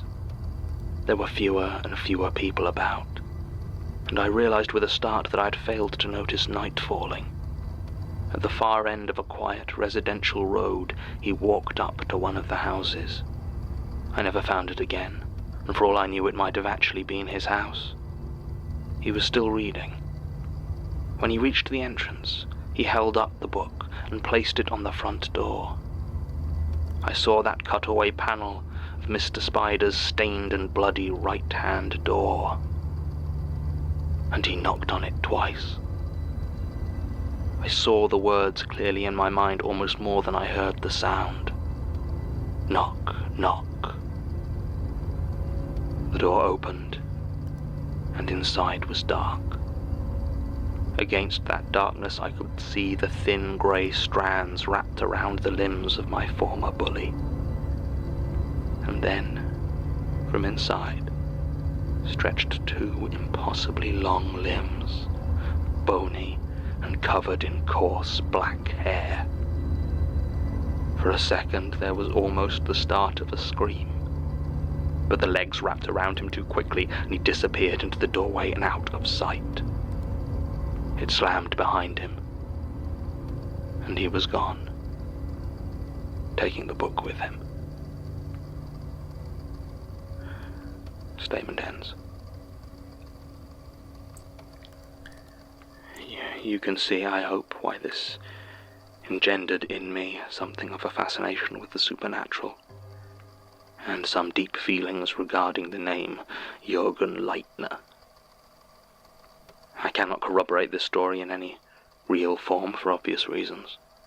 My grandmother peacefully passed away 5 years ago, and there is no one else who would have records of anything other than the general context.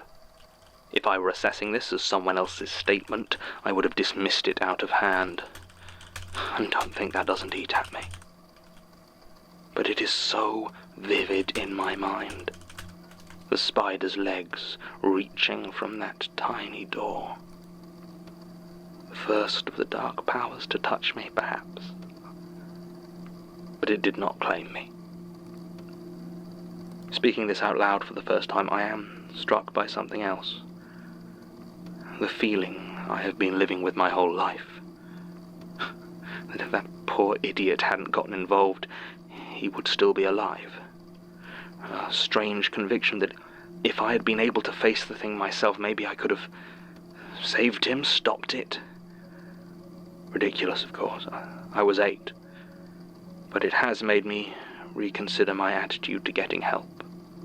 I have consistently kept the others at arm's length, tried to deal with things myself, and it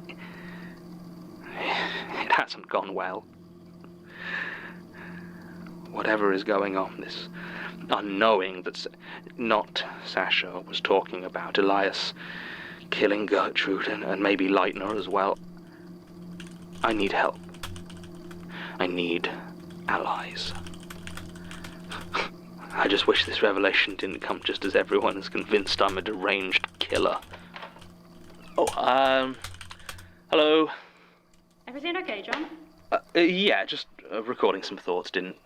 I didn't know when you were going to be home. Sure. Did you girlfriend clean the kitchen? A bit. I mean, I can't exactly pay you anything. I thought... It's fine. To be honest, it's nice to have someone keep the Admiral company while I'm out. He literally just sleeps on the radiator. Aw. I've got a lot of time to kill. You looking for a new job yet? It's complicated. There's a lot of stuff hanging over from the last one I've got to take care of. Well, like I said, you're welcome here as long as you need. I suppose you are rolling in all that sock money. Ugh. Up to your eyeballs in mattresses. Don't.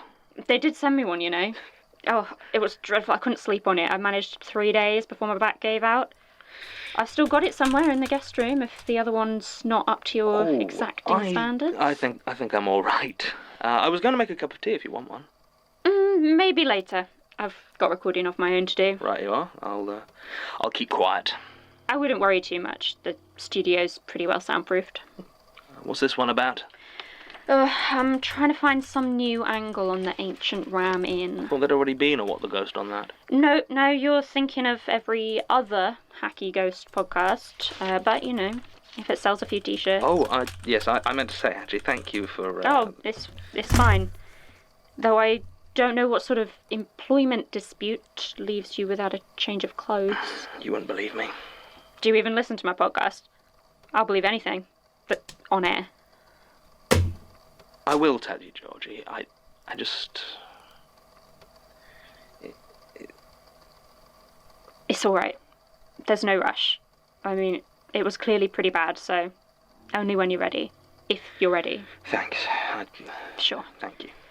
Anyway, I got recording to be doing. Catch you after. Yeah.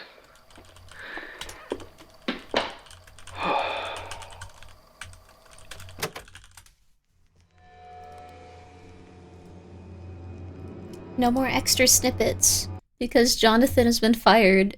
But he's still insane, so he's just like, I can still do my job for no pay at a paranormal investigating woman's home while contributing no rent. It is not a crime. Like, that's what he's been up to. So based, I started listening to this anytime I play games now and listen to episodes I've already heard before bed because it soothes me to sleep. Yeah, it's nice. I fall asleep listening to this quite a bit also. It's very, very relaxing. We're bringing it back now. I was kind of distracted for a second. I was kind of just like, oh my god, the spider, but now it's chill, we're chill. Mods removed your message, huh? Oh, it might have been Nightbot. Sorry, Arthur. If you get your message removed randomly, it's probably Nightbot. My name's Kat. My cat's name is Verboten. Oh, cute! You have a Siamese cat, too. Those guys are rare. I have a flame point Siamese. I like Siamese cats quite a bit. They have those cute little cross eyes. Oh my god, they're so cute. The VA who did Magnus Archives is the narrator from Slay the Princess. Yes, it is true. Are you scared of spiders? I am a little bit now. That was scary. The idea that they can become sentient and start trying to kill you is a little bit rough, yes. Nightbot targeted me last night. I'm so sorry. I'm so sorry about that. Oh, the @Grimmi. Oh, that also gets auto-deleted because it highlights it and stuff, and I automatically read it. Because I'm not the smartest. So, I'm so sorry about that, Arthur, but that's a very cute cat name. Guys, please go check out Arthur. He does the news. Also, Simeki, thank you so much for the read. Please go check out Simeki as well. It was very, very nice of you. And I'm so sorry the British man was talking during that time. We let the British man talk whenever he wants to, and then we talk after. Because he's usually got some interesting stuff to say. I think that's how I'm going to put it now. Oh, Athena in October. Oh, I'm so sorry. You miss your fuzzy friends? I hope you can get more fuzzy friends. Anomaly in the entry tube? Oh. What is it? Oh. Entrance blocked by Mountains of Madness. That would be a little different than how it usually is. Yes, thank you. Thank you. Having a mental breakdown, not realizing after all these episodes that he's the Slay the Princess narrator. He is the Slay the Princess narrator. I usually, with visual novels, I turn off the audio for it, and or the voices for it, and I do the voices myself. But I think it would be really cool to hear him do the narration for that. So next time I play it, I will absolutely do that. Always beware reading highlighted messages. Never know what weirdos put in them. But I'm going to be banned. That's a good voice actor to not stand out so much you always notice. He's really good. He goes into the role, like, very aggressively. I really do oh, this moved. I really do appreciate what he does. It's really good. It's cool that it's an airport, too. Like, the Princess's VA does a good job as well. Oh, hell yeah. I can't wait to see it then. I think we're good on this front with this, so I'm gonna start the next episode. But, I missed the next episode. No, the next episode's coming up right now. Well, in a second. Right, she's a VTuber? Yo! Now, the eyewitnesses. For me, wait, why? What's wrong, Gregory? Oh!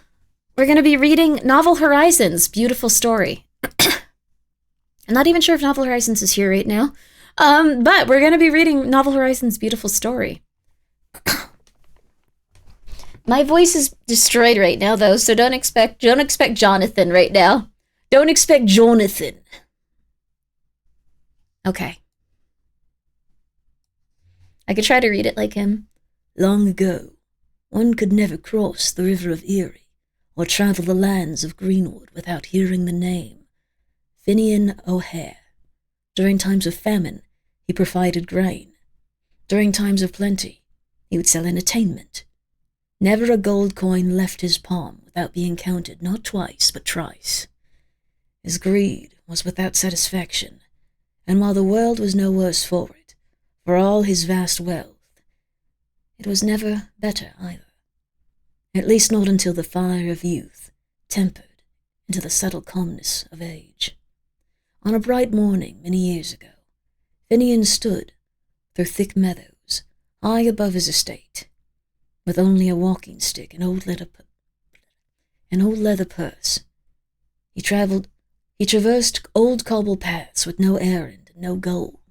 He hummed softly to himself, an old song from his childhood, soft and joyful, long forgotten by all except him.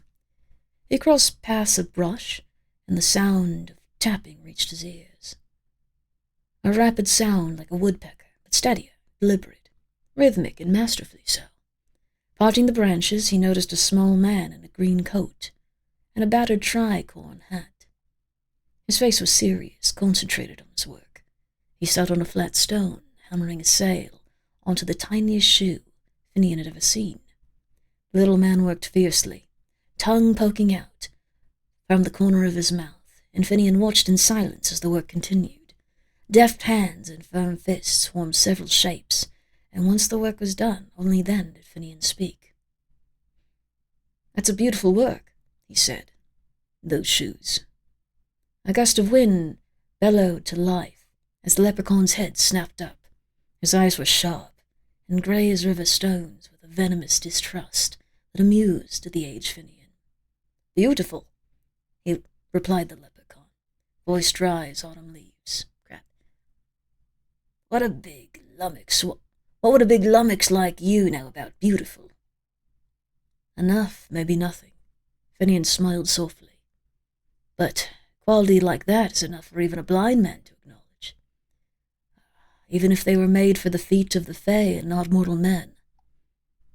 There was a small pause, and the leprechaun braced himself while flexing his fingers. Finian, did I forget to pause?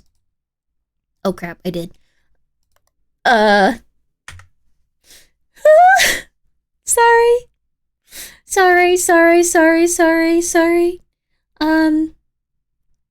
Sorry.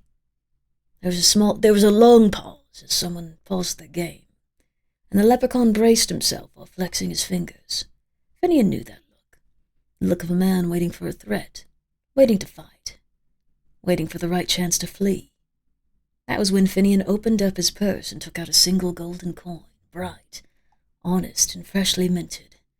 He rolled it between his fingers with practiced ease, and the leprechaun watched it closely, first with desire, but then suspicion. Tell me, Sir Master, started Finian, as he tendered the coin to the green man. For that which he dismayed, would you sell it to an old mortal? The leprechaun stared at the coin as if it was cursed. Years of skepticism placed across his face, and a deep distrust loomed heavy in his eyes. What trick is this? You desire not my crock, but ask to add to it. Oh, he's trying to... Oh, I see. Finian chuckled. I have gold enough, but rather than add, I ask for transaction, to pay the mighty cobbler for the honor of their own work. Oh, the honor to own their work. I have not slept a lot, and my tongue hurts. A long pause stretched out between them, with the forest winds blowing gently around the old man. Eventually, the leprechaun quickly yanked the coin from Finian's fingers and tested it with his teeth, before weighing it in his palm. The Fae looked the old man up and down. You're a strange one, he muttered, before warding towards and tending the coin back. But I'll not make shoes for human feet. It goes against the old rules. I thought as much, smiled Filian. Not Filian. Okay, I guess it's Filian now. But perhaps you'd accept the coin anyway, for allowing this old man's eyes to witness true beauty once more. Another longer silence stretched out between the pair, before the leprechaun finally pocketed the coin and stepped away. Name's Riggin, and I'm no fool to pass up on free gold, mortal. Of course not, Riggin. He pointed at Finian, as if warning him, but simply gathered his tools before disappearing into the wind, leaving behind the faint scent of leather and fresh forest leaves amongst the drying forest. Years passed. Finian grew frail, his walk shorter, his eyes duller, but every so often, around the same time, he would return to the forest, and return, both disappointed but inexplicably happy, until one soft autumn day he didn't return at all. The town would find him sitting against a stone, oddly shaped to conform to his body, eyes closed as if listening to the sound that only he could hear. He would be buried in a small churchyard up the hill, a simple grave, as if he had requested none of the extravagance that one would expect from a man of his status, only a granite plate that bore the usual information and a quote. And soon I had only coin, and then did I realize how dull it shined. Seasons passed, and long after the mourners stopped arriving, an old gravekeeper one day noticed something strange, sat neatly atop the grave of old Finnegan, shining in beautiful, pristine glory, a pair of perfect human-sized shoes, made of the softest green leather, tooled with patterns far too intricate and delicate for mortal hands to make, as if woven from moonlight itself. The stitching flowed like living water across the soles, and on the inner rim, written far too small for human eyes, ancient text was etched. Word spread quickly of these mystical shoes. People came from miles around to see them, and wept of their beauty. Artisans and craftsmen, masters from around the globe, studied but failed to replicate what came to be known as Finnegan's shoes. Many tried to move them from where they rest, but all found them as heavy as the world itself. The cold winter did nothing to lessen their beauty, and the heat of summer did not tarnish their glow. The old folk nodded, and they said the shoes were never meant to be worn. A monument instead they were, to be admired. The elders whispered of the shoes as a final payment that came a wee bit too late, and thus shall remain unworn for all time. Others say that they're cursed, dooming old Finnegan to never ascend to heaven, but no one knew for sure.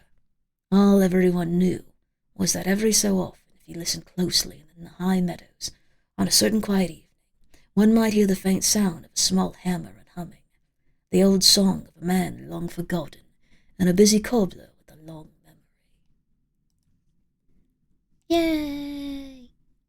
Oh, so nice, novel. Thank you. Oh. Death might make things better. No, that's not the moral. I'll figure out the moral. Your voice is soothing. Hey, Colt, what's up? Thank you. Well, I was trying to be a British man that sounded like he had depression. But thank you. Kaiser, thank you for the 400 bits. Phenomenal tale. It's a phenomenal tale novel. Oh, let's go! Thank you so much, Novel Horizon. They also make VTuber merchandise, if you'd like to check out their lovely store. Quite a few pieces of VTuber merchandise. And they'll also be doing some lovely card accessories very soon. I was about to ask if that was from Flowers for Algernon.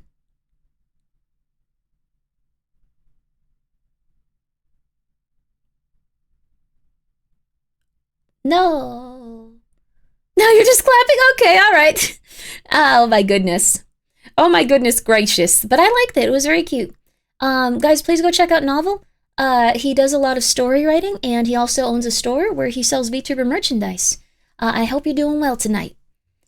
We also have another one coming up, but I thought it was quite nice. The leprechaun was very interesting that he was just...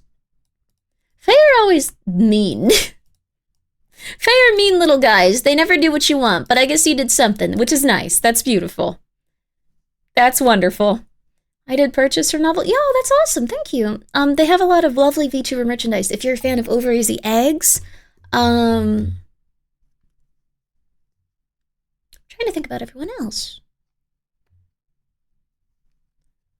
Oh, who else? Give respect and be respected. That's a good story. Though he didn't get respected until he died. That's sad. It's like Vincent van Gogh. It's interesting. Vincent van Gogh was never he was never popular until he actually passed away. But the reason is his brother was always sending him money throughout his life to like barely survive. Like you couldn't give him a lot of money and he had to constantly go like, all right, a little bit more money to Vince. When he passed away though, his brother like was like, okay, and then he eventually passed away too, very young. What happened though was like Vincent van Gogh's sister-in-law was like, what the hell am I supposed to do? I have an infant to feed. So she looked at all of the paintings that Vincent van Gogh had made. There was like 600 of them. Like maybe even 900. I forgot the amount. It was like 600 to 900. And she was like, well, he sent all these letters to his brother about what all the paintings meant and how they made him feel and like what part of his life he was going through. So she showed off the paintings and sold them with an attached story about what he was feeling and going through at the time and how he was viewing the world, and that's what made them extremely popular. And then she was able to sell all of them, and she she kind of helped him become like an overall sensation after he passed away. Yeah, I didn't know this part. I think it's gonna sound weird, but I feel like a lot of times if you get a lady to like look over your work or help with it or something like that, it often helps quite a bit. I think that they look at things in a different perspective than like guys usually do. Like if you look at how Ishikawa writes compared to like fellas. So, organic art narrative, really genuinely a rare thing in contemporary times. Yeah, and it made all of his paintings so much more amazing because he had such a beautiful way of looking at the world and how he felt, and it went on to make him very famous. I thought that was cool. Yay! Different emotionally? Yeah. You're disregarding 50% of the population if you don't. It's true. A lot of times people that are very rich and famous and like do a lot of good work, they often have spouses that they rely on. So I guess just find a lady to go like, is this good? Is this good? Is this good? And it might help. Works for a lady, also just another person looking at the same thing from a different perspective. That's true. There you go. Women complete men, news at 11. I think men complete women. Yeah. Yeah. I think behind every great woman is a great man. There you go. They behind them, though. Yeah. Sorry, I'm gonna make everyone angry. I'm gonna make everyone angry. Let's see. Disregard men, cater to women. That's not what I said at all. That's not what I said at all. No. Also, my mouth is now making weird noises like a duck. Like whenever I like talk too much. Because my tongue is like a little bit swollen. I can't wait to have a 6'5" blonde laser line. You got this, man. I believe in you. I believe in you.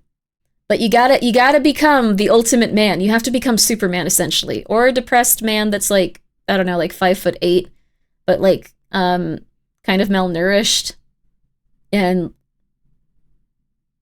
is insane. Either one, I guess. Okay. Yeah. There you go. Thank you so much, GGG, for the 100 bits. All I heard was women have great behinds. Okay. Kaiser, thank you so much again for the 400 bits. Novel? I'll send you that $4. I'm gonna send you Kaiser's $4. Thank you, Kaiser. I'm sending it to Novel. What's your PayPal? Must become funny, somewhat melancholy, and capable of throwing hands with superhumans. There you go. Hey! Malevola was my favorite, too. It's a shame that you can't go out with Malevola. It's deeply unnerving that you can't go out with Malevola. It hurts me. It hurts me. Anyways, this next one is 82. The Eyewitness. I like that this is legitimately just Jonathan's, like, thing. He's just like, I can't go back there, I will... Why? Why halt? This one's good, this one is good. We have to play some ads, we're playing some ads, but this one's a really good one, so please stick around if you guys enjoyed that last one. Not full, about 2 minutes. You can do the full 3. We'll just chill. I'll just chill for a second. We're just chilling. Don't worry, don't worry. Just chilling. Just chilling. It's all good, just chilling. Advertisement, yeah. I'm sorry, support the stream with the advertisement. Nothing's gonna happen, though. We're gonna just sit here. Chill with your cat, ladies and gents. Yeah. Grimbo can tell what she thought about my 1 hour short story. You wrote that an hour? That was really good. Like, for an hour, that was amazing. You're a very polished writer if that's something you can write in an hour. It has a beginning, a middle, and an end, a callback, and a moral and a message. Crazy. Good stuff. I think the moral is the fair kind of mean, but they generally are very fair. They might not do what they want, but they do what they're supposed to. They're fair creatures, kind of. They're fair in a way that's kind of mean. No, they're fair, but also the expectations you should have should be different. But also you shouldn't just try to get money. But also, if you do have it, you can talk to leprechauns. But also, good night, Pasta. This is a good one. I'm just gonna say this, but they added Malevola. She would have steamrolled Plant. Yeah, that's true. If Malevola were a romance, even if she were very, like, subtle and, like, not as big... I don't think Invisigal should have been a romance option, though. I know a lot of people are, like, super, like, she's the best, but, I think she should have been a plucky, like, teenager that you help rehabilitate. I think that would have made people's opinions of her, like, go, like, way up. Like, I'm just saying. Is Quaz, thank you so much for being here for 4 months, baby. There you go. No, pickle Pepsi? Does Pepsi have a pickle flavor? No. Is it wrong to love tomboys? It's not wrong to love tomboys. It's just that she was in a very emotional place and she was trying to bang you because she felt lonely and like she didn't deserve love or attention or kindness. So it was kind of a weird place for her to be in, and it kind of rubbed people the wrong way, I think, when she was trying to, like, very aggressively get with the main character. Also slightly guilty. Yeah, she felt like a large range of emotions. KFC Pickle Pepsi? What? Sorry, I know that we were talking about something important, but...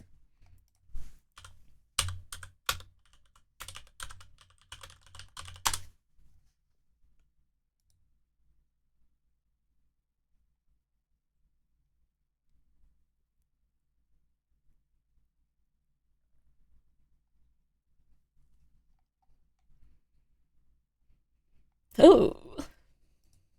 Ooh. Don't eat that. KFC had a whole pickle menu, I think. When was this happening? Is it right now? Something about her made me feel uncomfortable and I wasn't sure why. I think it's because she was acting on her trauma and didn't know how to have boundaries with others. So she really wanted to go out with Robert, so she was stalking him and being very aggressive because that's probably what she was used to with a lot of, like, her time when she was going after guys and they were going after her. And it wasn't really polite, though it wasn't, like, evil. Also, Luigi, thank you so much for subscribing. And then you kind of see her just have, like, a lot of, like, intense emotional traits that she's really going through aggressively, and I think being her friend and defending her and being kind to her, and instead of like kind of like letting her get to a point where she can't take it anymore and she's like just not happy, that was like a really sweet story. I really liked the friendship route with her and Blonde Blazer, because it felt very sweet. I felt like the Invisigal romance was a bit forced. It was very forced, I think, but I don't think she was terrible. I think she was really cute.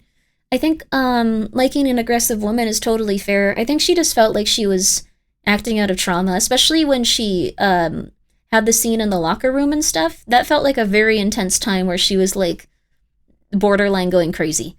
So let's see.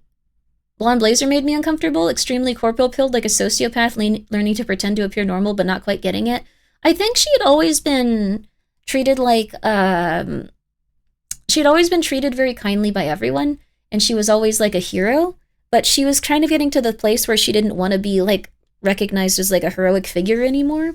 So she didn't know how to like greet people as like someone that would be normal. She only knew how to greet them as like a hero that was like, hello there, I'm perfect and I'm doing my best and I can't let anyone down.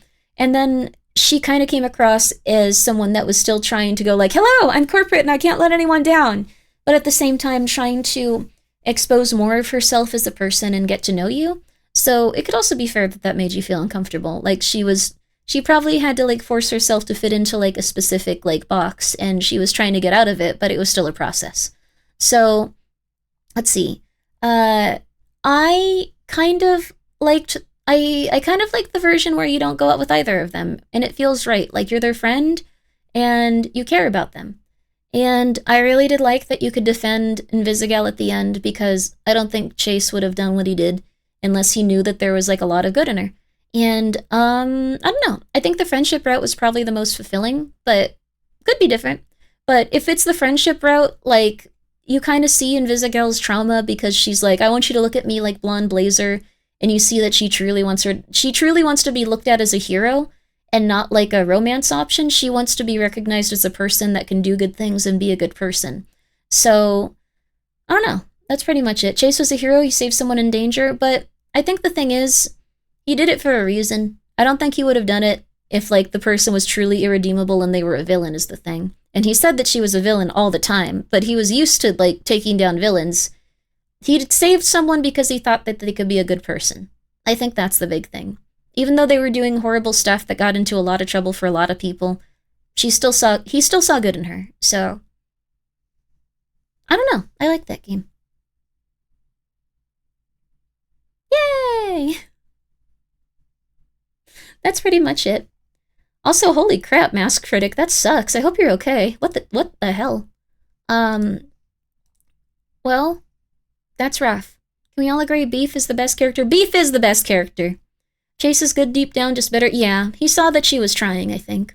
Robert convinced Chase that there was still good in Invisigal. Yes, you can see it specifically in the scene where they're out on the balcony, and he says some stuff to Chase, and Chase gets this look in his eye where he just kind of like softens and looks a little bit sad, and then he starts yelling at him again. But you can tell in that moment he was like, oh, I guess she's not horrible. I guess everyone goes through their stuff, and then that's when he saved her. So, I don't know. I think it was a good game. I liked the writing. The writing of the game is incredible. Yes. I don't know. I can think about how everyone felt in that game and go like, damn, that was rough for them. But also I kind of appreciate it. They're all real people. And now we're gonna do some ads. Did we do some ads? I don't know, actually. Did we do ads? I can check. 1 sec. Let me talk at you about very intense ads done. Okay, let's play the thing. I'm sorry. You know me. I'm so sorry. You know me. You know me. Alright, let's go. Blonde Blazer was clearly putting up a mask persona what people thought she was supposed to be. No one saw her for Mandy and she was too afraid to show it. Yes, I think that was it. I don't think she was a bad person. I don't think Invisigal was a bad person either. Chase didn't want Robert blaming himself for getting into the suit, and was ready and hurting himself or getting on a rampage of depression binge. I don't think he saved her for Robert. I think he saved her because he saw that there was good in her. We can disagree, though. Episode 82. I think he cared about Robert quite a bit. Witnesses. Also, that part was written weird if you, like, care about Invisigal and he's just like, I can see what you're looking at it like, and it's like, no, dude, what the hell? What the hell is going on? Come on.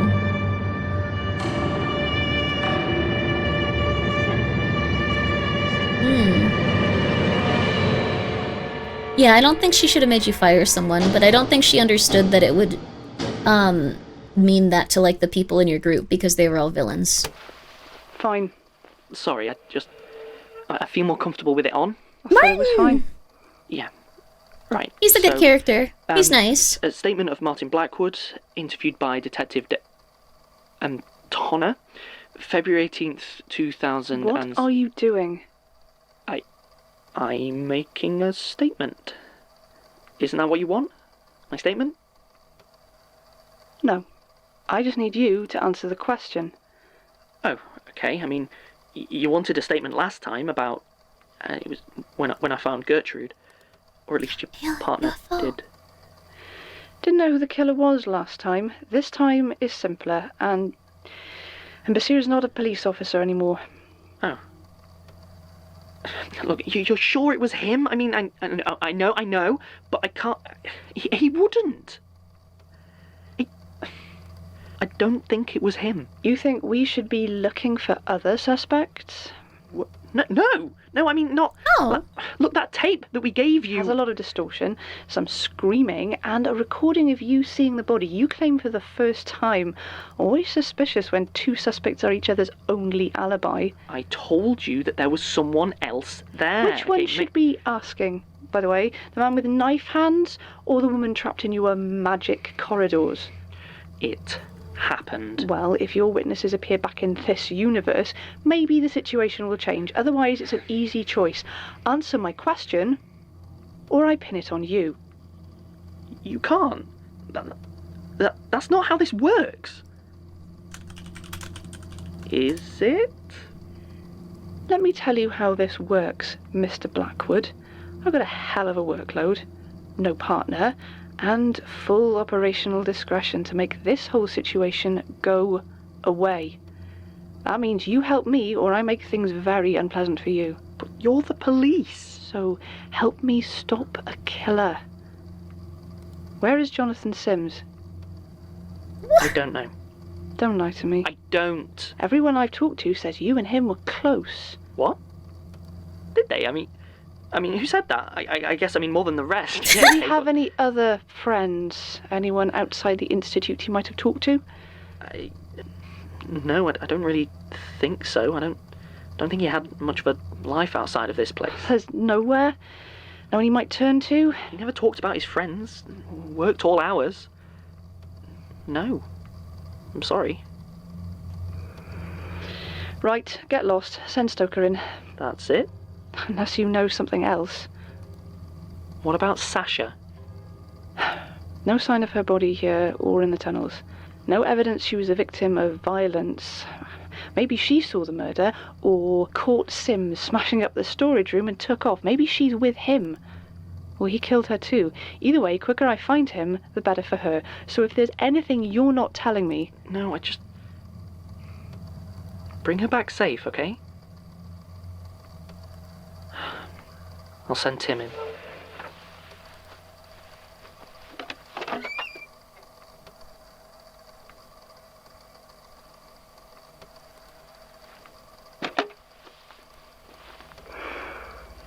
Tim Stoker.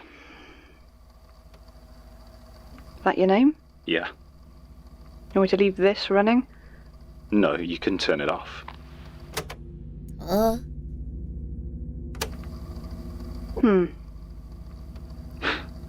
Seems about right. Look, just leave it on, or do you want to do this somewhere else? It's fine. Suppose you want my statement? I just need anything you know on the possible whereabouts of Jonathan Sims. Anywhere he feels safe. Any friends or associates he might turn to. No. You sure? Nothing that might help me find him? If you're hiding something out of some sort of loyalty... Look, if I knew, I'd tell you. We haven't talked too much lately. And you haven't seen Sasha James either? No. You think she's dead? Can't say yet. But looking at it, yeah. I think Sims killed her too. Sounds right. More bodies for the archive? You've got quite a turnover. Anything you want to tell me about it? Yeah. Don't take a job here. You're done, Mr. Stoker. Senator Bouchard.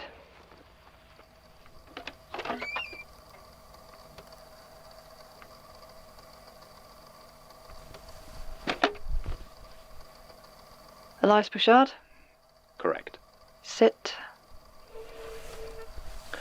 So, what can I do to help? You want my account? My sworn testimony? My statement? What is... No, just a couple of questions. Of course. I don't suppose you know how to turn this off. Oh, leave it running. I'm sure John will want to review the tapes when he gets back. So you don't think he did it? Killed a man in cold blood? Certainly not. He doesn't have the stomach for it. People can surprise you. In John's case, I rather hope so. You want him to be a murderer? Have you had any luck identifying the body yet? Well? I'm the one asking the questions. Very well. Then I suppose this interview is over. Unless you care to arrest me? The victim isn't someone we have on file. Doesn't match any missing person. Still a John Doe. I say something funny? Nothing. Just remembering an old joke. Right.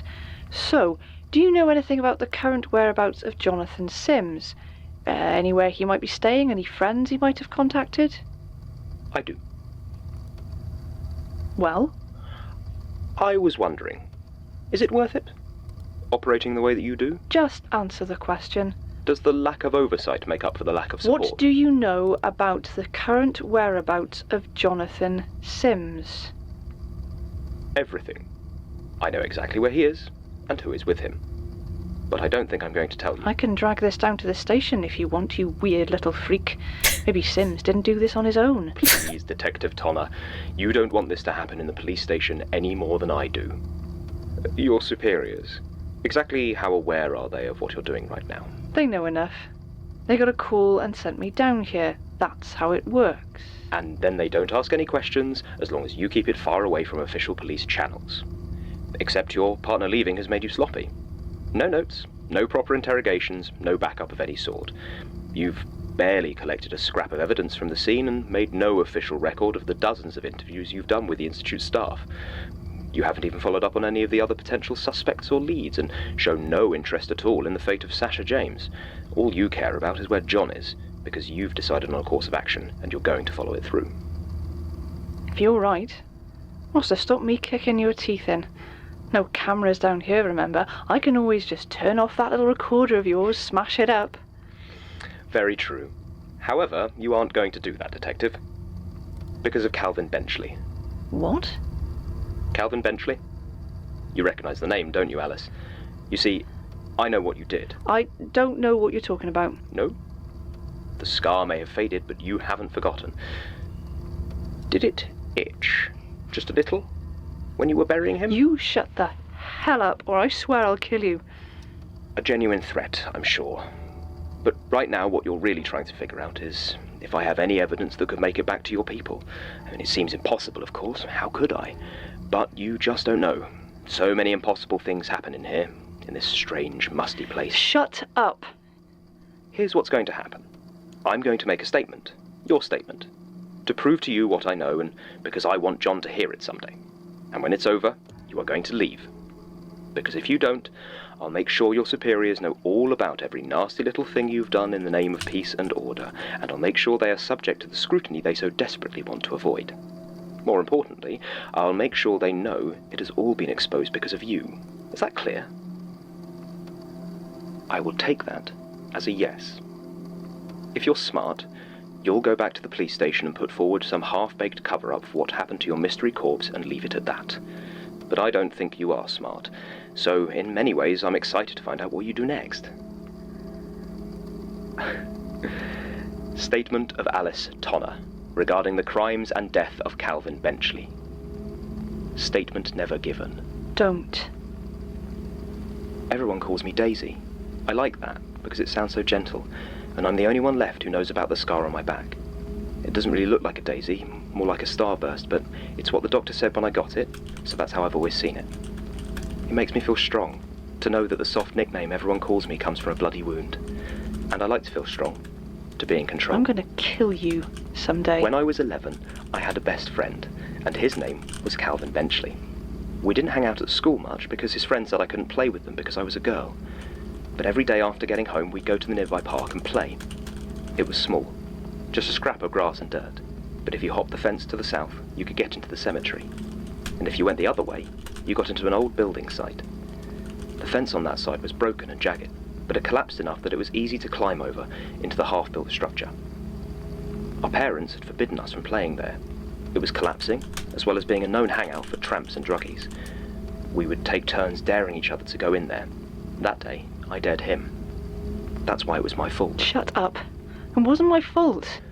We had been in the park when there had been shouting from the building site, crashes, violence, then a long silence. I dared him to take a look, and when he didn't want to, I started making fun of him. So in he went. When he didn't come back, I decided he was just trying to spook me, but after 15 minutes, I decided he wasn't.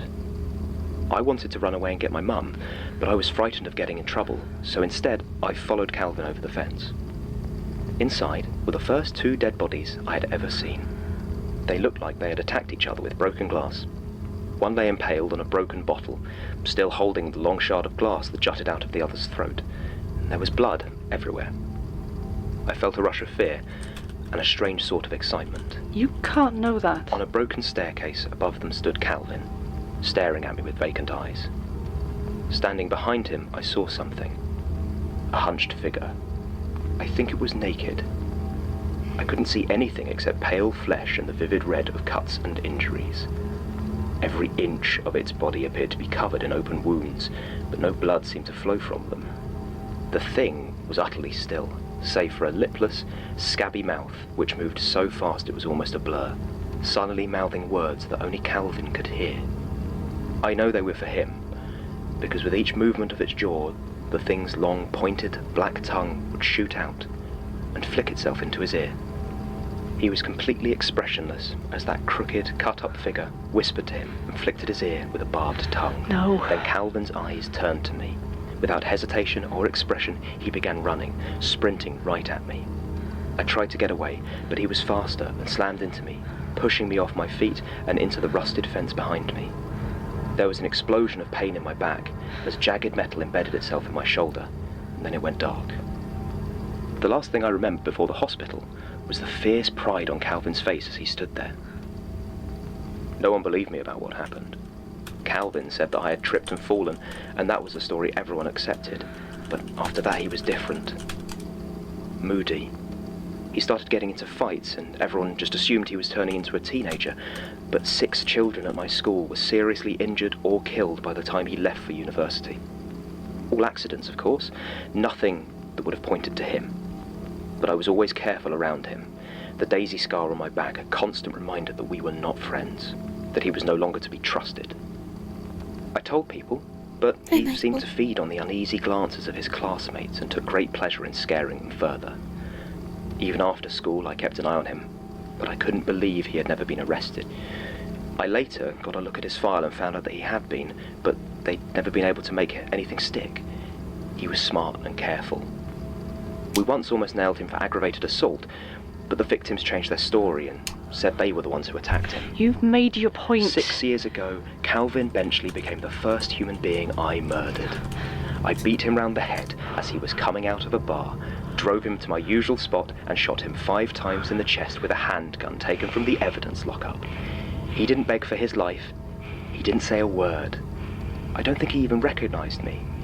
He was harder to get rid of than the vampires, but I managed it. And nobody asked any questions at all. He was a scumbag, and nobody wants to risk getting a Section 31. He was the first human I dealt with like that, but he certainly wasn't the last. Do I need to go on, Detective Tonner? Good. Feel free to see yourself out. If you take any action against myself or this institute, I will ensure the police become aware of your crimes in a way that cannot be ignored or covered up. I leave the matter of Jonathan Sims up to you, though I will not tell you where he is. I suggest you close the case and move on, but if you find yourself unable to do so, my advice is to kill him quickly.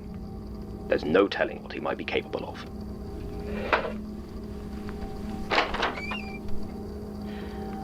One day, someone is going to kill you. I really hope it's me. Good day, Detective. But she looked like she'd seen a... well, you know. So? So I'm just saying that she spends all that time in there with Elias and then leaves like that? Maybe he told her something. Or maybe she just hates it here, like a normal person. And maybe they said something about Sasha, you know? She's dead, Martin. Come on. Even you're not that blind. He got her too. Don't you say that. Don't you dare say that. I didn't. It was that detective. You tried talking to her about it? She didn't care. Just wanted to know where he was. Makes sense. No, it doesn't. Nothing about this makes sense. I don't know who that old man was, but John would never hurt Sasha. Fine. If it wasn't him, it must have been that thing we saw. It was only for a second. And what with that weird finger guy and the door, I mean, it didn't look like her. It did. You know it did. But maybe it ate her. Maybe it was her. Maybe she was always some messed up mutant and we just never noticed. Could have been Michael. I mean, it basically told us it was working with John. When you disappear, and there are more than 3 different ways you might be dead. Look, I'm sorry. It's just this place. Bad things happen, and eventually you don't come back. Tim. I'm going to lie down. Tim, we've got to talk about this. Huh. Tim, did you turn the record?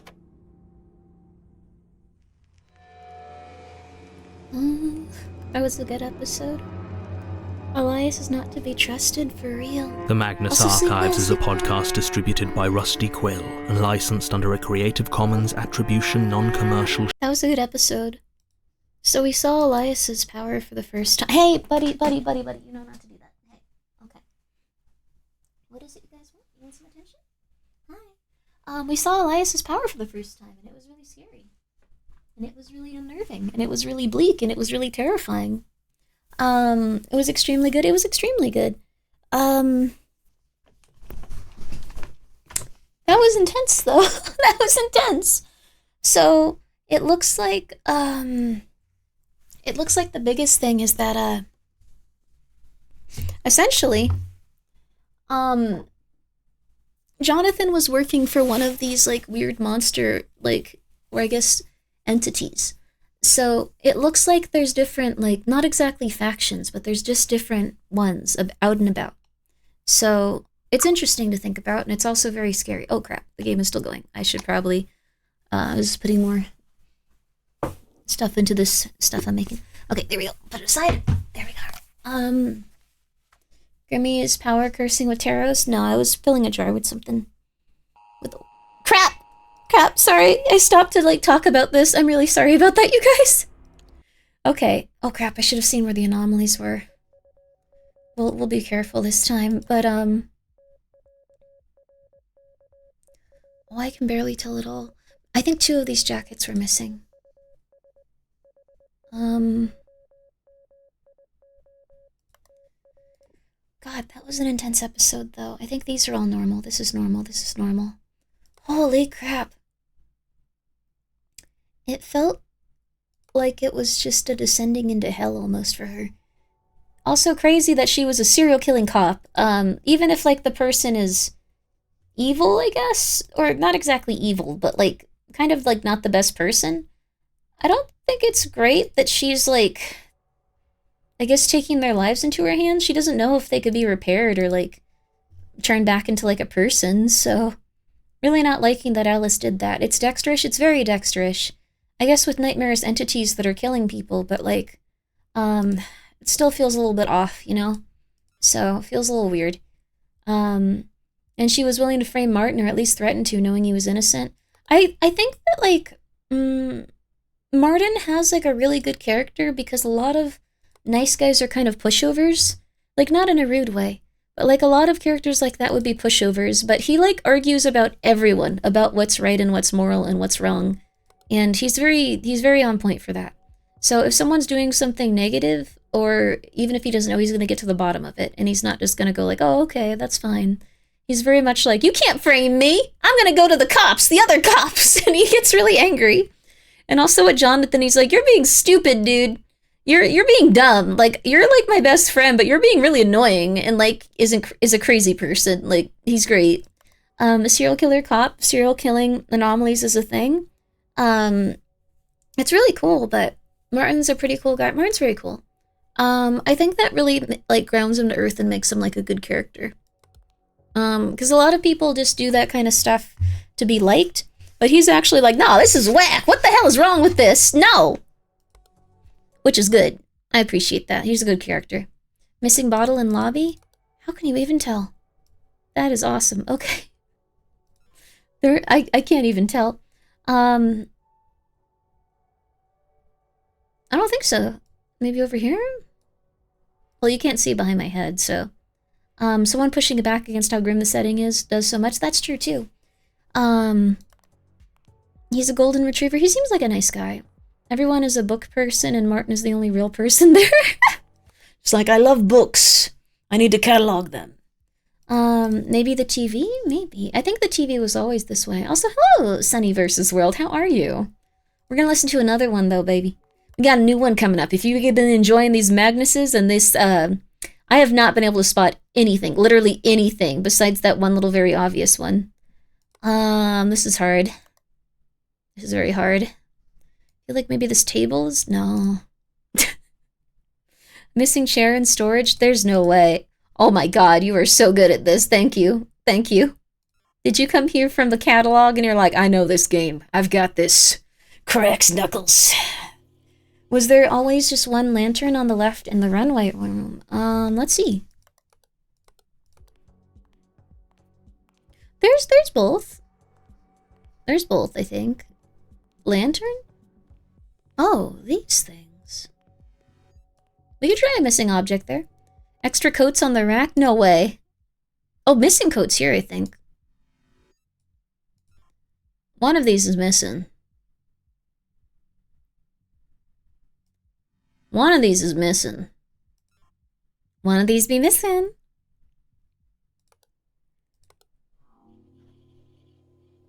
Less coats there. And then extra coats here?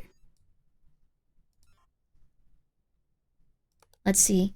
The CIA will come for after you come out with us. No. You relax. This is really good, Grimmi. You like I really like this show too. It's really amazing. It's like very one of a kind. I've been incredibly happy listening to it. The mannequin on the left in the storage was a full... wait, what? On the left? This one? Oh, was this a guy mannequin in the other one? Oh, crap. If I can't sleep, I can check out... Oh, crap. Okay, so this sneaked past me. I can check out you out if you're live. Gives me something to wind down to relax with. I'm really happy about that, Gino Mercury. I love that I get to be everyone's bedtime story. With a lovely guest, Jonathan. This next one is... That one was the eyewitnesses. This next one is... Drawing a blank.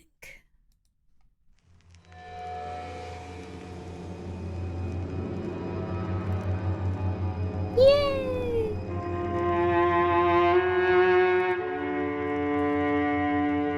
Links to merch? Oh, they have merch on their website? I'm gonna go check it out right now. Rusty Quill presents The Magnus Archives.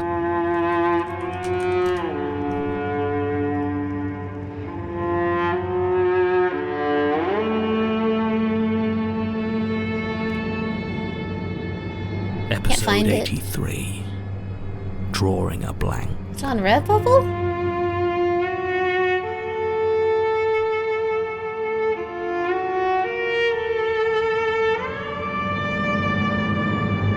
Not a big fan of Redbubble.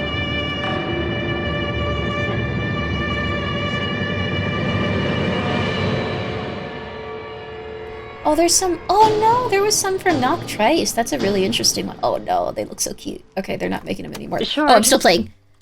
Why? I just do. It's my job. I record them. Don't DDoS any other websites, guys. We're doing that on purpose at this point. You gotta stop. No, That one no. you lost so badly. You're gonna get me in It somehow trouble. Cost you all your stuff. You're gonna get me in trouble. Well, how am I to know? Look, Georgie, it's not... You don't need to worry. I mean, I'm not on drugs or anything. What? I could be on drugs. Sure. I know that you get obsessive about Hi, stuff. Michael. And this right here, That's really funny. You nerd. You're not gonna find drugs. You got hooked in and then it all went wrong. I mean, that is almost exactly what happened. So what you need now is distance. You're right. You're right. I need to record it. No, you don't. This... Not that kind of raid, guys. Don't actually raid websites. You've knocked them down a few times. Stop it. Stop it. Look me in the eyes and tell me that it's not part of the cult or whatever the hell it was that left you homeless. That's true. Come on, what's it been, 4 days? Yeah. It drops through the letterbox and you spend 4 days like this. It's not... It isn't right, John. You don't sleep. I've been investigating. Please, Georgie, I need to record it. That's all. Then it's done. Fine. Fine. But you have got to deal with whatever this is. I will. I promise. Okay. And just so you know, not keen on your weird stalkers knowing my address. Not keen on that. Right. Statement of Chloe Ashburt regarding a new window display This isn't at your Phantom's job. department store in Hammersmith. Jonathan, this isn't your job. Given 19th October 2013. Audio isn't your recording by job. Jonathan Sims. Audio recording by Jonathan Sims. Statement begins. Okay. Let me look at your Working in a large department store can be kind of strange. I'm gonna leave it blank. I've had jobs in a couple over the last few years and talked to people who've worked in others, and they all seem to operate slightly differently. Some treat every department almost as a separate business, with its own dedicated team. Some move their workforce around regularly so they don't get too comfortable. A few operate almost entirely by leasing out spaces to specific companies, like the individual perfume or makeup counters, so you have an array of small isolated teams on their little island of product. I personally prefer the second sort, as it gives me an opportunity to work with a lot of different people and products, and I have a tendency to get bored if everything gets too samey for too long. So Phantom's worked pretty well for me, at least at first. I mean, it's not like customer service is my passion. The public is a moaning, dreadful bunch, but it was only a part-time job to put me through art school, and my colleagues were mostly a decent lot. What I did enjoy, and what I tried to be involved in every time it came up, were the displays.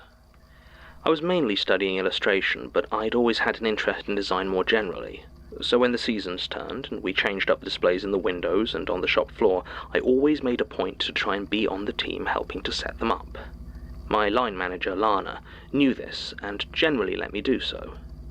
I'm not sure I actually sped things up, to be honest. I'm a bit of a perfectionist, and between posing and dressing the mannequins and setting up the props, I think I probably delayed the whole process more than a bit, but everyone was very patient with me as I directed them on how I thought they should assemble the bits I couldn't easily reach. I sometimes wonder whether, if I'd left this display alone, or even let Lana do it, things might have turned out differently. But in the end it is what it is, and I'm just going to have to live with it. This was about a month ago, just as we were starting to put out the autumn displays. These are always my favourites, because aside from the obvious duffel coats and Halloween stuff, the slightly more unexpected or avant-garde displays tended to be up over the autumn. The theme for this particular one was Nights at the Circus. There were acrobat mannequins in hoops, a rather well-made papier-mâché lion, and the centrepiece. A mannequin set up like a ring mistress, dressed in some of the more theatrical clothes that Phantom's was selling that season, topped with a bright red top hat and clutching a whip. It created rather a striking effect. I spent longer than I should have trying to get it absolutely perfect. When I was done, though, I knew it had been worth it. The shiny, blank face stared out from below the vivid red, and the hand clutched the whip at such an angle it seemed as though the smooth plastic flesh might leap to life any second with a crack. There was one other reason I quite enjoyed working at Phanton's, and that was it gave me ample opportunity to practice my figure drawing. Because of my classes, I tended to end up working the later shifts, and Lana would usually let me stay past closing time, where I would spend hours drawing and redrawing every static figure. The different poses and costumes and displays gave me fantastic practice. It was almost meditative. I'll always be grateful to Lana for letting me do that. A lot of the higher-ups were kind of assholes about it, hiding behind faux concern that my condition made closing up on my own potentially dangerous. But Lana, to her credit, ignored them, and we never had an issue. Well, not that sort of issue, at least. So obviously, once the Nights at the Circus display went up, I spent several evenings drawing and redrawing it, copying every curve of the almost featureless face, the line of the limbs, the poise of the feet, over and over until I got it right. So when I came in one day to find that the ringmistress mannequin had been replaced, I knew instantly. It was wearing the same clothes, certainly, and was posed the same way, but I could see the difference. If I hadn't known it in such detail, I never would have noticed. Certainly no one else mentioned it. And when I asked Lana if there'd been a change, she just gave me a blank look. I was sure, though. The arms were just a little bit longer, the neck ever so slightly twisted, and the face, where before there had just been the faintest hint of a nose and a slight smile, was almost completely blank, save for a small patch of broken plastic near its forehead.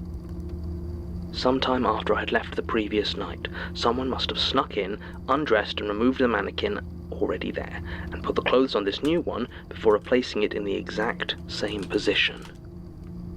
It didn't make any sense. I thought about trying to bring more attention to it, but nothing had been stolen, and the changes were so small that even if I could convince them, what were they going to do about it? So I kept quiet.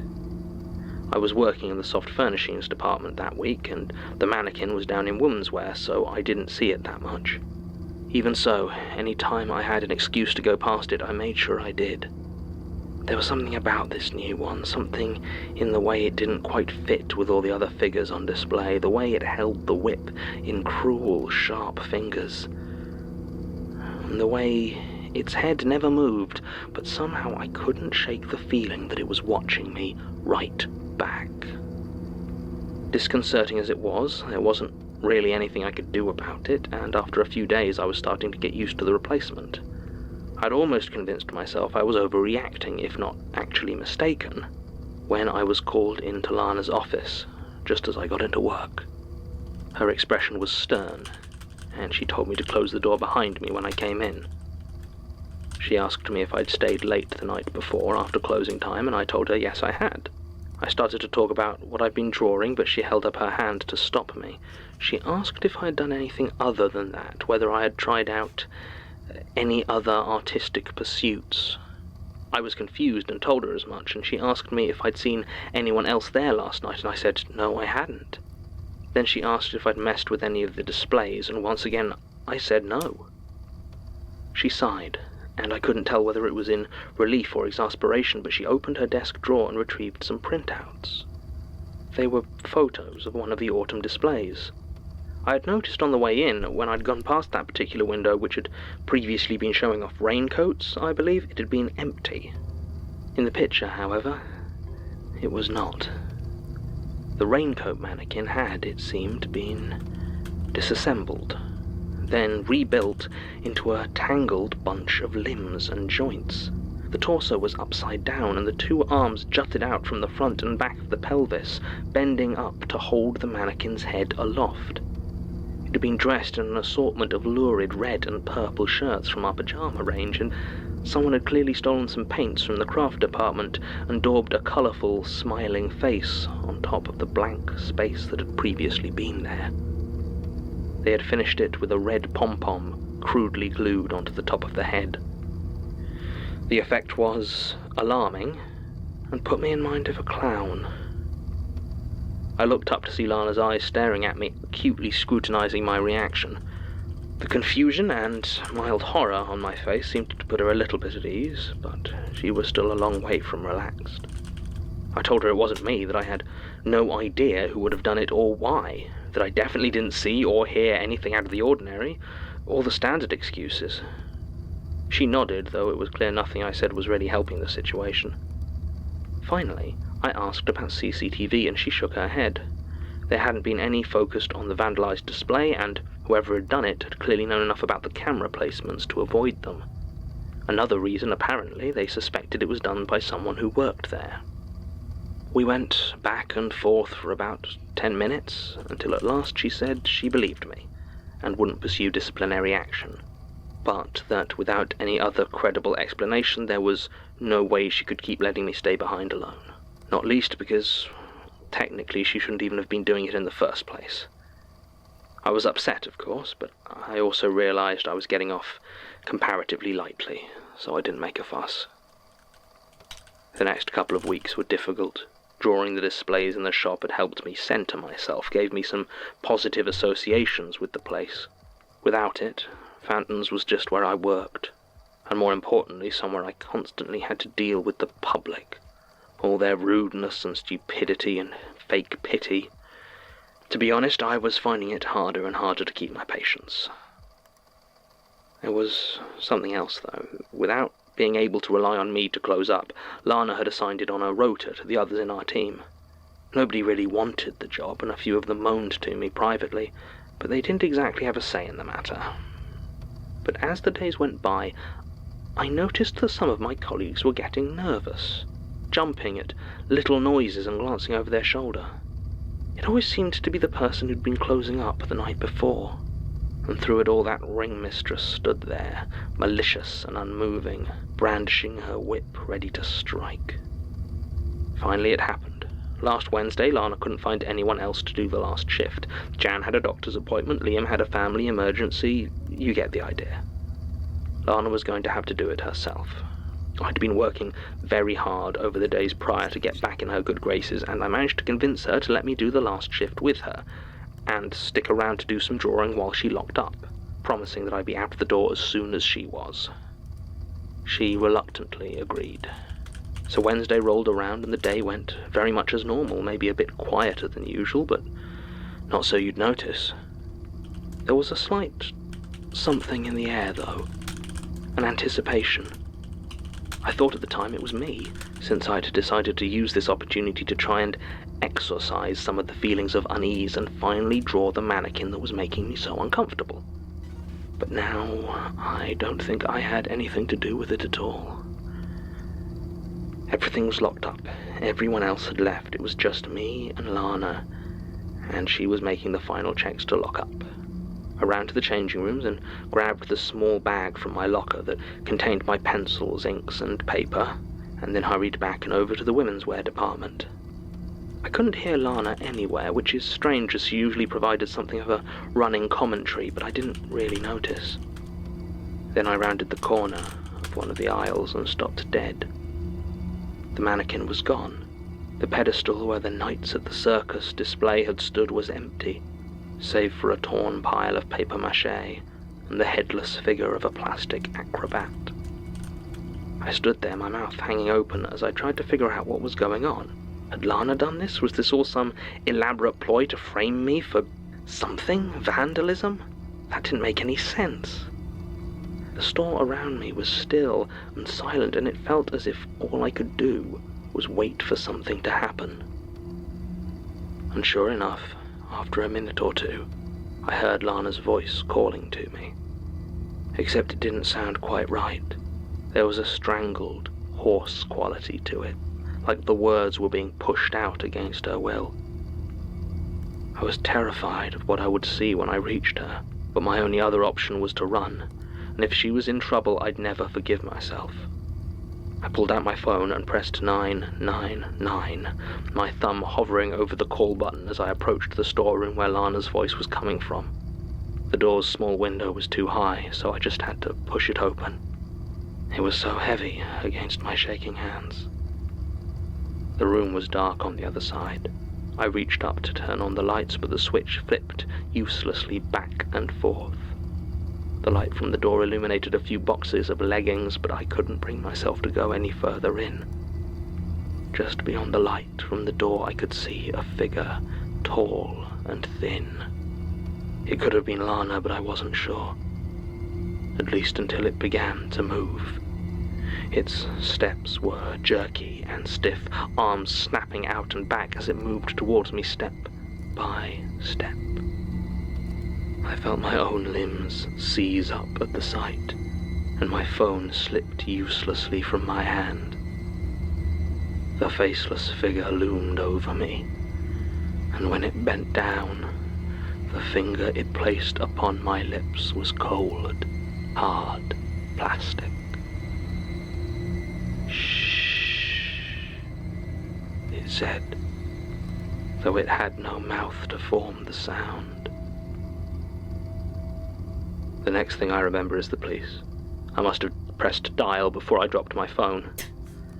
They found what was left of Lana further into the storeroom.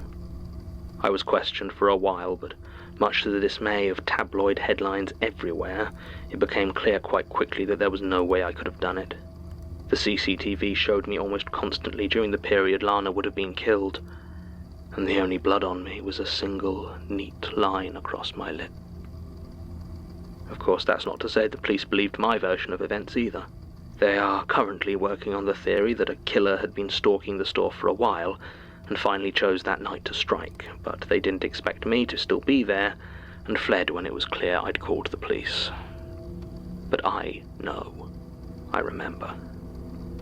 Sometimes I wake up in the night, and I can still taste the blood and plastic of that stiff and lifeless hand. Statement ends.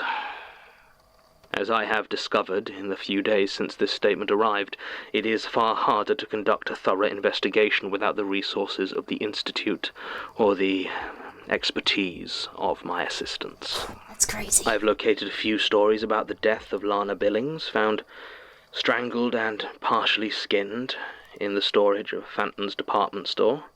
But the rather lurid newspaper coverage is as much as I could find, and it gives no further information of use. Well, that's not quite true. The Express illustrated their story with a picture of the service entrance to Phantom's, the entrance the killer is assumed to have used to access the storeroom.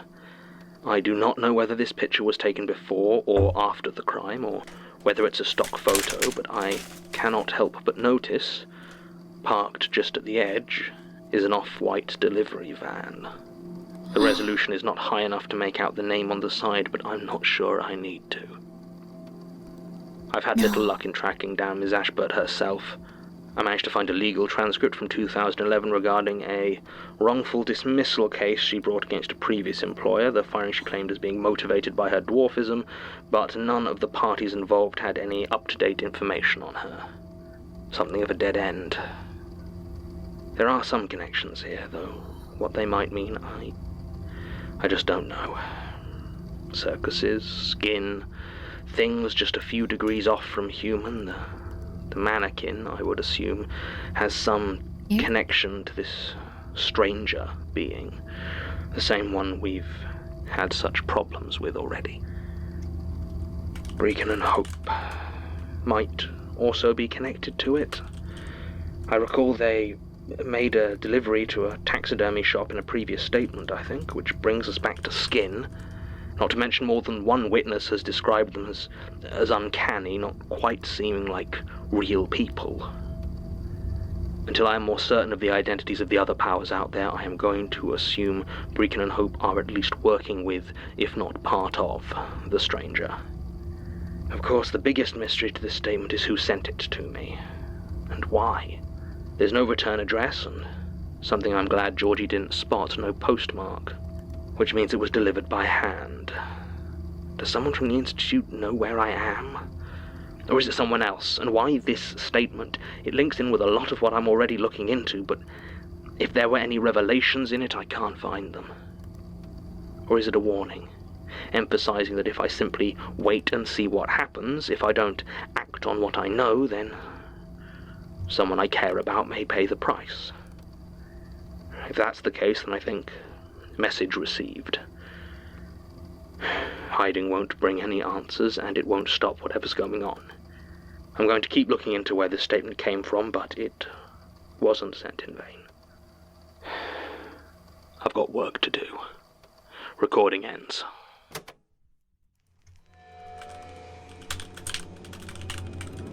That was an intense one. The But this one Magnus brings some Archive- like old episodes back, I think, like if you're thinking about it. Which I like a lot. Also, we're on episode 83. That was episode 83. We have listened to 83 episodes on stream. I am so glad that you guys like these. Like, I love these. I love this show so much. Hello there, the First Prince. How are you? I don't know. That one's just an amazing, like, every single one of these. I like that her coworker was maybe trying to protect her. Yeah. It's very sweet in the end. Like, John is connecting the dots now, and so can we. Yeah. Which is really cool. Like, it's very natural, too, where you go, oh my god! How empty do you think we'll feel when we run out of episodes? They'll make more. They'll do it. They'll make more forever. They have to. Please? Please make more forever. I can't see any anomalies. Backstage mirror? Oh. We can try it. Why not? Image anomaly. I'm going to start listening to them while I'm working tomorrow. Oh, heck yeah. It's really good. These guys are still hanging out just fine. Ads before the next one? Yeah, let's do 3 minutes so we can get 2 episodes in. Too cluttered in the dressing room? I don't think we can, like, make comments that... Oh, you're right. I thought you were just like, it's too cluttered, get rid of it. And I was gonna be like, dude, we can't make them, like... we can't make them do that. No, you're right. It actually is too cluttered in the dressing room. But also, thank you so much. Zai, Ra, Inel. Thank you so much, Zai Ranel, for the raid. I apologize for only, greeting you now. I was just, kind of focused on the game and the episode. God, I love this show. The great part is, if we ever finish this audio drama, if we somehow do, we've gotten so many good recommendations from so many people about other ones we can listen to, so the spooky audio dramas will keep coming, baby. Though this one's the best one, I think. Is this light, small flickering light in the backstage anything? Oh, yeah. Flickering light? Oh, this is just a can of hairspray. No, this always gets me too. I always think like, oh my god, what is that? It gets me really bad. Oh, too many bottles. Extra object, baby. We doing it. Your name looks like a Final Fantasy character. It does. This better be scary. All right. Once the ads are done, one for this guy. One for this guy. One for this guy specifically. You're gonna have to sit through some ads, but trust me, it's gonna be scary. It's gonna be scary. Yeah. Just saying. Protocol is a prequel, though? Oh, that's cool. Reminds me of Welcome to Night Vale, but probably only because there's so many episodes of it. I think the fan bases share a lot of, like, a lot of people that go into them and stuff, so. I still thank you so much for reminding me that Magnus Archives exists, Grimmi. It's been my go-to background while doing stuff around the house or work. I'm so happy to hear that. That's wonderful. I'm so happy. Okay. So, let's see here. Let's see here. All right, pre-rolls are off in 6 minutes, so guys, we're going to be doing 3 minutes of ads. Hang tight for 3 minutes if you'd like to see what happens in the Magnus Archives.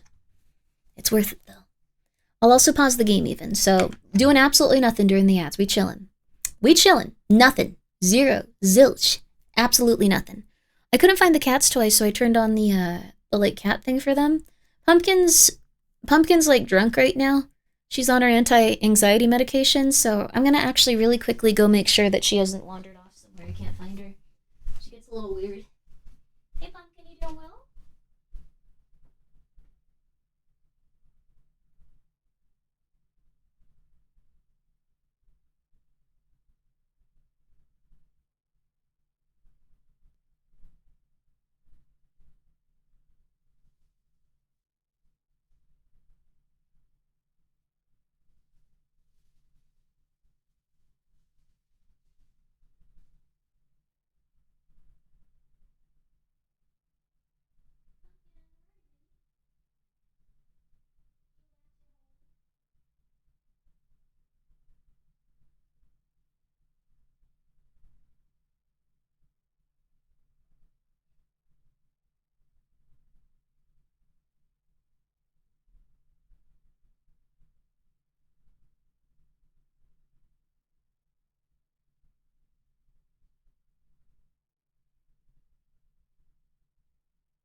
Pumpkin's drunk, so she's gonna sit with us. It's okay, baby. You wanna get on the table? Okay. She's wobbly. Let me move my food, okay, baby? You can get on the table. There you go. There you go, Angel. It's okay. She's a little drunk. She's okay, though. Yeah, you wanna sit down? Oh, you wanna get down? You can stay in here with me, though. So just stay in here with me, okay, Pop? Yeah, you can sit down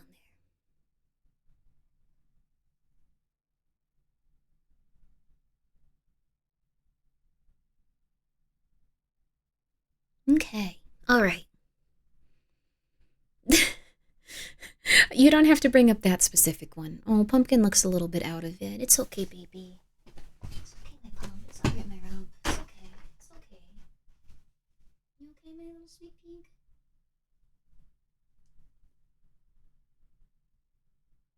You're okay.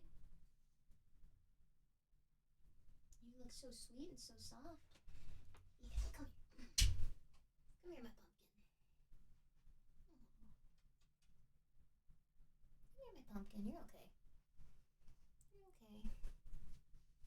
You're okay, my ramekin. Yeah, I wanted to sit with you for a while, okay? Just for a little bit. Pumpkin pie has become pumpkin wine. She's a little drunk. It's okay, honey. It's okay. It's okay. Why do you wish I was banging your dad? That's concerning. It's a little weird. Okay. It's okay, Pumpkin. Okay. Alright. There you go. It's okay, baby girl. It's okay. Okay. How about I put you on the floor so you can go back to your little hidey hole if you want to, but you don't got to. You don't got to if you don't want to, okay? Hey, how about you hide in this box where I can watch you? Wouldn't that be nice? Look at this. It is a cool box.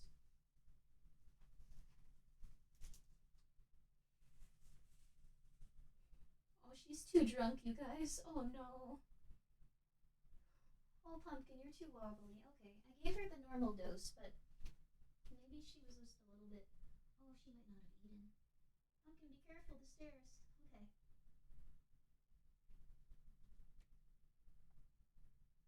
You want the toy on, Pumpkin? I'm gonna put the toy on, okay?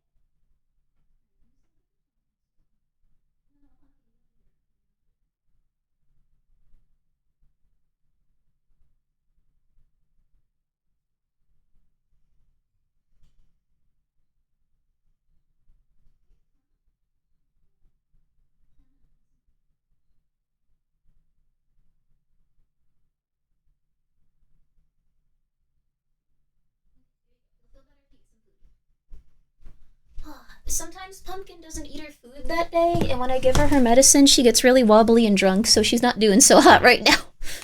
Poor Pumpkin. So she's a little nervous, but I put her in front of food, so she should be good in a little bit. Okay. Alright, we're good. Alright. Sorry. We are now going to show you a spooky story. I apologize for just getting up and trying to resolve that for like 3 minutes. Okay, we're good. Yeah, the Gaba Pennant hit hard. Yeah, she's a little out of it, but she's okay. Okay. So, all right. The next episode is Drawing a Blank. Is a podcast. That's what we just watched. The next episode is Possessive. There we go, baby.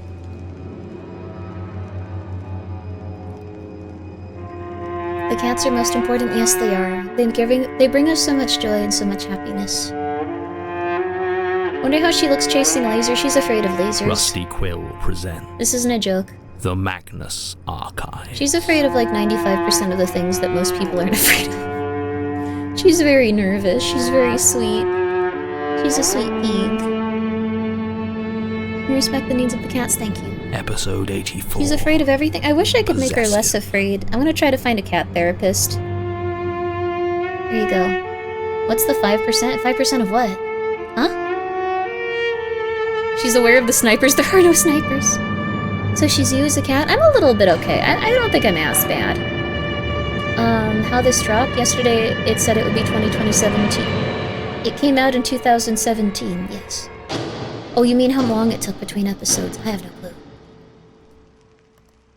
This room is hard. Right, Martin Blackwood, archival assistant at the Hey, Magnus Martin. Institute, recording statement number 9900112, statement of Adrian Weiss, given December 1st, 1990. Statement begins. When I was She about chased the 10 toys or 11, sometimes. my parents moved us Very from rarely. Ipswich out to a small village in Suffolk called Cratfield. I'd tell you what the nearest notable town was, but there really wasn't one. Nothing much near us at all. It was open and rural, and the way I saw it, absolutely filthy.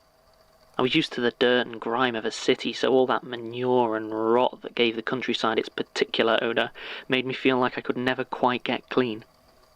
Still, I was happy enough to be living there. My school in Ipswich had been very difficult for reasons I'd rather not discuss, and I had no friends to speak of that I was leaving behind. For all the isolation and muck out there, I still felt like I appreciated the fresh start. The village kids were an insular lot, but they accepted me much quicker than I had expected. I guess they couldn't really be picky. A place that small, you end up hanging out with all sorts of kids that you wouldn't normally look twice at. That's how I met Gordon. Gordon Goodman. He never really fit the name.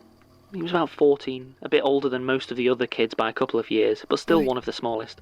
Barely 5'2" and scrawny as anything. His hair fell over his eyes, and you always had to ask him to repeat himself, because whenever he started talking, it was so quiet that you'd miss the first part. I liked him, though. He wasn't someone who'd judge you. He just took everything in stride. Now, near the edge of Cratfield, at least as much as it had a clear edge, was a field of about 3 acres that pretty much everyone avoided.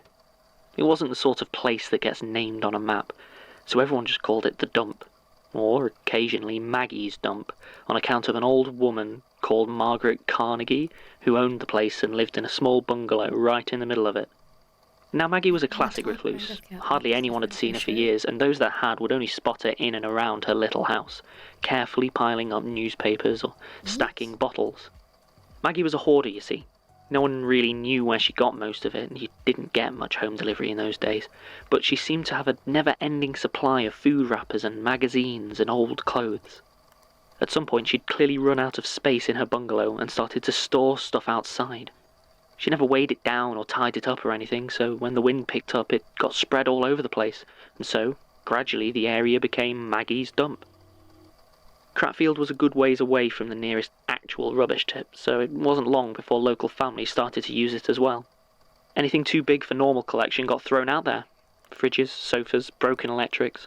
By the time I moved there, the area around old Maggie's house was covered in junk, with stained, white, broken appliances dotted all over like blisters on grimy skin. I learned all this from the other kids when they made fun of Gordon, who they called Maggie's little pet, or sometimes her rat butler. You see, he was the one who delivered her food. I've no idea why his parents had taken on the responsibility of providing for her. She was probably a distant relation of some sort. But it was Gordon's job to bring her groceries every few days, winding his way through the filth that surrounded her isolated home. Now, old Maggie fascinated me. Or rather, the stories about her did, because obviously there were stories. The two most common were that she was a witch, or that she'd killed her husband and chopped him up, keeping the land as messy as possible so nobody would think to dig him up. I never met anyone in town who remembered her actually having a husband, of course, but there were plenty of kids who claimed to have seen her creeping past their houses at night or staring into their windows. Davy Morgan even said that she'd chased him through the woods with a knife, but we all knew he was a liar. Even so, the stories terrified me, and I loved them. I never wanted to actually meet Maggie. I was far too scared of her for that. But I used to love walking with Gordon while he took groceries to her. I'd see how close to her house I could get before I got spooked and ran home. I used the bigger bits of rubbish as markers. After a few weeks I could always make it past the broken red sofa, and the bravest I got was the washing machine without a drum, all the while picking my way past sodden newspaper and rusted cans. Gordon, for his part, never seemed to mind. I reckon he was thankful for the company, as he would chat away softly to me as we walked, either ignoring or oblivious to my fear. Whenever I ran back to the fence post that marked the start of Maggie's dump and was therefore, in my mind, safe, I would turn back to watch as Gordon reached the bungalow. He'd press the little doorbell and stand there waiting until the door swung open. I could see a figure stood there, long, white hair, and a dressing gown the colour of rust. They would lead Gordon inside and the door would shut behind them. I would never see him come back out. I tried to convince myself he just needed to help her with chores, but deep down I knew she was doing something dreadful to him.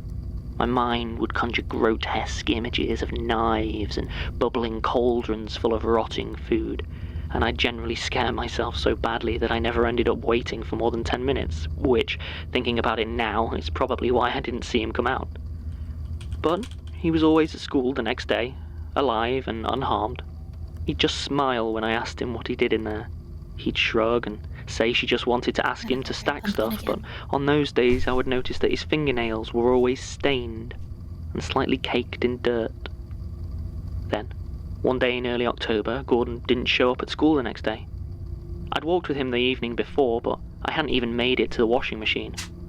I'd seen him go inside, and now he was gone. Nobody seemed bothered, and one teacher said his parents had called him in sick, but I was certain, this time, old Maggie hadn't let him go. I ran over to his house as soon as school finished and knocked on the door. His dad answered, and when I asked him where Gordon was, he told me he was up in his room with a fever. I asked to see him, but was told very firmly that he was asleep. I looked Gordon's dad in the eyes as he said this, and I knew that he was lying to me. If anyone was going to save him from Maggie's knife, it was going to have to be me. The sun had almost set by the time I reached the dump, and the bungalow seemed much taller, silhouetted as it was against the darkening purple sky, surrounded by the filthy white corpses of unwanted electricals. But that wasn't right. Maggie wanted them. Maggie didn't want anything to be lost. She wanted them to stay and rot. You know, for all the fear Maggie inspired in me, I was completely unprepared to be right about her. Not the knife. I got the knife wrong. But I do think that she was a witch.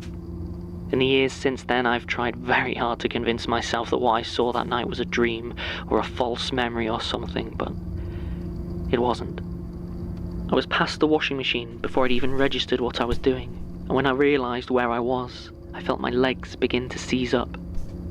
The lights in the house were on, dim through the filthy windows, and they cast a diseased yellow glow that reflected off a pile of clear glass bottles stacked outside.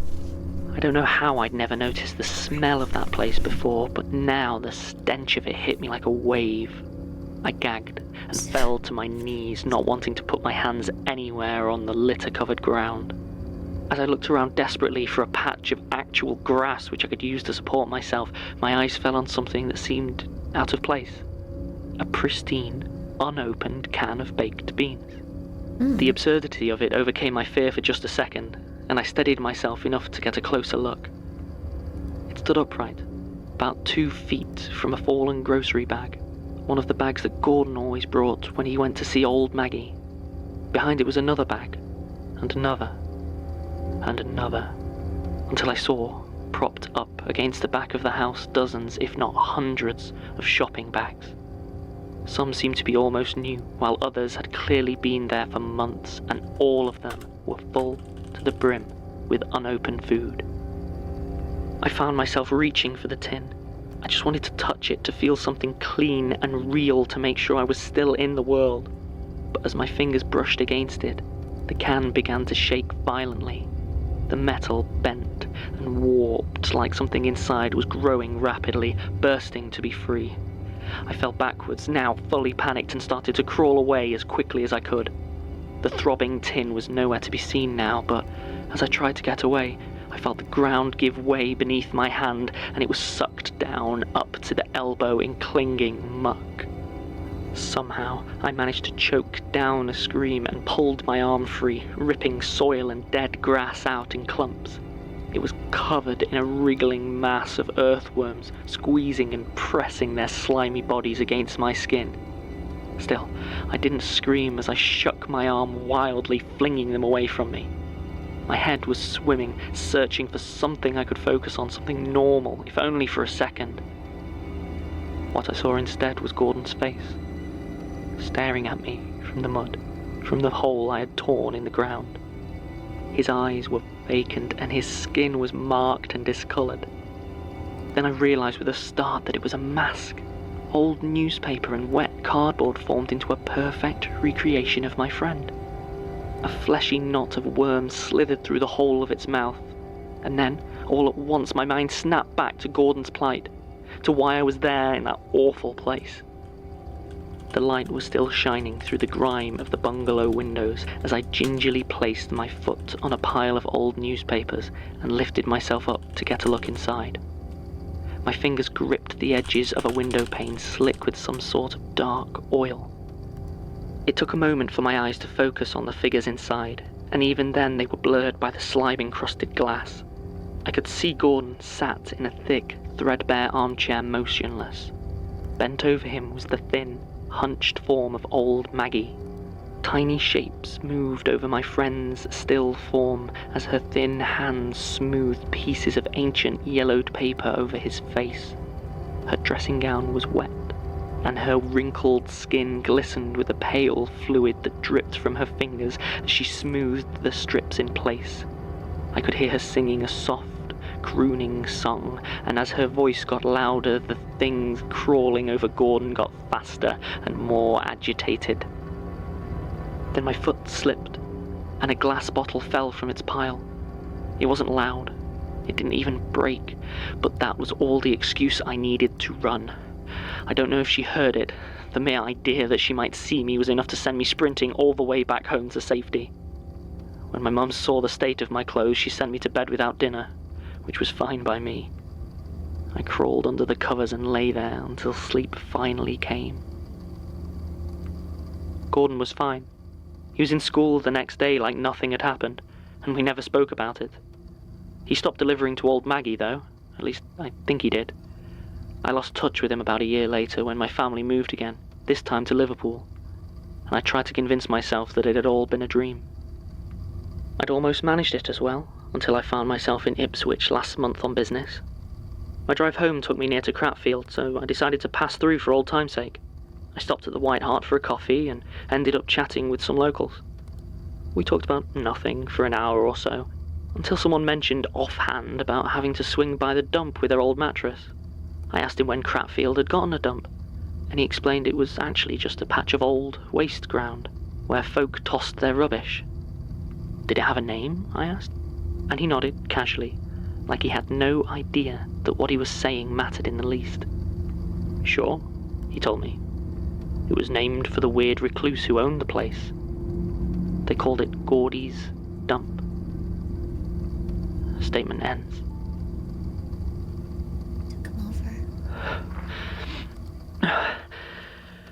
Well, I think that was okay. Yeah.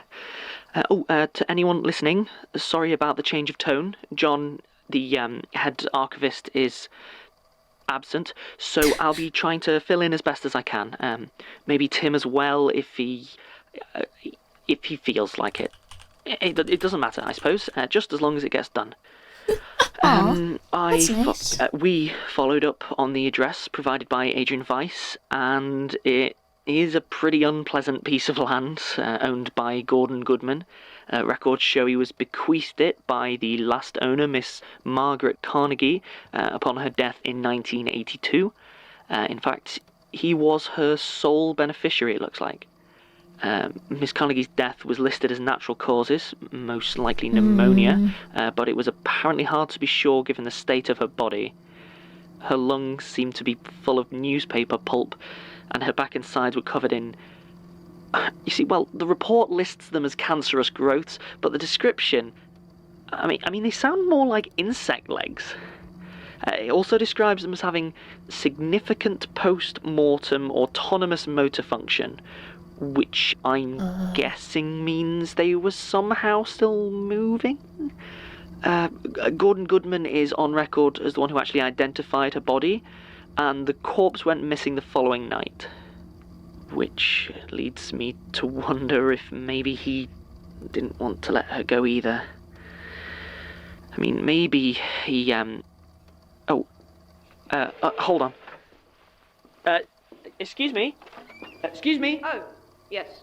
Hello? This is... The archives aren't actually open to the public. I know.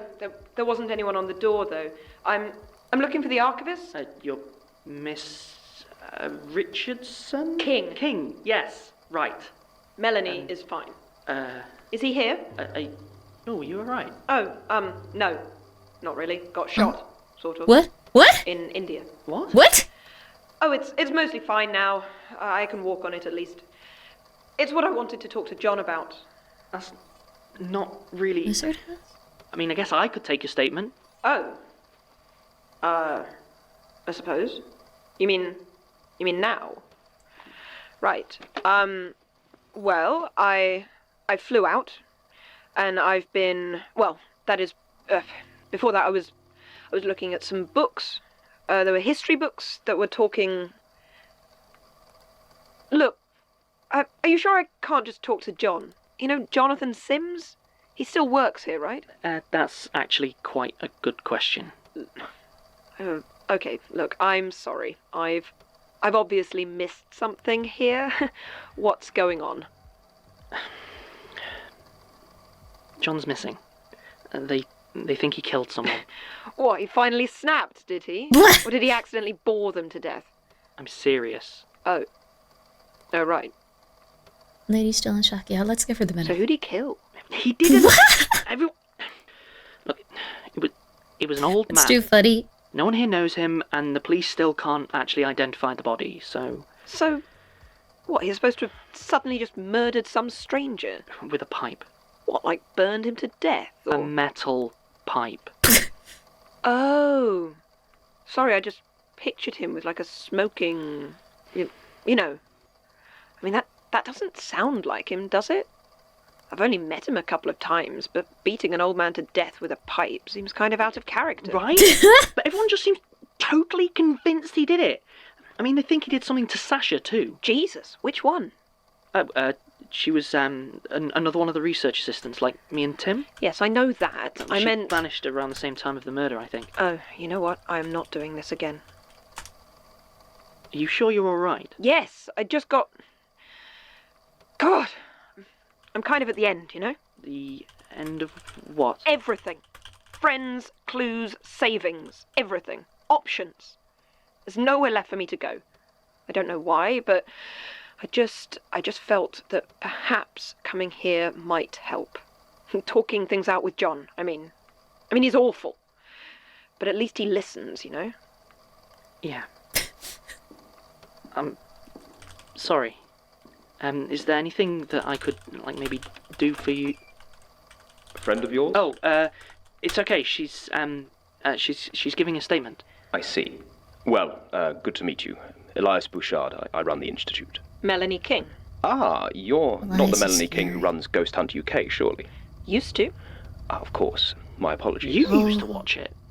I'm sorry to hear it's no longer running. Your techniques were rudimentary, but you showed surprising promise on occasion.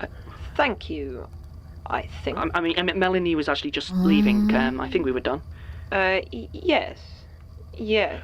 One moment, Miss King. Martin has filled you in on recent events, I believe. I mean, a bit. Not everything. Then you are aware there is currently a vacancy for an archival assistant. Yes, and an archivist. I don't think we need to worry about that just yet, but the assistant role... Hang on. Are you offering me a job? What? You have some experience in the field, I believe. Well, yes, but... I mean, that doesn't actually make her qualified. Formal qualifications aren't everything, Martin. Do you want the job, Melanie? Oh. Dude. It's rather sudden, but... I mean, sure, yes. Yes, I do. Melanie, I'm really not sure that you actually... Problem, Martin? No. No, I guess not. Good. Well, if you want to come on up to my office and we'll have a proper interview. Hopefully get all the paperwork signed. Lead the way.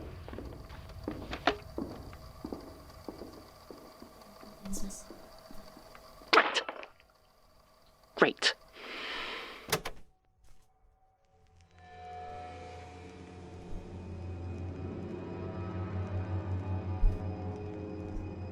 The Magnus Archives is a podcast distributed by Rusty Quill and licensed under a Creative Commons Attribution Non-Commercial Share-alike 4.0 International License. Today's episode was written by Jonathan Sims and directed by Alexander J. Newell. To subscribe, view associated material or join our Patreon, visit rustyquill.com. Rate and review us online, tweet us at The Rusty Quill, visit us on Facebook or email us at mail@rustyquill.com. Join our communities on the forum via the website or on Reddit at r/the Magnus Archives. Something happened to the cat. She's just a little nervous because she didn't have any food in her system when she got gabapentin. And now she's a little bit out of it, so I'm trying to keep her company. It's okay. It's okay. It's okay. It's okay, good girl. She's purring though. You need sleep? Oh, I don't need sleep. You need sleep. Oh.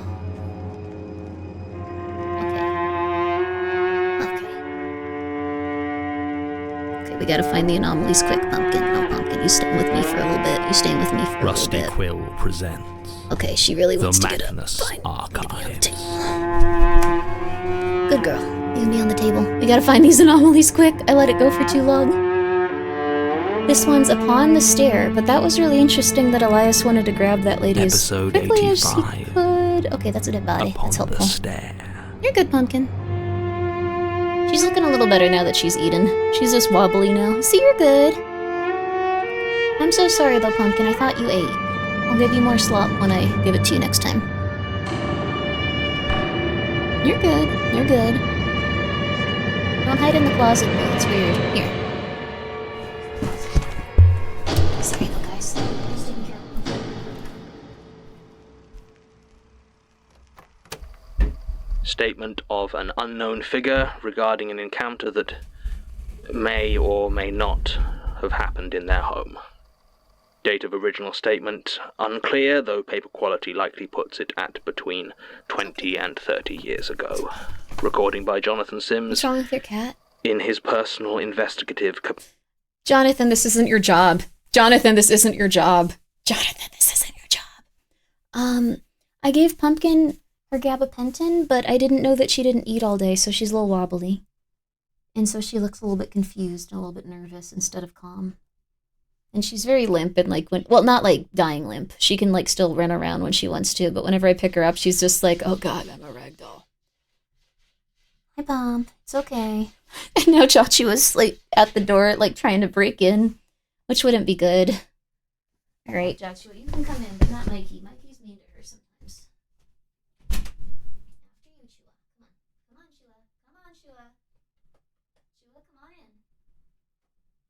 All right, you're gonna hang out with Pumpkin for a little and be polite, though. Be polite, though. Okay, baby, be polite. Okay. Job implies payment. I think he considers it a calling. No, that's true. It's just it's his hobby. He can't. It's his streaming. To Grimmi streaming is Jonathan to his tapes.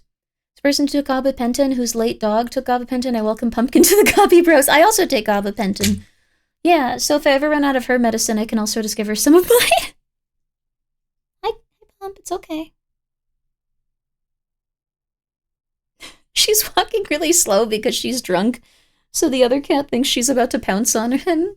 He looked at her no, and then he was like, oh, okay. And stopped paying attention to her. It was really funny. For a brief second, he was like, I can't believe it. You're going to, oh. Okay, yeah, I'm good. And then he went back to eating. How adorable. They're fun. Hey, Pump, you stay here. Stay here, Pumpkin. Okay. capacity. Statement begins. Thank you for giving me the opportunity to put my words to you, and apologies for any problems that may arise from this conversation. I will try to restrain it. Are you familiar with the work of the poet William Hughes Mearns?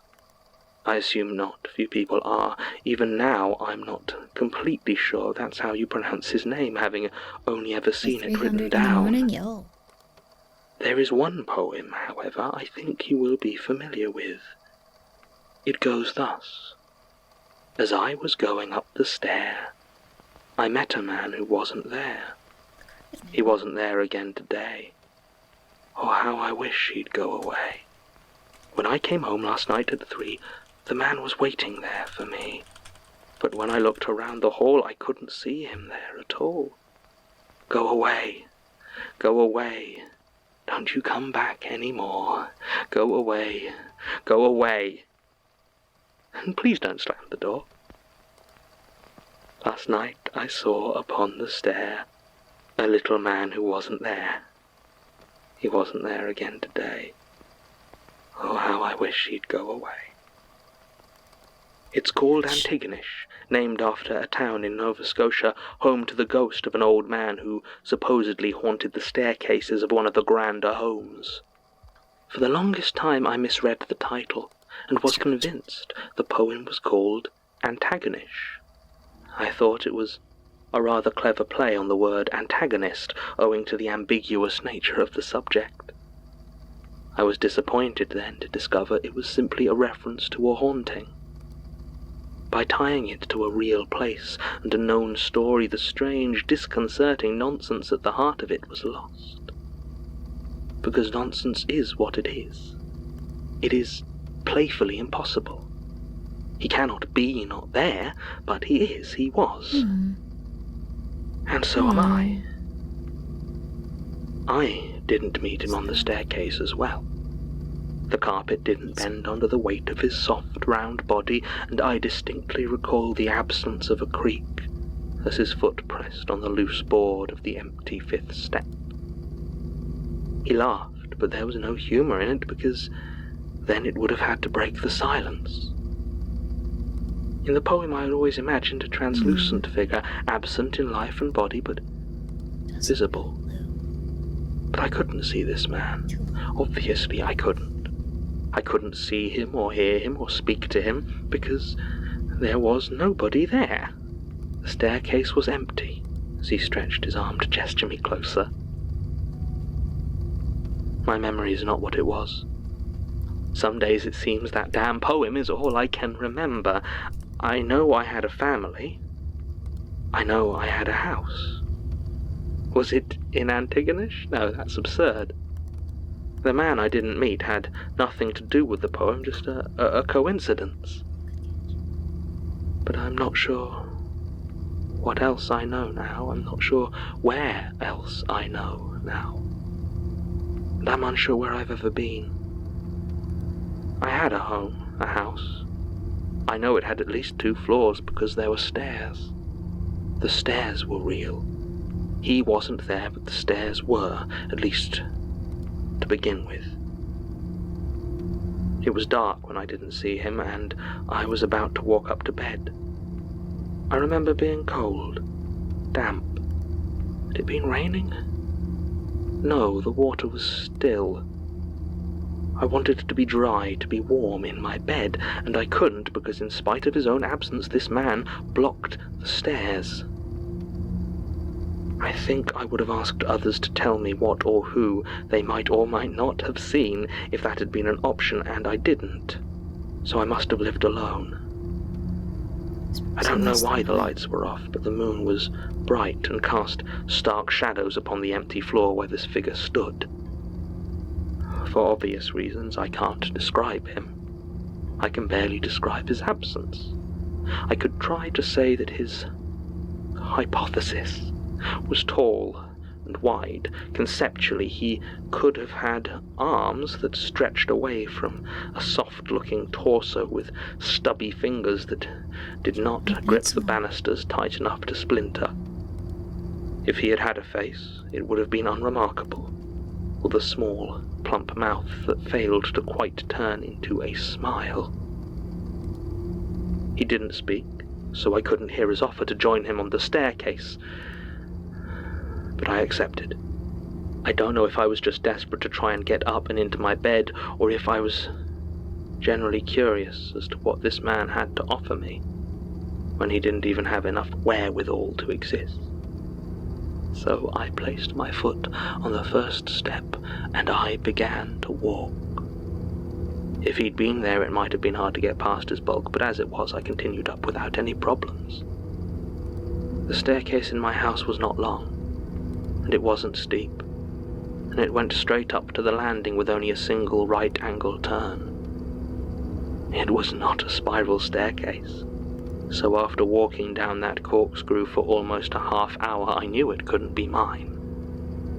The man hadn't come with me, of course, so I wasn't able to ask how it was he could always stay 3 steps in front of me without once moving his legs.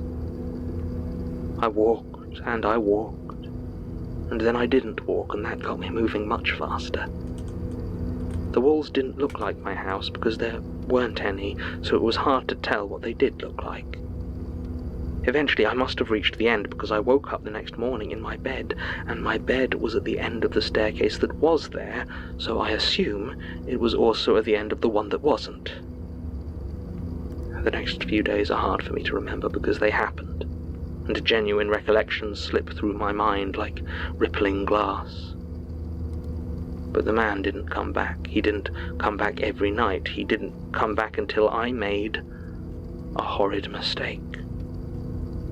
I called to him. I stood on the landing and shouted at him to go away.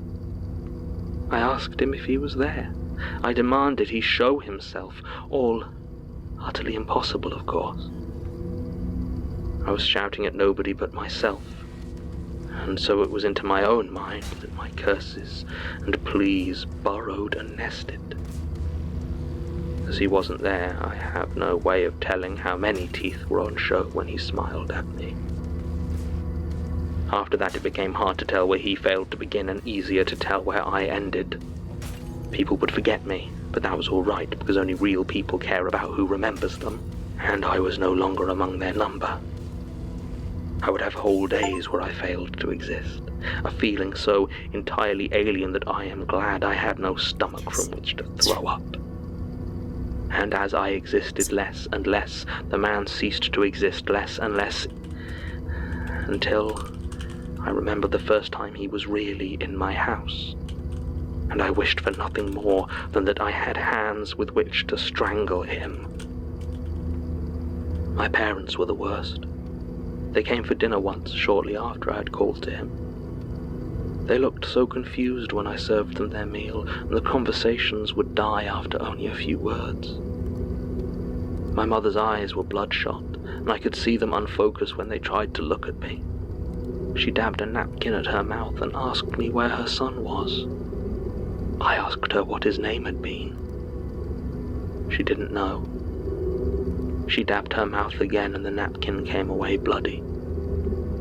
My father said nothing as I had taken him up the stairs an hour before, and he now lay dead in his chair, his heart unsuited for the expedition. He had sworn at me as he tried to climb them to the top, telling me I was no son of his, and I was trying to agree with him, but if I could have done so, then he would have been wrong. Eventually, after almost an hour descending the spiral, he keeled over in his seat and lay lifeless. My mother got abruptly to her feet and told my father that they were leaving. My father got to his feet and silently followed her out. I never saw either of them again. Eventually, the man who would never set foot upon my staircase became real enough to have done this to me. He existed so thoroughly that he was finally able to laugh at the joy of being. He looked around for me, but of course I wasn't there, and in my absence I watched the realization on his face that in reality, whoever he was, he had died decades before. And he was now in reality. He tried to scream, but his throat decomposed around the noise, cutting it short with a slough of rotten flesh and collapsing brittle bone. And as I stared from the empty spiral staircase, I wanted to laugh right back at him, but I couldn't, because I just wasn't there. I haven't been here for a long time now. Time is difficult. I try to take people up the staircase. Sometimes they make it, sometimes they do not. None of them have called out to me, though. Not like I once called out to an empty house. Most staircases are easy for me to not be on, but this one here took effort. I tried to be just real enough to talk to you. I wanted to share.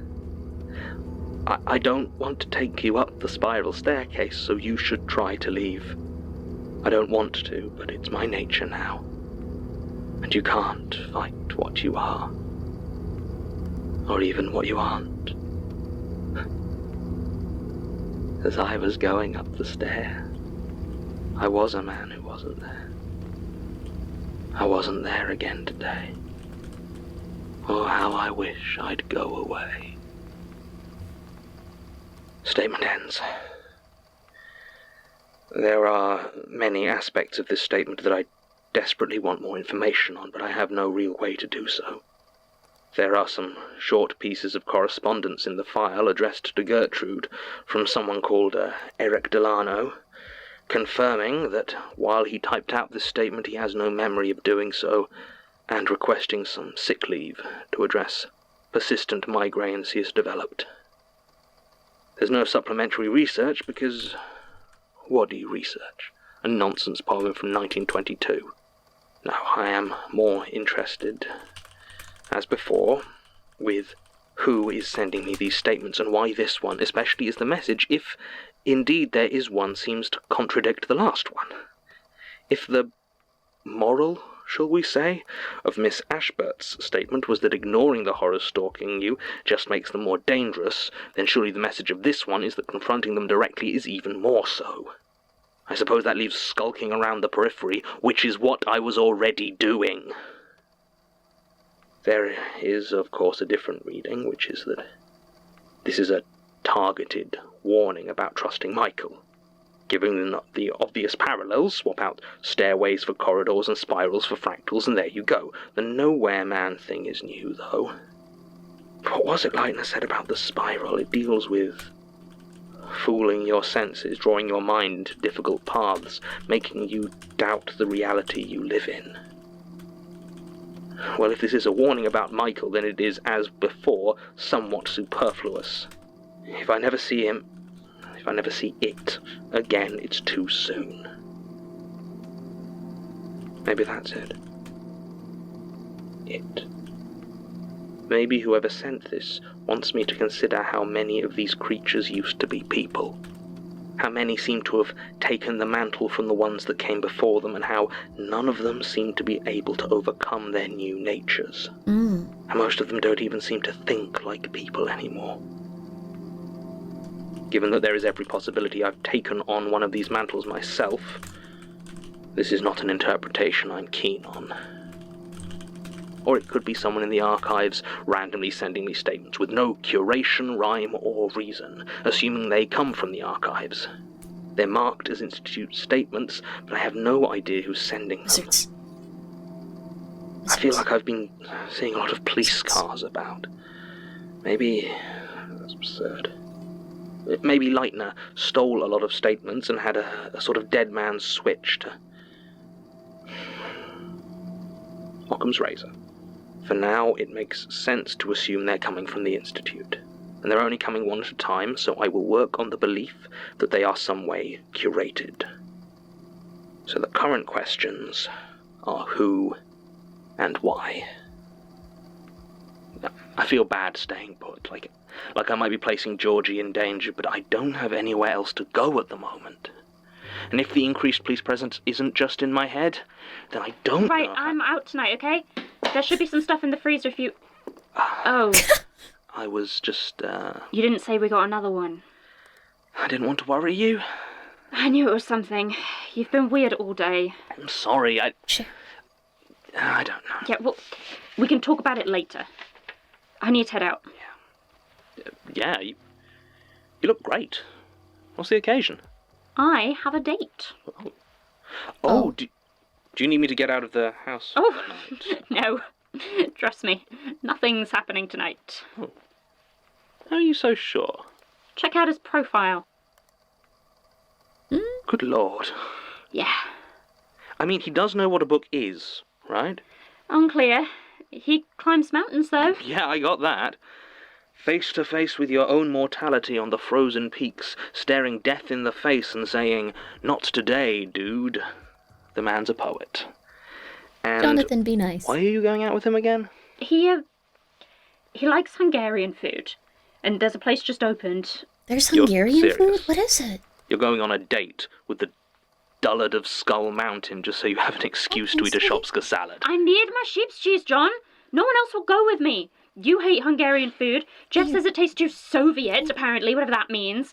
Melanie Jonathan, says it's too salty. racism. Everyone I know has bad taste in food. I don't hate Hungary. Hold on. Melanie's back. You didn't hear? Hear what? Yeah, she had a bad time in India. She got shot. She... what? Yeah, I know. Is she... I mean, she survived. I hope so. I'm going for a drink with her on Thursday. Be a bit awkward if not. Right. I'd take you along, but, you know, she thinks you're a dick. Another startling insight from the piercing investigative mind of Georgie Barker.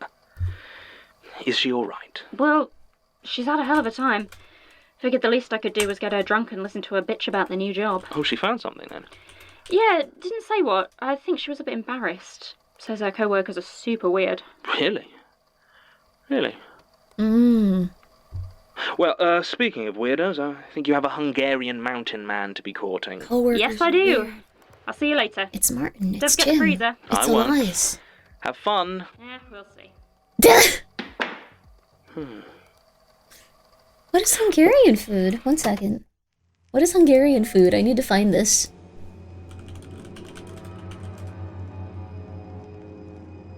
The Magnus Archives is a podcast distributed by Rusty Quill and licensed. Chicken paprikash. Chicken paprikash. I don't know what that is, but it sounds pretty good. Yeah, please go check out Eggs, you guys. And also, it's, this is the Magnus Archives. It's really, really good. If you check out season 1 and, like, go from there, it has a lot, like, it's a Monsters of the Week type of thing. It's good if you're, like, exercising or if you're driving somewhere. Honestly, it's, like, my favorite, like, show, I guess. Like, maybe even, like, show without picture, like, show period. Television, non-television, this one's really good. It's really good. It has so many different fears that it goes through. Pretty much every fear. Fear of hoarding, fear of, like, passing away, fear of being alive forever, fear of skydiving, fear of there being no Earth to come back to if you're an astronaut, fear of the darkness, fear of being alive forever in the darkness, fear of wandering endlessly, fear of worms, fear of spiders, fear of being obliterated with no sign left of you, fear of being replaced, fear of everything. It's really good. It's an auditory experience. Thank you so much for following, by the way, Jishichi. Sorry, you remind me of my cat's name, Jichua. Thank you so much. I appreciate it. This next one, though, is called Tucked In. I think it's getting really good again. We're probably going to only listen to maybe... let's do a few more. We could just listen all night. We could just listen all night and keep playing this game. I have nowhere to be. Thank you guys for coming by for it, though. I know it's not as, like, intense as, like, listening to a streamer play a cool game or something, but, the next one is called Right After These Ads. We will be back right after these ads, but it's gonna be good. Also, Fat Stickman, thank you so much for gifting a sub. I appreciate it. We have nowhere to go. I have nowhere to go. Pumpkin, you have nowhere to go. You're gonna chill with me until you feel better. She's feeling a bit better, and now she's like, let me out so I can go back to my closet. No, Pumpkin, you're gonna hang out with me. You've been in that closet for too long. You're gonna hang out with me. But yeah, whatever your biggest fear is, it has it. At least in one episode. I'm trying to think about my biggest fear. Eels? But that's not an episode. Maybe... let me think. You know, it might be all of the things that I care about and all of my loved ones slowly being taken away. I think that's a big one. Like the homophobic pot, that one was scary, I think. That one's probably the scariest for me. Swimming in an open ocean for me, that one's very scary too. Fear of dying alone and miserable, oh dang. Dude, I have a crazy story about eels. Oh my god, really? Eels are scary. Like, they look very cute, but they can shock you. Like, I don't know, seeing them move is just like, oh god, it's a snake in the water. It can fly practically. Like, there's no limits. I hope this makes sense to at least one person here. The homophobic pot? Yes, the homophobic pot's probably my least favorite. Or, I guess my biggest fear. My most scary episode for me. I love eels that all look like they're waiting for a joke to land. Oh, you're right, that is their face. They kind of look like,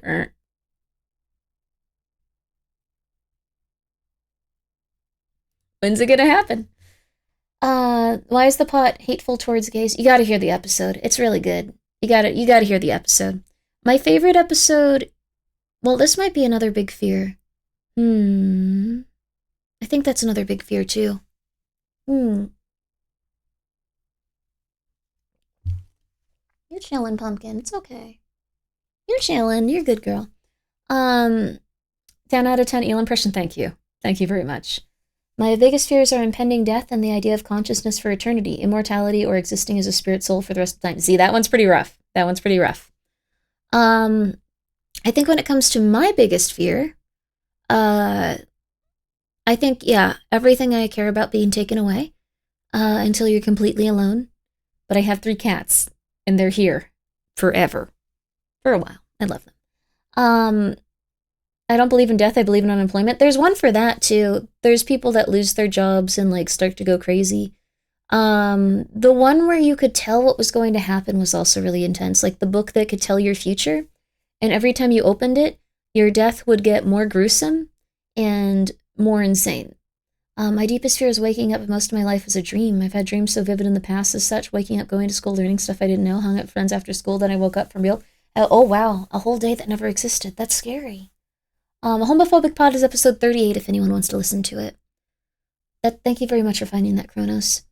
I guess my main fear is being stuck on a different side of the border as my partner again. Oh no, that's so sad, Witch. I'm sorry. I'm glad you guys are okay now. That's horrible, though. Fat Stick Man, once again, thank you so much, but make sure you're taking care of yourself, too. You need a little treat yourself. Let's see. There was one that was really into... Oh, the cave episode. I think it's episode 17. It was a woman that got into caving, and she brought her sister along for a cave, like a caving. And at one point, they have to swim through a little area. But the part where they're supposed to come up, there's nothing to come up to. They keep hitting their head on top. And at first, it was like a little joke. Like, she was like, oh, haha, I did that too. And she was like, you demon. But then, over time, they start to go deeper into the cave, and they hear the water, and they get into the water, and then when they start to come up, it just goes, and they feel their head tap against rocks that shouldn't be there, and they're underwater and starting to panic, and it just keeps going and going. And then when they finally get out, they notice that the walls are closing in on them. There's walls that weren't there before when they turn around, and there's walls in front of them, and they realize there's no escape and there's nowhere to go. So she can't find her sister anymore, and she's just panicking and freaking out. That one's my favorite. Pause the game. It is paused, isn't it? It's paused. And then something bad happens. Hi, Shua. You guys having fun? I was so stressed last month because of that. Things are fine now. I'm good. I'm so happy you're good. I'm so happy you're good. Sorry, I'm a little bit tired. Oh my goodness. But that one's really good. We circled back to the times before TV where people would huddle together around radios and listen to stories. Other nightly, weekly things. Not that that's a bad thing. Yeah, I think I kind of like it, actually. It's kind of like a bop. Like, I think we should do this more often, to be honest. Also, let me read Eggs' story about eels. Okay, so my mom ran off to live in New Zealand with her first husband. And she was living in a tent in the woods.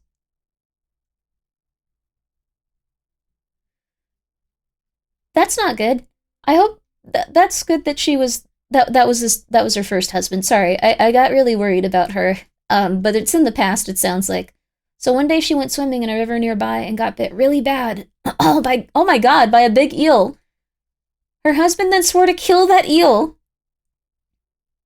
He spent weeks fishing and trapping it, finally caught it, cooked it. Mom ate some and instantly got a bone lodged in her throat and nearly died. Because the nearest hospital was hours away. She was saved by a ranch vet. The eel almost got revenge. Oh my god. I can't believe that. Also, that man was not good for your mom. He took her to the wilderness and almost murdered her like 12 times, it sounds like. No, I want to read what you had to say about it, Eggs. That's awesome. I will never eat eel again. That sounds like it should be a ballad. Yeah. No, he was awful. Yeah, I got that sense. I think there's a lot of people that try and want to be good, but There's some people that are legitimately dangerous when they are unable to. I'm so sorry. That's really funny, though. I can only imagine how charismatic he was to land like your mom, like for real. But I'm glad everything worked out. I'm really afraid of eels because they look very scary in the water, but that's awesome. That eel tried to take her with it. Yeah, he almost succeeded, that eel. Or her. They look the same, those eels. I don't want to be rude to the eel that tried to murder your mom. Never mind. Okay, that's a little bit much. I don't think I need to say that. Okay. New Zealand, though? I wonder what winters are like there. Yeah, New Zealand seems like a cool place, honestly. Like, for real, for real. You can be sexist to eels, it's okay! Thank you. I needed that. Someone said earlier that I could be mean to Filipinos. Like, he was like, please, Grimmi. But I didn't want that. I do want the ability to be sexist towards eels, though. Thank you. I need that one. I appreciate it, man. Thank you. Guys, please go check out Eggs. She's lovely. Don't listen to that guy. I wasn't going to listen to that guy. What? You can if they're affiliated. Okay, no. It was funny, though. They were like, hey, Grimmi, you can do this if you want. Well, we were playing a game made by a Filipino man, and I was like, that's not a good idea. No, thank you. I don't want that. That's weird, but thank you. And as a Filipino, we were cool with that. Why? Why are your memes so mean to you guys? Like, your memes are just so mean. They're all, like, so self-deprecating, dude. I don't get it. I don't know how to put it in a nice way, and so I said you're allowed to. Oh, that's nice of you. Thank you. Okay, I get it now. I get it. I appreciate it, Ender. I thought it was out of nowhere. You made me think of the Filipino-based horror games someone playing. We've been playing a lot of Filipino-based horror games, actually. They've been really good. I've been enjoying them. Like, they have, like, maybe not, like, the most crazy graphics or the most interesting, like, what's it called? Like, super insane, like, stories and narratives, but they have a lot of heart, and you can tell the person making them really enjoyed making it. So, I don't know, it makes me happy. I really enjoyed it. Okay. Eggs does make some good content, really enjoying their short form stuff lately. Yo, let's go! Let's hear it for Eggs! She is really wonderful. Hell yeah, baby, hell yeah. Alright, I'm gonna readjust in my chair. Also, thank you, GGG, for the 100 bits. Let's see. Grimmi, let me tell you, Filipinos are some of the meanest people to each other. My family? Oh no. My family members call me fat all the time, even though I'm not that heavy. Dude, that's not nice. I'm so sorry. GGG, you probably have a perfectly acceptable and nice body type, and they should be a little bit nicer to you. I have step-parents on both sides that are Filipino, so I grew up as this tiny white kid with a huge extended family. Oh, that's nice. That sounds very sweet. I like when Eggs tries to tear down the system. Hell yeah, baby. Hell yeah. Eggs is lovely. She plays a lot of voices also, and I know a lot of people here are a very big fan of voices. Also, I'm adjusting in my chair again, and it makes me sound weird. I had to give my blanket to Pumpkin, you guys. Sorry. Hi, Chua. Let's see. All right. You dated a Filipino girl, she almost ruined your life. Women in general can almost ruin your life if they're not doing well. So, just as a heads up, it's not that specifically. It's the woman part of that. Men can also do this. Never get married. All right. Mm-hmm. All right, this next one is tucked in. So if you need to go to bed, I highly encourage you guys to go to bed during these. If you like, because they make you sleepy and they make you feel real relaxed. So, women, man, them bitches, yeah. There's also man bitches you got to watch out for too. So be careful. All kinds. Just reminded me about of my Lola grandma that's turning 99, 100 next year, next June. That isn't afraid to say you're fat or joke when they see you with a lot of. Oh my goodness. Lola sounds so sweet, though. She sounds fun. I don't know. I think when you're past 90, you can be as mean as you want and commit any crime you want at any time. I think if you get to 90, go for it. Murder, go for it. Just have a good time. I think you get to decide.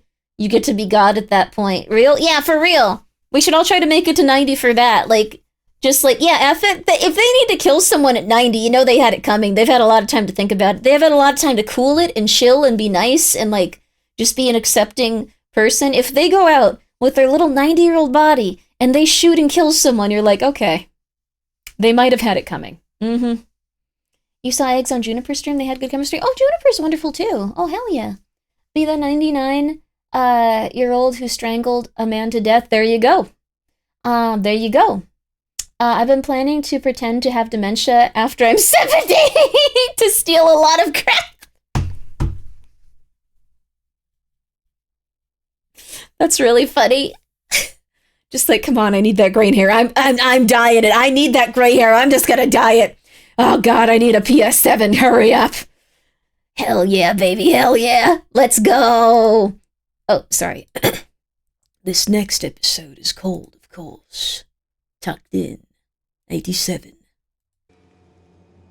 You sound like Alfina. Alfina's awesome.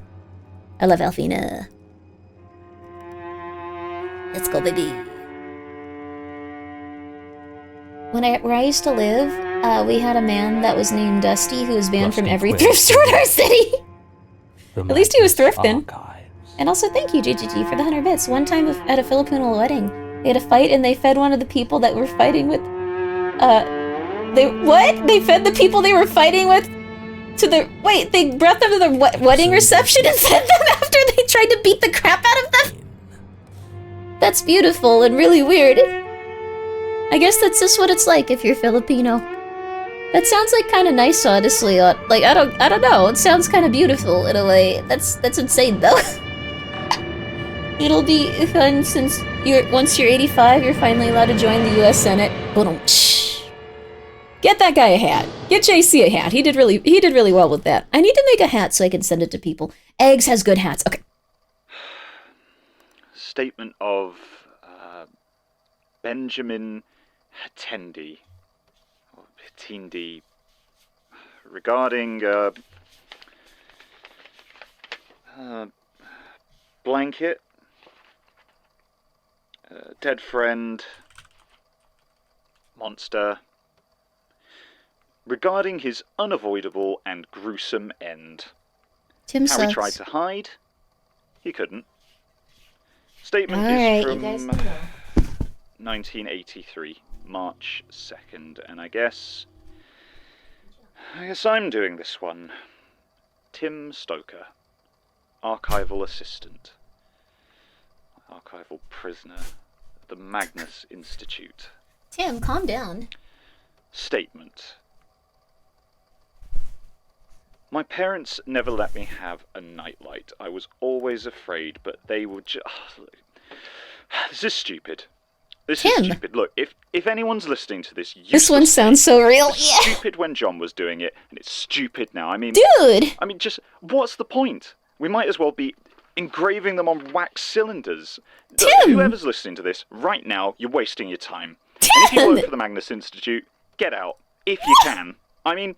That's what really pisses me off, you know? You spend so long getting used to a job... Tim, chill! Come in? Hi. Tim, right? Right. I'm Melanie. Based? No, Melanie not King? based. Crazy. I know who you are. Did Martin not explain? Will it crash out? No. Yeah, you work here now. You sound thrilled. It's not you. He has a job. It's his fault. He didn't warn you properly, and now you're trapped here. With us. Oh, is this whole you can't quit because of spooky magic deal? Yeah. You tried. No. And I'm not going to. I need a job, and it's fine here. So you can only be I like fired. It's quiet. Sure. If you ignore all the corpses, and the monsters, and the disappearances. Oh, trust me, you'll find plenty of those elsewhere. If this whole give quitting a try thing is meant to be some kind of subtle hint... I just feel like the two of you don't want me here. We don't. Martin's not big on change. I don't want anyone to be here.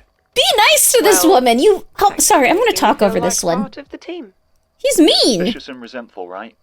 Welcome aboard. Good talk. Wait. Tell me about the two sashes. What? Martin said you were rambling about there being two sashes. Look, I don't know. Oh. Well, the first time I came to give a statement, there was a young woman working here named Sasha. And then when I came in again, there was a different woman working here. And everyone called her Sasha as well, which I didn't think was too strange. I mean, it's a common name. It's not that but everyone insane. kept saying they were the same person, and they weren't. At all. John kept saying there'd only ever been one Sasha working there, but they were totally different. And everyone's been giving me really strange looks whenever I talk about it. What did she look like? What? Sorry? The first Sasha. What was she like? She was,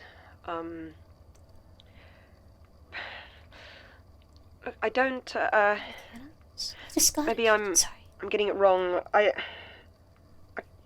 just, okay, I can't, No, I think I understand. Or can you explain? Who am I even sad for?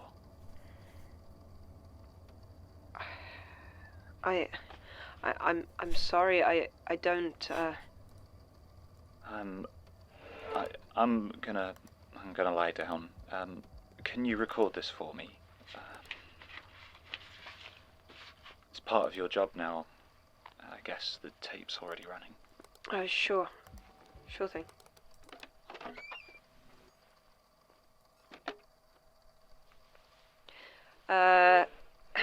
Right. Benjamin Hattendy's account of... Tim, what the hell, dude? A strange encounter. Statement date. No one knows how to read 2nd, these. This is 1983. infuriating. Melanie King recording. Oh my apparently. god. So, marker. Right. Oh no. My parents never let me have a nightlight.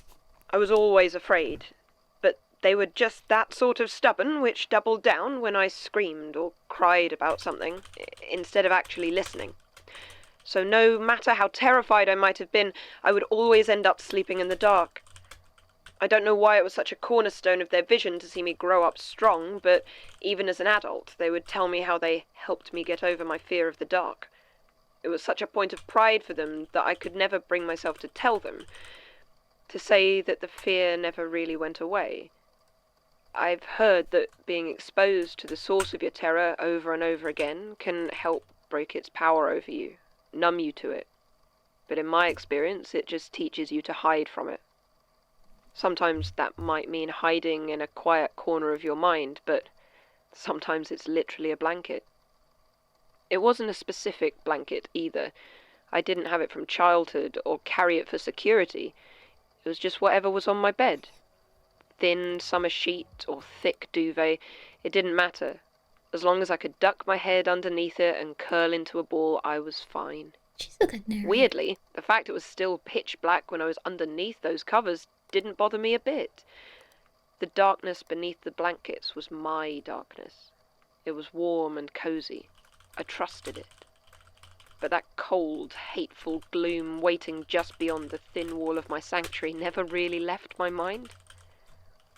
Eventually I grew up, like pretty much everyone, and as the years passed I forgot my childhood fear. The blanket was just there to keep me warm. Until last week. The mother of an old friend of mine, Robin Patton, called me out of the blue. Now, at that point, I hadn't really seen Robin in about 3 years, but she sounded close to panic, so I listened. She told me she hadn't heard from him in almost a month, and was convinced something terrible had happened to her son. Apparently he lived alone, and I was the closest friend to Robin's address. She begged me to go over and see if anything was wrong. I feel a bit guilty about how long I put off going, although in the end I guess it didn't matter. Robin and I hadn't parted on bad terms or anything. He was just a bit dull, and I had no real wish to bring him back into my life. Still, I couldn't not check on him, not after that phone call. So eventually I drove the half hour over to his cheerful suburban bungalow. It was almost evening by the time I got out, and as I walked up to the front door, I noticed that none of the windows were lit. I was reassured, though, when I saw a shape watching me from the kitchen. I couldn't really make it out, and it disappeared almost as soon as I'd seen it, but I managed to convince myself that it was Robin, probably wondering why I'd shown up at his door unannounced. I kept telling myself there was no reason to feel so uneasy. When I reached the front door, I saw it was open, and shadows spilled out of it like paint. It wasn't open so wide that you could have seen it from the street, but it was immediately clear that something was very wrong with Robin Patton, and I already regretted getting involved. I expected the door to creak when I pulled at it, but the hinges moved in complete silence. Inside, everything was gloomy, lit only by a few stray beams of sunset that had managed to slip in past the heavy curtains. There was no sign of any figure watching from the window, but something in the light made the shadows seem as if they were moving, forwards and backwards, shifting to a beat that only they could hear. I fumbled for a moment or two, looking for a light switch, until I was able to flick the ceiling lights on, and the shadows retreated back to where they should have been. Inside, the place was an absolute mess. Robin had never been a tidy guy, but it looked like it hadn't been cleaned in weeks. A thin film of dust coated everything, and there was this rancid smell pervading the place that I thought must have been coming from the fridge. On the wall hung a calendar, still pinned to January.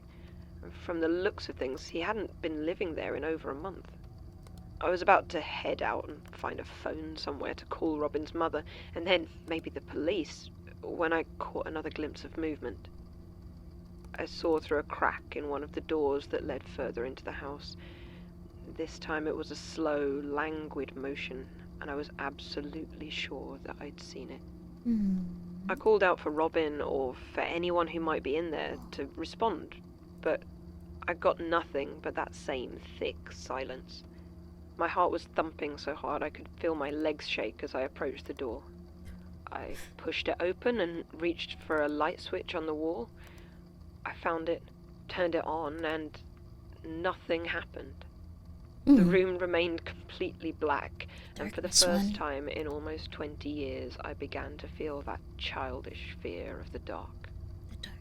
Thankfully, I always keep a heavy torch in the car, in case I break down somewhere at night, so I went to fetch it. The weight in my hand was reassuring and solid as I walked slowly back and into that darkened room. In the light, I could see this was Robin's bedroom. There was a small writing desk covered with papers, a large oak closet, a single bed missing its covers, and a door to a small ensuite bathroom in the corner.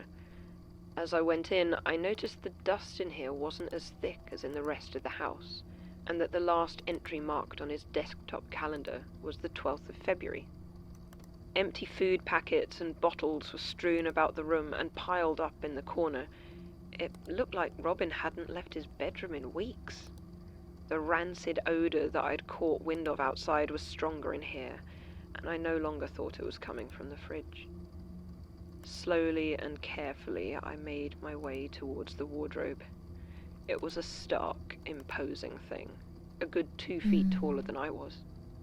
The smell was making my eyes water, but I pushed through.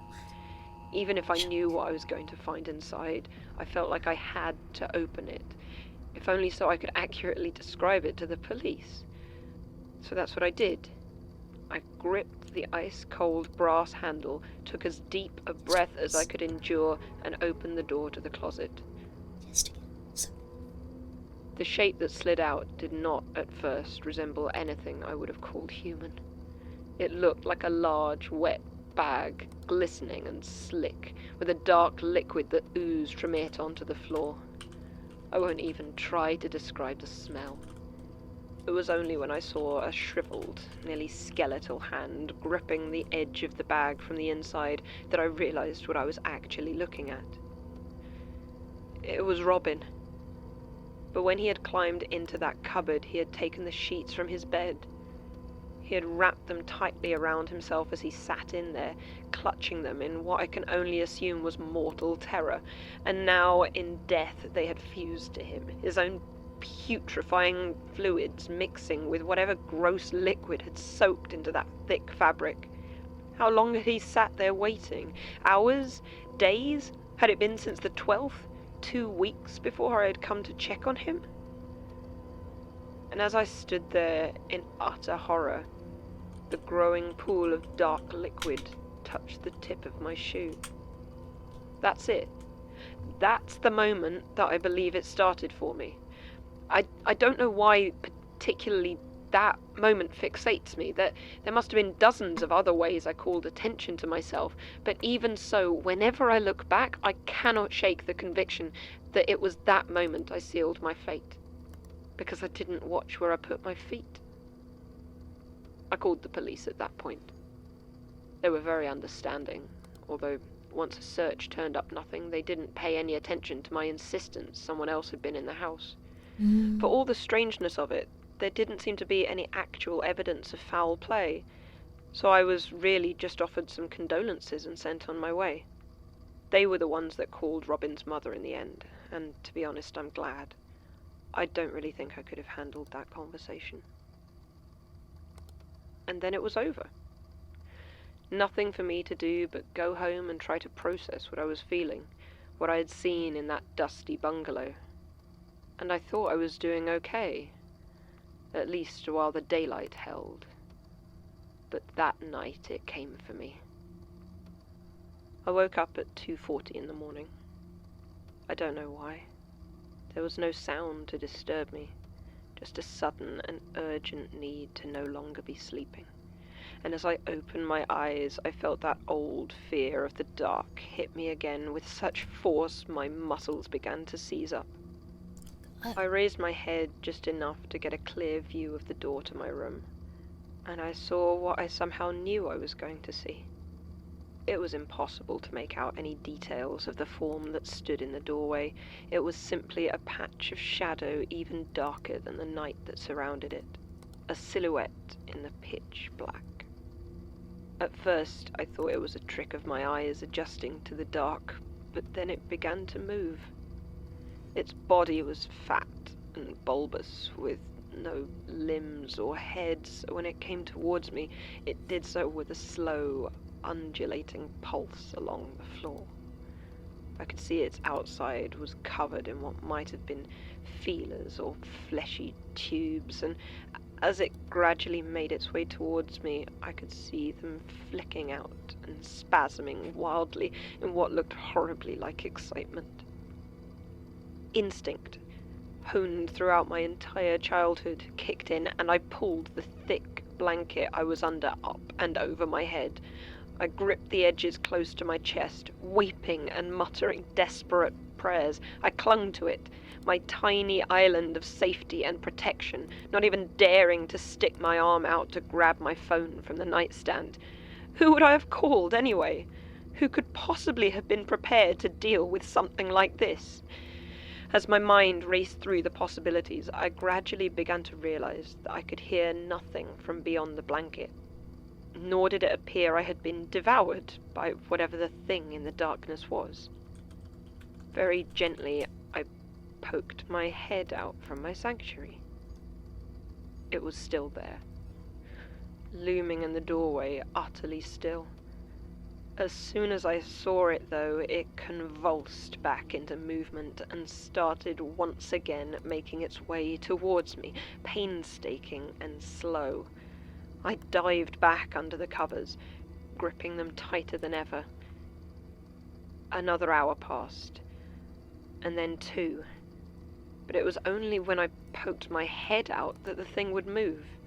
As ridiculous as it sounds, it seemed that while I was under the covers, it couldn't move. It couldn't get me. I stayed under the rest of the night. When the daylight began streaming in the next morning, I finally left the safety of my bed to see what had become of the thing.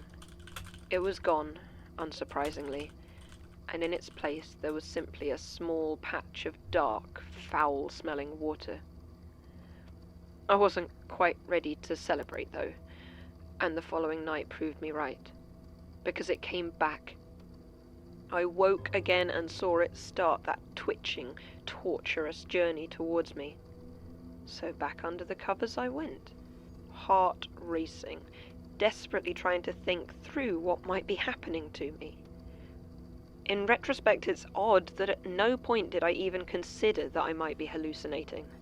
I never had any doubts that the thing was real. At some point, I finally fell asleep, and I guess I managed to stay under that blanket.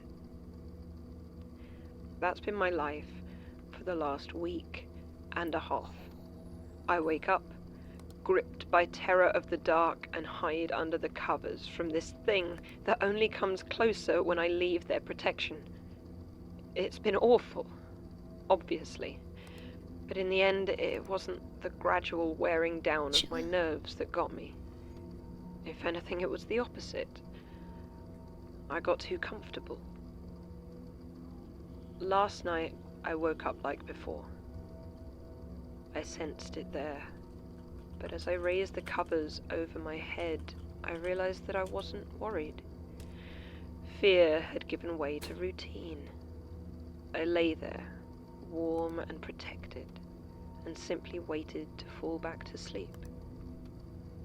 But this time, what I felt instead was a sudden weight pressing down on the end of my bed.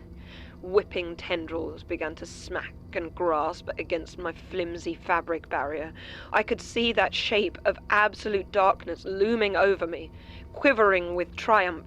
Then I heard a voice, crisp and clear, whispering, and it said, "The blanket never did anything." I won't describe what happened after that. You've taken plenty of photos of my back and shoulders already. To say it hurts is the least of its horrors. That thing will come for me again tonight. I know it will. And there is nothing that can protect me. I just thought sharing my story might help some other poor idiot in the future. I miss my blanket. Hiding was always so much easier.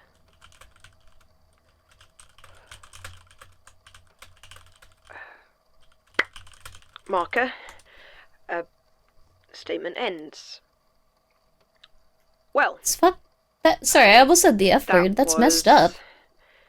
Oh. I suppose this is what I do now. What the hell? There aren't any photos in the file. Certainly not of strange supernatural injuries. There's a photocopy of a death certificate for Benjamin Hippendi.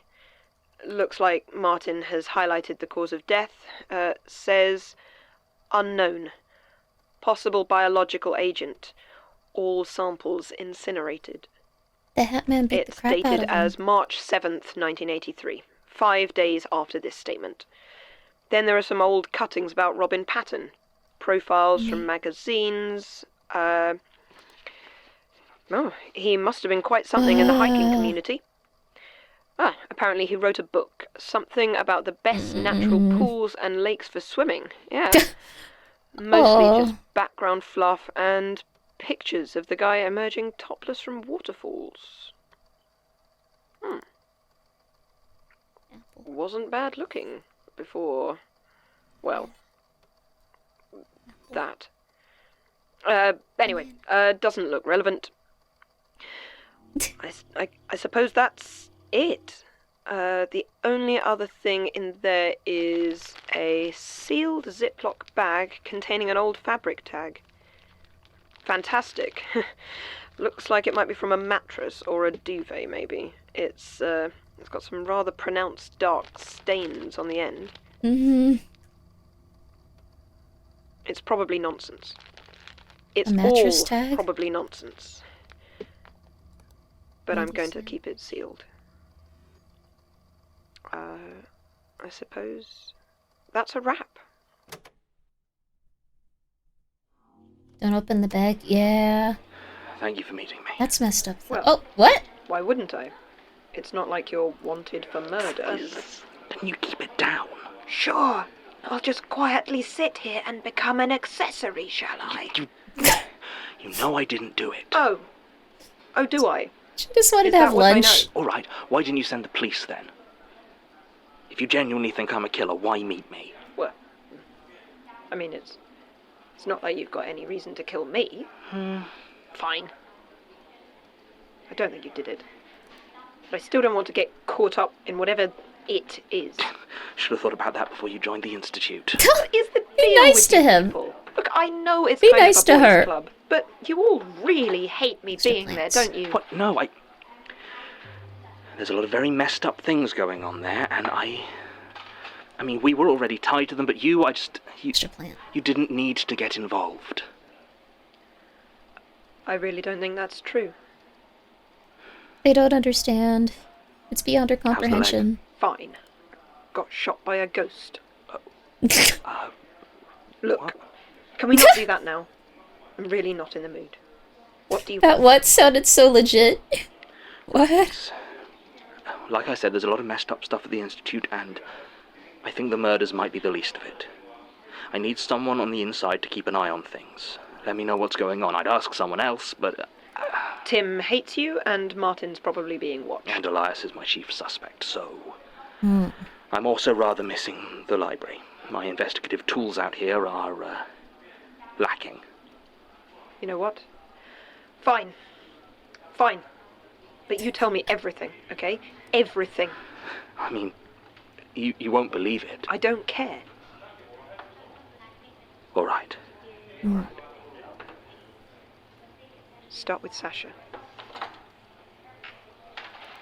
Okay.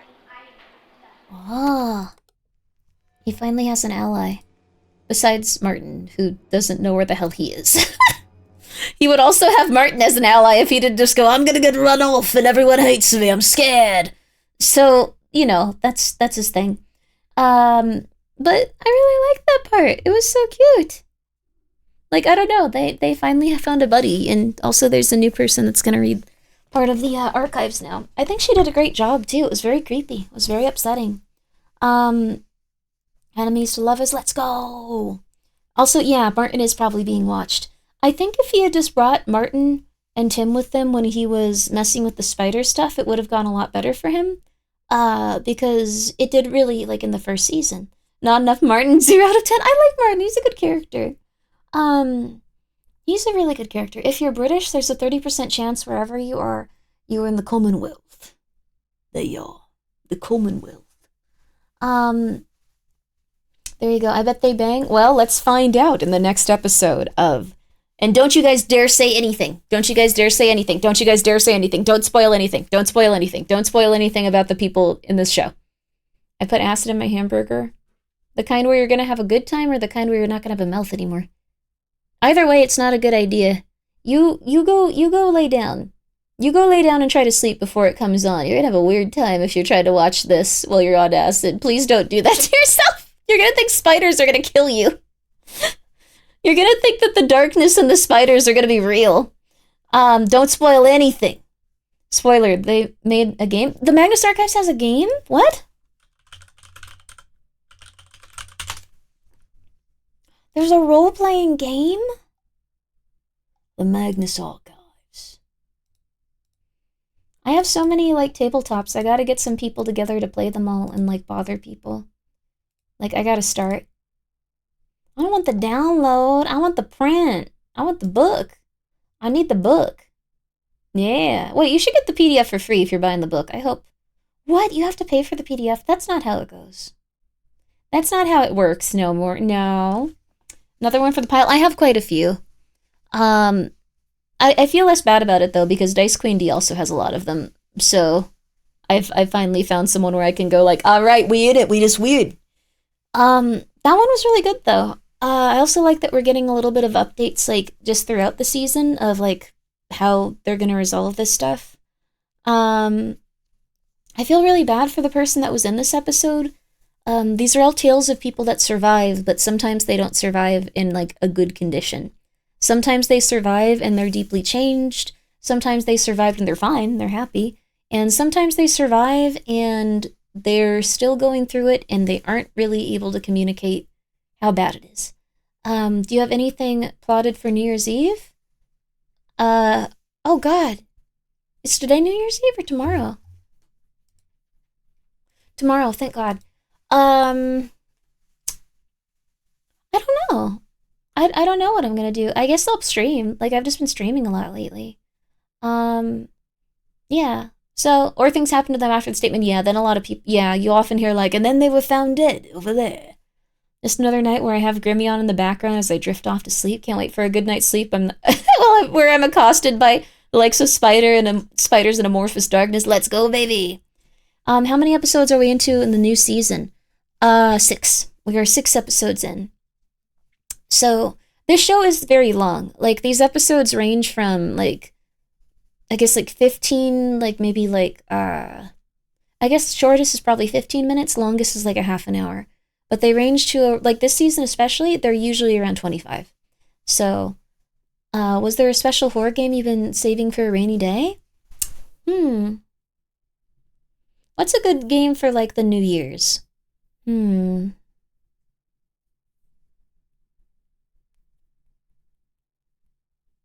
me think.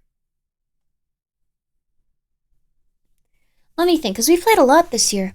There's gotta be a good one.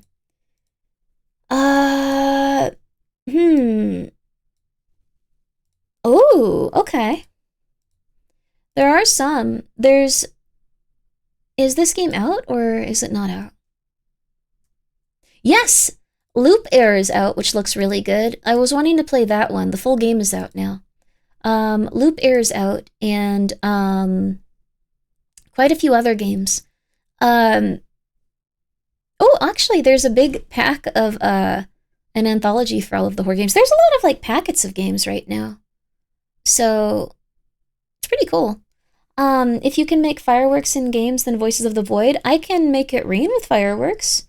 I think it just constantly makes it rain, but I could do that if you want. We could just set fireworks off in Voices the whole night. We can do that. We can do a lot of stuff. But I'm going to very quickly use the restroom, and then we can take a short ad break, and then we'll be right back, baby. We'll be right back with more Magnus Archives.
Sorry, I was sitting with Pumpkin for a bit, making sure she was okay.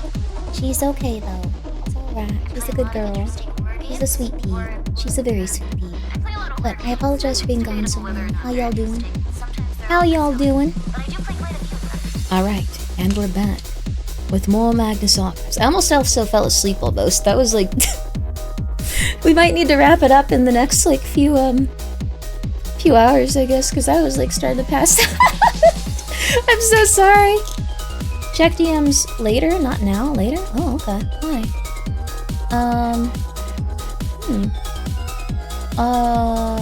I'll check it later then, thank you. Okay.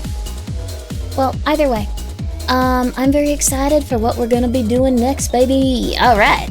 So, how y'all doing? You doing good? You doing well? Oh, you found the Magnus TTRPG PDF? Yo, what?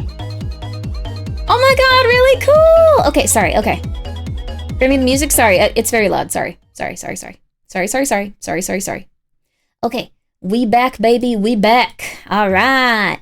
I'm hanging in there. I'm going to bed soon, Constable Mittens. I hope you're doing well. But I'm starting to pass out, so I'm going to take my sleeping pills so I stay asleep, because Michael likes to wake me up in the middle of the night screaming. And then I'm going to bed. But we're going to watch a few more, or we're going to play a few more episodes of this, so... you wouldn't have gotten the 24-hour Grimmi music stream that you wanted to. That's true. It would have been like 6 hours of like just Grimmi music, and I would have been like, oh, that was great. I probably wouldn't even have gone back to my computer immediately. I say later because you started looking at it now, you'd insist on looking at it for the next hour. Yeah, that's 100% true, Yama. Like, that was... Absolutely, yes. Yes. Thank you. Yes, I would immediately do that. I already have, like, if you... Wait a second, if you look at, like, the, if you look at the place where we're listening to the Magnus Archives right now... Here, let me show you. If you're looking at it... It's actually still, like, I still have the Mystery Flesh Pit one here, I think. No, that's not it. There it is. Mystery Flesh Pit National... This is the lady from Duskworn, by the way. The Mystery Flesh Pit National Park one, which is so good, by the way. I can't wait to play this. We're going to be playing it with the Golden Girls and Sai. I think she said in January, like, she'd have more time. So I am, like, so excited. I'm, like, super hot, baby. So, but, like, this looks so cool to, like, get into this and, like, oh my god, I can't wait. I already have some ideas of what I want to do with the story, but I'm waiting for their characters, and then I'm going to design it around that, because I love getting stuff I need to write around, because it makes me happy. So, do you have a dedicated TTRPG table? My desk is full of wrappers and medications, so not really. Not totally. Pumpkin's doing better also. She's still a little out of it, but after she ate food, she got back to normal. I guess I need to give her more goop when I'm giving her the stuff. Okay. But yeah, I'm very excited. Yeah. Okay. So, I'm gonna close this, because I'm gonna start reading this if I don't close this. Like, this is gonna be what happens for the rest of the stream. But I really liked that episode. Also, Jolly Octopus, thank you for being here for 13 months, baby. I appreciate it. Thank you. How you doing today? You doing well? 13 months, thank you. I'm new here? You're not new. But do you want to roleplay that? Thank you. This next one's really, really good sounding. This next episode is called The Uncanny Valley. I can't imagine that. I'm also new here. No, you're not. No, you're not. Listening to the Magnus Archives, Uncanny Valley. You're not new. You guys have been here for. Am I new here? You've been here for a decent amount. You've been here for a while. I'm also new. No, you guys aren't new. Okay. There's gonna be at least one new person that pops up. Rusty oh my god, she knew. You have a hamster icon. I remember you. Sorry. Okay, back to the Magnus Archives. Sorry. I'm kinda new. No, you're not, Gregory. You've been here for a while. You've been following since September 2024. Episode 87. We're all new to life. Uncanny Valley. It don't get easier, but it gets better. It don't get easier, but it gets better. That's life. That's a really good quote. Pretend someone, like, more interesting said it. Pretend it was, like, said by... Pretend it was said by, who's, like, a decent celebrity figure? Jane Lynch? What'd she do? Weird Al. Ghosty said it. There you go. Ghosty said it. There you go. No, that's gonna scare Ghosty if you try to do that. Don't do that to her. Don't do that to her. Don't do that to her. 9 months? Oh, 3 years, 9 months, 10 days. Oh my god. I've been streaming for 3 years, 9 months, and 10 days?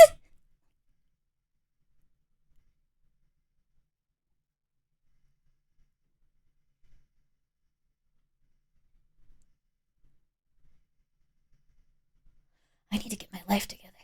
Thank you so much, Kuma, for being here for 2 months. Yippee! Also, Grotos, thank you for the 100 bits. And Kaiza, thank you for the 100 bits as well. And I hope you guys are all having a good night. Thank you, Dadderface, for the 100 bits. Just another night where I have Grimmi on in the background as I drift off to sleep. I can't wait for a good night of sleep where I'm not accosted by spy. Oh yeah, that was from a while ago, but I still like it. I hope a lot of you guys have gone to sleep by now. Those 10 days really sneak up on you. They really do. Let's see.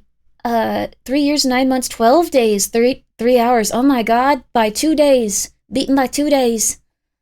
Oh, I came around a few months into your streaming, so you're Wait, what? Oh god. Really? How long have I been streaming for? I know my, what's it called? My streaming anniversary is on somewhere in January. Wow, that's scary. 3 years, 1 month. Wow. 14 days, 6 hours. Oh my god. Might as well unfollow and leave. No, I'm sorry. Okay. No pressure. No pressure. I gotta get my life in order though. That's crazy. Wow. Compared to you guys, I'm actually new. You should throw a big celebration of the day you debuted. I should try. What kind of celebration could I do though? We'll figure it out. But for right now, oh god, I gotta figure that out. Oh, that's like 5 days. Oh crap. Oh no. Oh god. Oh dear lord. Oh dear god. Oh god. Okay, we'll figure that out. Sorry, I'm probably waking people up. Bermuda von Weckenstint. Thank you for subscribing for 6 months in advance. Sorry, this sounds like your name. This sounds like what you would sound like, based on your name. Grimmi plays Last of Us 2 again for celebration. We could continue it. I hate that game, though. We got through all the good parts of it. You can replay whatever game you debuted with. That was Inscription, I think. Oh, that might be good. Inscription's really good. Inscription's really good. I don't know if it's a one playthrough type of game, but Inscription is so good, dude. Oh my god. You're doing fantastic as a streamer? Thank you. You are too, if you... Sorry, that's insane. You are doing fantastic as a human. You might not stream. Okay, we're chilling. We're normal. Okay. Rewatch your debut highlights video? We could do that. We can commemorate your ungraduation. That might make people angry. I was really happy to stay where I was. I felt really... I don't know, because, like, the thing is... I think everyone dreams of going where I was going when they start, and, like, it was definitely, like, my ultimate goal and, like, dream, like, after a certain point. It was kind of, like, the only dream I had in life, which is kind of sad and insane. Like, being a stand-up comedian and going to, like, the big thing. I don't know. It's been weird. But I felt really happy coming back just because, like, I felt so bad leaving. And, like, I don't know. It felt kinda...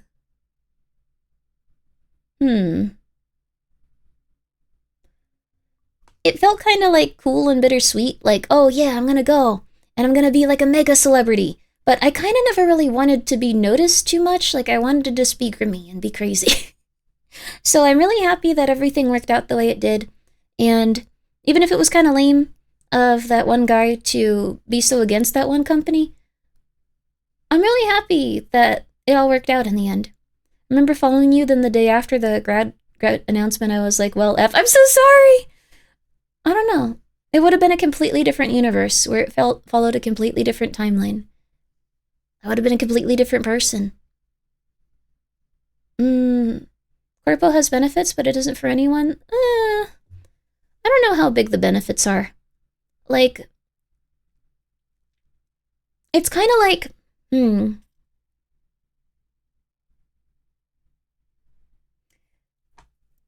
how do I put it? It's kind of like you're instantly, like, number one, but you kind of lose a lot of your ability to be yourself, it seemed like. And you also, like, how do I put it? I'm trying to think of the way to put it that I can. You kind of have to be at the, like, whims of someone that may or may not be there when you need them. Or may or may not, like, be as invested in your streaming as you are. And if that happens, if you get slotted with that, then you're just kind of screwed. And it felt like that was happening more and more, like, before anything even took off, so I was getting a little bit worried. That's pretty much all I could say. I think that goes on for, like, a lot of people. I don't know. I think it's just a little bit hard if you don't have people that are rooting for you. And even if you do, it's more just like, it's very easy to be kind of like not thought about when it comes to like your streaming stuff. And I kind of went through that, and I don't have any ill will towards the company at this point, the other company. But when I went through that at a different place, it felt very sad. Like, I felt very like, man. But it wasn't like, no, not ostracized. More like just, I guess, forgotten about. And I went through that one place, and a lot of people did. But I think, like, the thing is, there were a lot of issues there. It wasn't just like one person. Everyone likes to blame one specific person for it. But I could see that already occurring. I don't know. It was just rough. So, I wonder if we would have more or less hot sauce. Probably less. I don't know if I could have, like, done that. So, I don't know. Would have been different. I'm really happy to just be here and be me.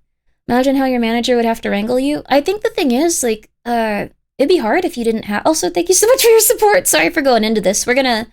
No, not ostracized. It's a different word. I'm trying not to, like, talk too much about what happened. Like, at least with my dealings with stuff. But it's not ostracized. It's more just, like, too much going on. Yeah, neglected. So... And I can't really say too much else because people, like, take clips of it and then play it on, like, stuff and go crazy about it. Because that's just how it is with, like, that place. So...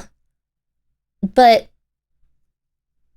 That's also another thing. That would have been really rough to be around. Like, if people were, like, thinking about your every word and, like, reporting on it and stuff, that would have scared me. Ostracized, yeah. It's not ostracized. It's more like... neglected, I guess. And it seems like it's not, like, uncommon. I don't know. People go through it. So, I think everyone's doing their best, but, yeah. Overlooked? No. I can't say what happened. But there was just some stuff where it was, like, a little bit frustrating. And I was, like, a little bit like, oh, man, come on. I put my time aside for this. Yeah. I felt ostracized for me. It wasn't ostracized. It was more just like, it's okay, Grimmi. Yeah, I wish I could tell you guys, but it's okay.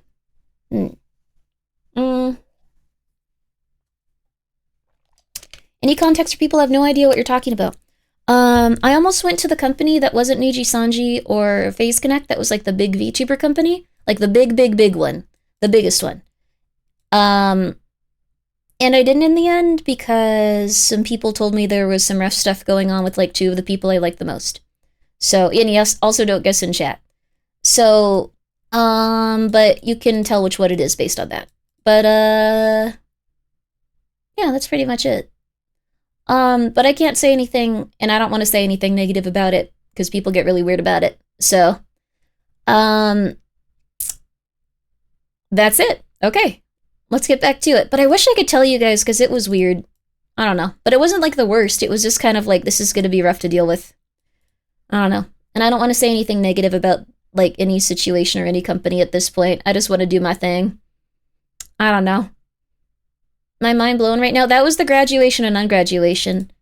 I, like, was already planning to ungraduate, and then that thing happened with Niji Sanji, and I was like, no one's ever going to believe me about this, and I'm sure they won't. Ever. Like, there'll still be some people that think it's related to that, but I had never contacted them. I didn't know them at all. Like, never interacted with them. I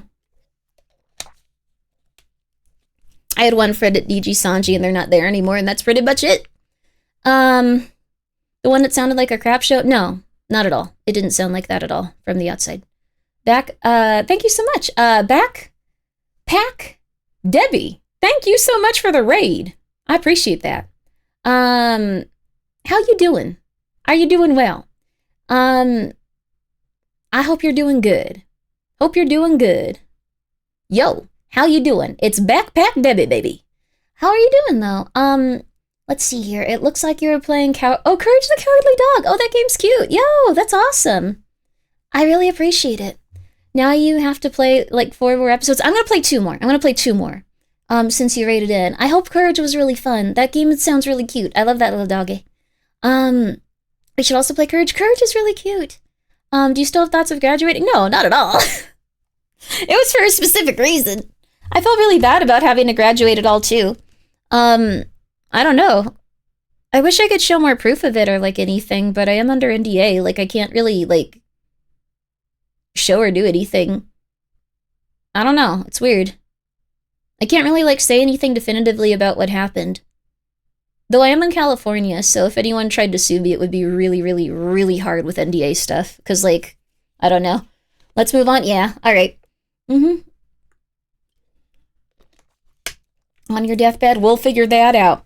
Alright, I love your model and how lovely you're. Oh, thank you. I like being here, too. And I'm going to work very hard on it. There was something that was slowing me down for a few years, but now I'm working with someone that's, like, working really quickly. So I'm very excited about that. Sorry about being in California. Oh, California is awesome. There's a lot of great things about it. It's just that California is the place that everyone hates if they haven't really been in California for... Well, there's also some negative things about it, but I don't mind it. There's worse places to be, and there's better places to be. And that's pretty much it. Grimmi, my oldest living cat turned 30 today? The 29th, which still today her name is Flossie. Fixated on Minecraft, your cat is the oldest cat in the world. Like, I literally read an article about a cat turning 30 later than her. You might actually have the world record oldest cat in the world. No, not my cat? Oh, the oldest. Okay, I was gonna say, what the hell? That's awesome. Okay. But we getting back to it. Sorry for saying all that stuff about all that stuff. I don't know. It's gonna be okay. Thank you so much, Backpack Debbie. I greatly appreciate it, and I hope you guys all had a really good stream. I'm Grimmi. We're about to play some spooky radio songs, and we're about to play some more of this anomaly finding game. I'm on observation duty 8. Very fun one. So, alright. There we go. This one's Uncanny Valley, so it's gotta be good. Sorry for going off on a random tangent for like an hour, but I feel better. Hope you guys do too. Imagine anomaly. Easy peasy, lemon squeezy. We going through this one easy. The Magnus Archives. Oh, there's a Wiener Dog Fest? It sounds so cute. Oh my god. You should. Oh, pardon me. My throat made a weird noise. You should talk to Papa Mutt about it. He might want to go there. Episode 87. He loves dogs. That's a cute dog. Oh, don't you, hounds? It's okay, Grimmi. You don't need to apologize. Well, I'm very happy to be here. And I'll be very happy to be here for as long as I possibly can. Love your stream. Saw your live. Thank you. I appreciate it. And I hope you had a very good stream. It was very nice of you to come by. And I hope you have a very lovely one next time you stream too. Thank you for rating us. It was very kind of you. We're just playing this lovely little horror game. Oh, I'm going to stop talking though, because now it's time for the British man that's depressed to talk. Look, I'm really not sure about this. I just need to borrow it for a half hour or so. I'll look after it. No, I don't. You can blow it up for all I care. It's been in the loft for like 20 years. If I need tape hiss, I'll add it in post. So what's the problem? With playing an unmarked tape from your stalker. Look, you just have to trust me, okay? Yeah, and I want to do that, but how can I when you still won't tell me what's going on? You wouldn't believe me. Try me. No, you're right. It's all right. I can just go. Come on, I'm not throwing you out, John. I know you wouldn't be here if you had anywhere else to go, and I do want to help, but... Damn, dude. You know, you're a good person. You were, at least. But whatever this is, it's messing you up. Look, I've got work to do. You listen or don't listen or cross-record or whatever you want. Just think about it first, okay? You can choose to leave it alone.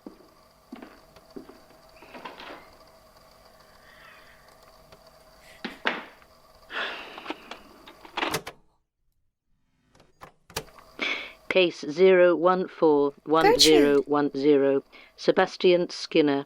Incident occurred in Gwydir Forest, North Wales, September 2014. Wales, this is a fun Statement one. given 10th of October 2014.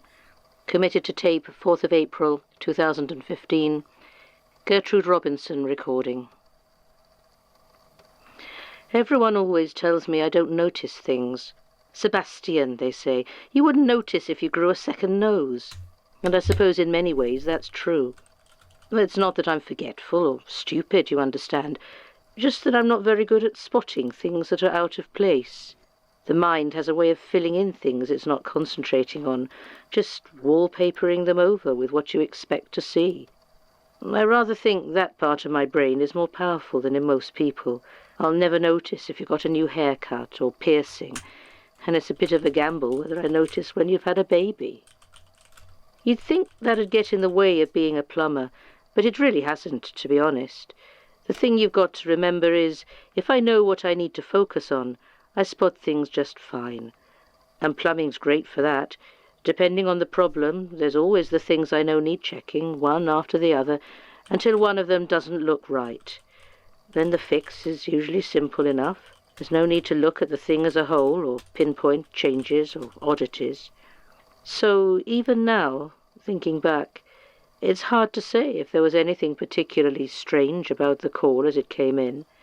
Saying that I didn't notice anything out of the ordinary doesn't really mean anything in that context. I suppose that the location they gave me was a bit of a surprise. I run my business out of Penmachno, out in Gwydir Forest, and it's not exactly a densely populated area. I service people all over the region, and I wasn't aware of any village or buildings out in the area of the woods the caller directed me to. I mean, they had coordinates on GPS, as there were no street names they could give for reference. It was an area I did sometimes drive through, and I didn't remember anything being there, but I also didn't really think about it at the time. I suppose I reasoned that maybe there were some houses out there, and, well, I hadn't noticed. The problem sounded like a simple enough blockage, so I packed up my van and started the journey over. It shouldn't have taken nearly as long as it did, but the roads aren't all that easy to navigate at night, even with your sat-nav doing its best, and especially when heading towards somewhere you're not familiar with, trying to find the right road to get into some hidden valley or other. The call must have come in about 7:30, as I'd just finished my dinner. I don't normally do night call-outs, but something about it had seemed urgent, and they'd agreed to double my standard rate. I pulled up to a small collection of ramshackle-looking buildings, made of wood and corrugated sheet metal, all set up around a large central building that seemed like some sort of workshop or small factory.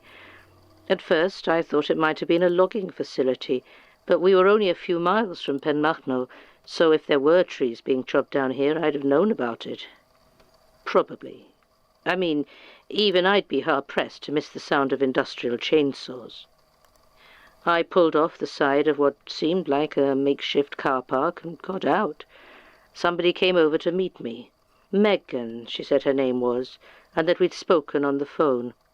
She was very still when she said this, and seemed to be waiting for me to respond, so I grabbed my tools and told her to show me to the plug hole. She seemed a bit taken aback by this, so I apologized, assuming I'd been a bit too crude for her, and I asked her where I could find the problem drain. She led me up to the big building, gripped the door, and flung it open wide. There was a damp, metallic smell that came from inside, probably from the backed-up drain, I thought, although I will admit it didn't smell much like anything I'd encountered before. Megan was stood in the doorway, arms spread wide for some reason, but to be honest, I'd been checking my tools and hadn't really seen what she was doing.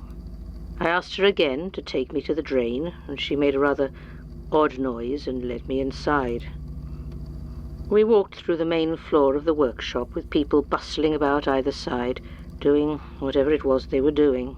My mind was focused on the job at hand. Megan took me into a back room full of pipes and gratings and pointed to a drain in the centre of the floor where dark water was pooling out of the top.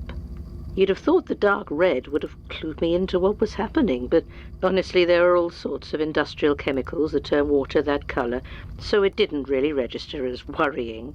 So I pulled up the grate and got to work. All through it, Megan was chatting with me quietly. She was whispering, making it a bit hard to hear her over the noise from the main building, so I mostly just nodded and made the appropriate sounds of interest. And I thought she was talking about her hobbies. After all, I'd never actually heard the term flensing before. In the way she was talking about it, I assumed it was some sort of a sculpture. I mean, you meet all sorts of strange people in my line of work, and I pride myself on being able to keep up a gentle conversation with all of them. I have, of course, since looked up flensing, and that certainly throws a lot of that conversation into a very different light indeed. I don't think she was offering to do a sculpture of me. Anyway, soon enough I'd found the blockage, a big old wad of hardened fat and oil that had congealed at one of the bends, and removed it for them. It wasn't nearly as big a job as I'd been afraid it might have been, and I talked Megan through my invoicing procedure as we walked back through the workshop floor. She was silent as I left, and seemed as though she was trying to get over some sort of shock. I guessed that she'd come over a bit queasy when I'd pulled out the blockage, and was embarrassed to admit it. It's a common enough thing. The sight of the sort of mess that builds up in drain pipes can really get to you if you're not used to it. Anyway, I decided not to mention anything, just handed her my details and told her I'd be in touch about payment. Then I hopped back into my van and drove away. Job done.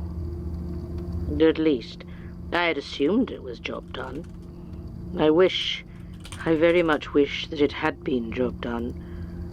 It was the next day that the phone rang, about midday, and the now familiar voice of Megan asked me to come back.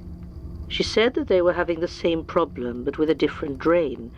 This struck me as a little bit odd, since I'd been pretty sure a building like that would only have one central drain, which I'd already sorted out.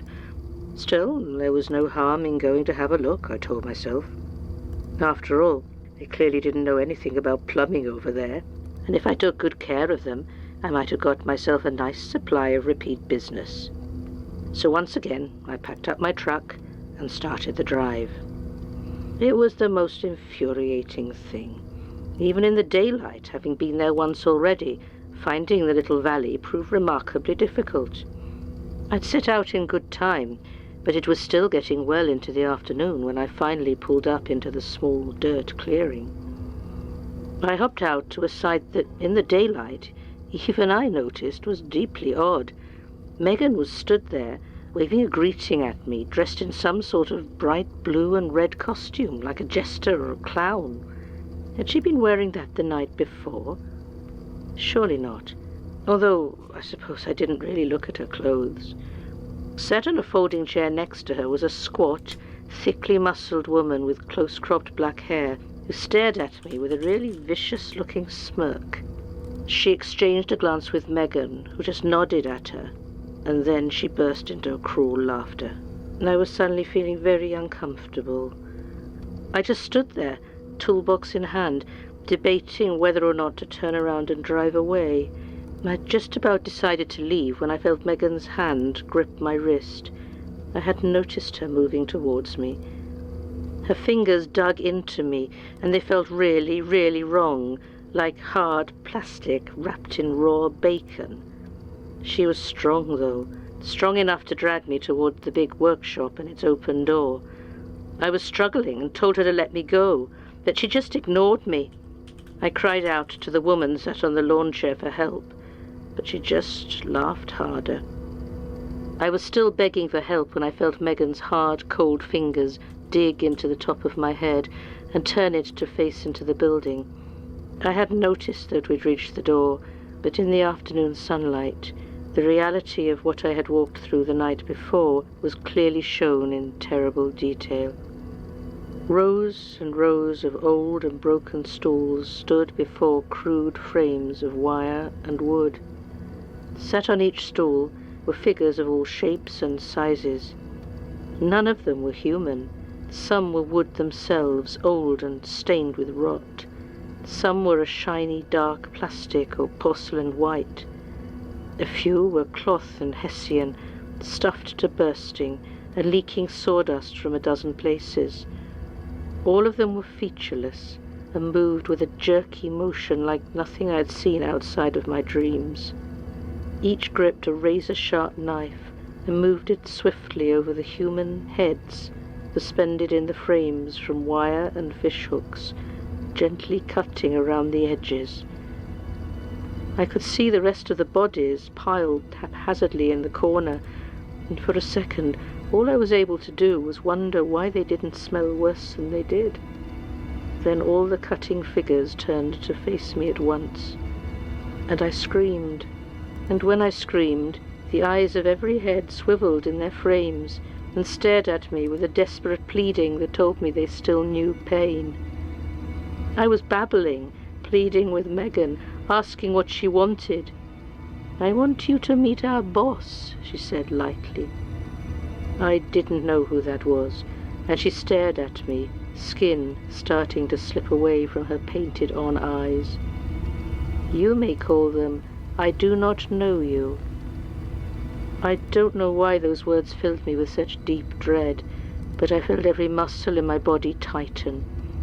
On instinct, and without warning, I swung the toolbox up with all the force I had in me into Megan's face, and heard the crunching crack of something brittle shatter. Her hand released my arm as I stared at her, face now twisted and hanging off the dark plastic of her head, the empty mouth moving, trying to match the vile sounds coming from the rest of her. I ran, sprinting back to my van as fast as I could, only to see that the woman with the cropped hair had stood up and moved to the driver's side door. I didn't have time to slow down. I just prepared to try and tackle her, when she did something I didn't expect. She opened the door for me and stepped back. Not taking time to consider this, I leapt into the seat and started to fumble for the keys. The engine roared to life immediately, and I was just about to get out of there when I realized I could feel the woman's hand on my shoulder. I looked at her, the door still open, and she winked at me. Without warning, a terrible blistering heat erupted on my back, and I screamed again, this time in agony. Reflex slammed my foot down, and I felt the car start as she removed her hand, laughing that same horrible laugh. I did manage to get away, though there's a good chance I'll never use this arm properly again. I went to the police, of course.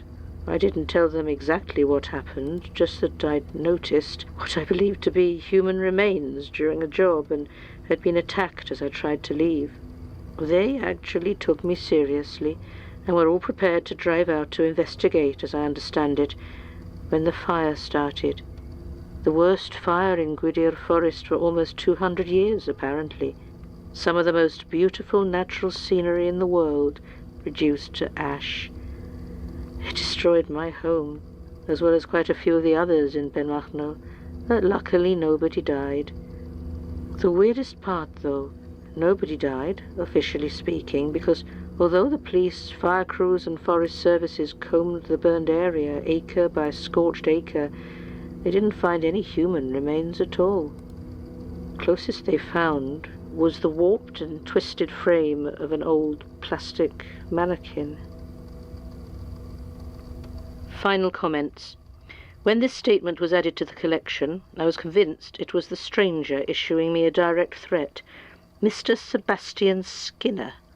It seemed too targeted a name to be real. But all my research points to him being a real person, a plumber trading out of Penmachno for almost 20 years. Hopefully not too ominous a coincidence. The concerning part of this statement, at least as far as I'm concerned, is not so much what is happening as the fact that it is happening so soon. I had assumed Orsinov and her ilk would have spent more time searching for their precious skin, maybe even acting against me directly, before they started alternate preparations. I had hoped I'd have a chance to recover. I can still barely stand. I'd hoped there'd be more time. As with anything like this, exact calculations are impossible. But based on Mr. Skinner's testimony, I think there's every likelihood that they will be ready to perform the unknowing within the next few years. There may be no chance for a more nuanced way to disrupt it, so I'll likely have to resort to a somewhat more direct countermeasure. It interests me that Jude Perry would be involved.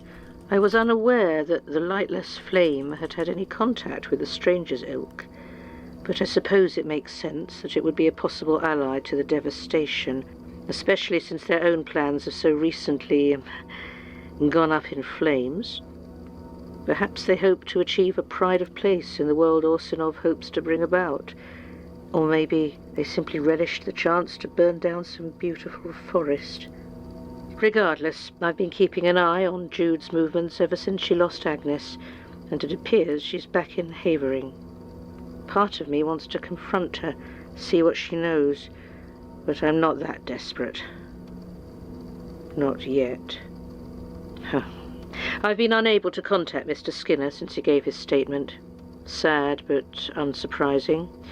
There's no doubt in my mind that when the unknowing begins, one of the dancers will be wearing his face.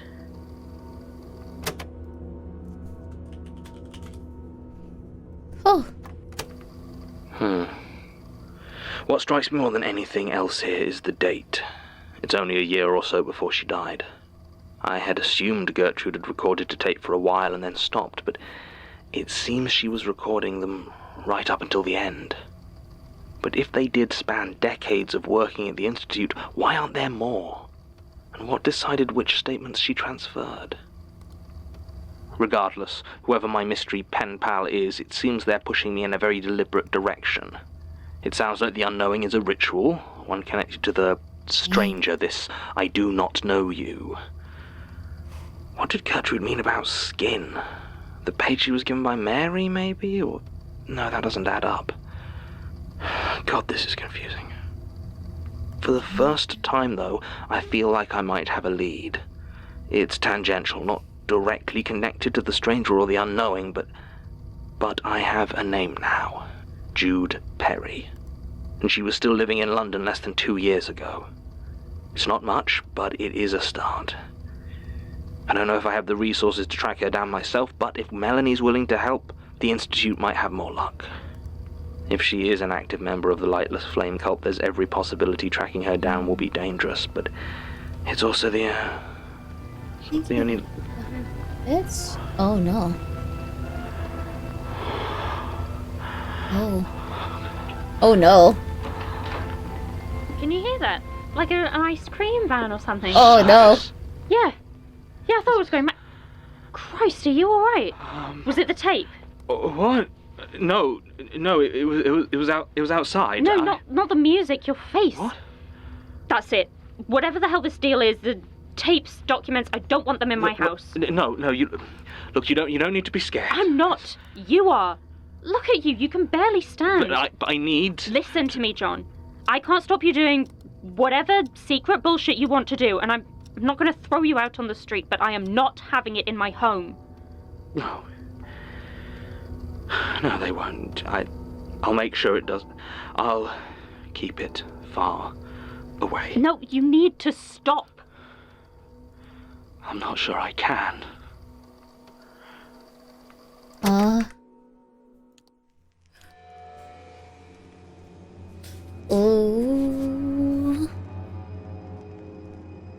The Magnus Archives is a podcast distributed by Rusty Quill and licensed under a Creative Commons Attribution Non-Commercial Share-alike 4.0 That's so good! license. Oh my god! Today's episode was written by John...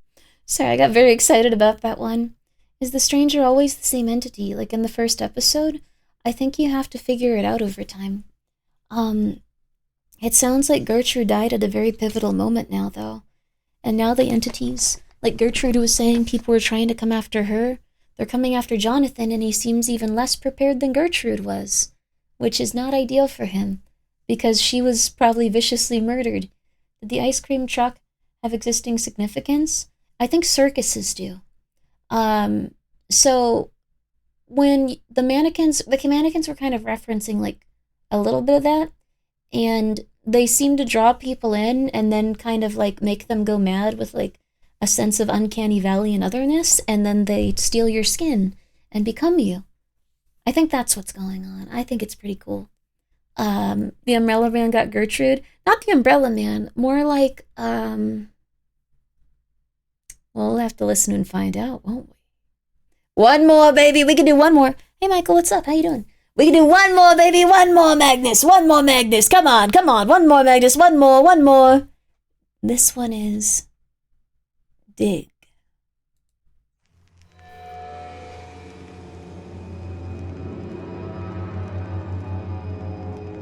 A few episodes ago, there was a mannequin that warped itself around and murdered a woman in a shop called Phantoms. Yes, that would have been a horrible fate, wouldn't it? This show is so good. We're gonna go back to the airplane. We're gonna clear the airplane, too. The Magnus Archives. The Magnus Archives. And also, like, once again. But was she a large lady? Are you trying to determine what characters are large in this? Behave! Oh my god. This feels wrong. It's already disorienting. Chubby ladies are cute, though. No one understands.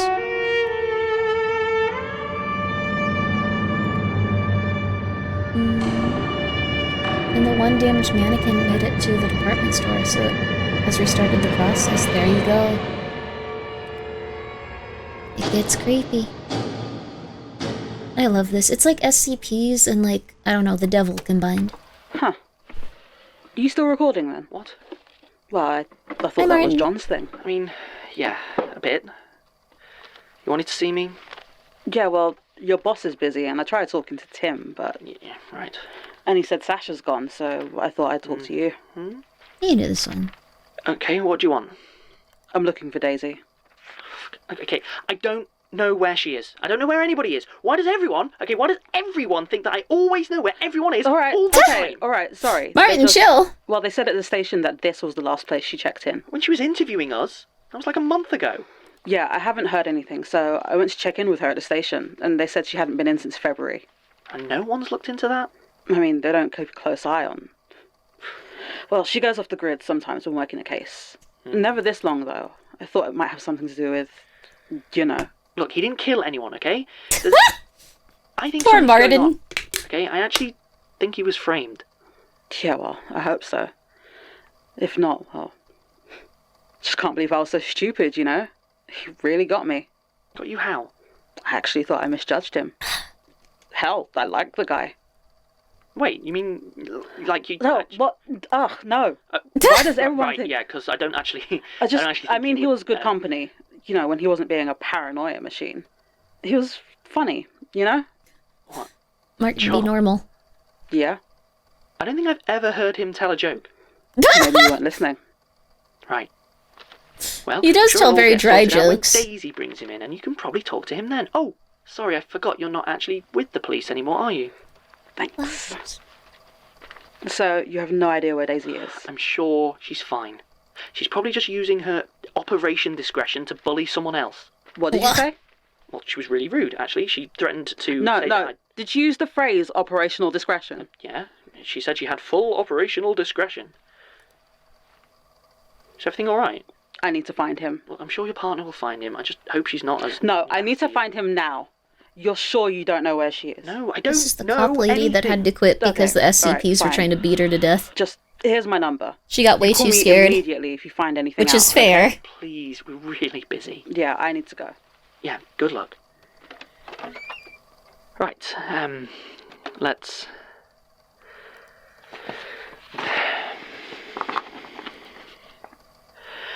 Martin Blackwood, archival assistant at the Magnus Institute, recording statement number 003-1104, statement of Enrique Macmillan, given 4th November 2003. Statement begins. I never really loved the digging. Too much like hard work, I always used to say, and I'm not a young man anymore. So generally, if the finds aren't near enough the surface for me to just pick them up, I'll leave them be. Sometimes, though, you just can't help yourself. You need to know what's under there. So you get down on your knees and dig, dig, dig. Last Saturday was like that. I hadn't thought it would be, really. My knees had been acting up all week because of the damp, and I was mainly going out for the walk rather than looking for any particular finds.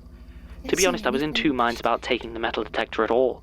It's not exactly a lightweight piece of equipment. Back when I lived in London, I always used to do mudlarking down the Thames, wandering through the low tide with nothing but a bag, my eyes and a pair of thick gloves. I miss those days, without the weight of the detector, without the need to dig. I don't even know why I took it. In the end, that stretch of beach is hardly virgin territory for hobbyists like me, and it's usually been picked perfectly clean. So you can imagine my surprise when I started to pick something up just before Smeaton's Pier. Oh no. It was almost dark by this point, and the cool salt air of St. Ives Harbour blew a fine spray of sand against my cheeks. It stung slightly, but not in an unpleasant way. Bracing, I think the word is. It was peaceful, quiet, and I was lost in my own thoughts, staring out over the darkening ocean, when the metal detector interrupted, breaking my trance. I pulled out my little torch and shone it at the spot, looking for the telltale glint. But there was nothing but sand. Whatever it was must have been buried. I was debating with myself whether to leave it be when the detector barked again, more insistently. I hadn't found anything else that day, so I sighed, pulled out my small metal spade out of my bag and started to dig. It was only a minute or two before I saw it. A hint of gold-plated metal amid the coarser gold of the sand. A watch. The face was cracked down the middle, and the hands were frozen at 4:19. But other than that, it seemed to be in rather good condition. Not a bad little find, I remember thinking, as I started to clean the sand from around it, and uncover the wrist it was still attached to. I think I screamed. I must have cried out in some way, but nobody heard me, as there was no one to hear but me. I cleared away a bit more sand, just to be sure of what I was seeing, and revealed a stiff, unmoving hand. The flesh was icy cold and discoloured, so I was certain its owner must be dead, but it didn't appear to have begun decomposing. I lowered myself slowly to the ground, trying to collect my thoughts, considering the thing I had just discovered with my clumsy, reckless digging. I wanted to call the police immediately, but I don't have a mobile phone, and it was a little bit of a walk to the nearest phone box. My legs wouldn't stop shaking when I tried to stand up, so I sat there for a while, my torch shining on that lifeless hand, trying to compose myself enough to go get help. It was an odd thing, that hand. The fingers were bent and bloody, and the nails had been chipped and broken. From the looks of it, the damage had happened before its owner had passed away. Then I noticed something else in the sand next to it. Something protruding, ever so slightly, from the sand I'd already disturbed.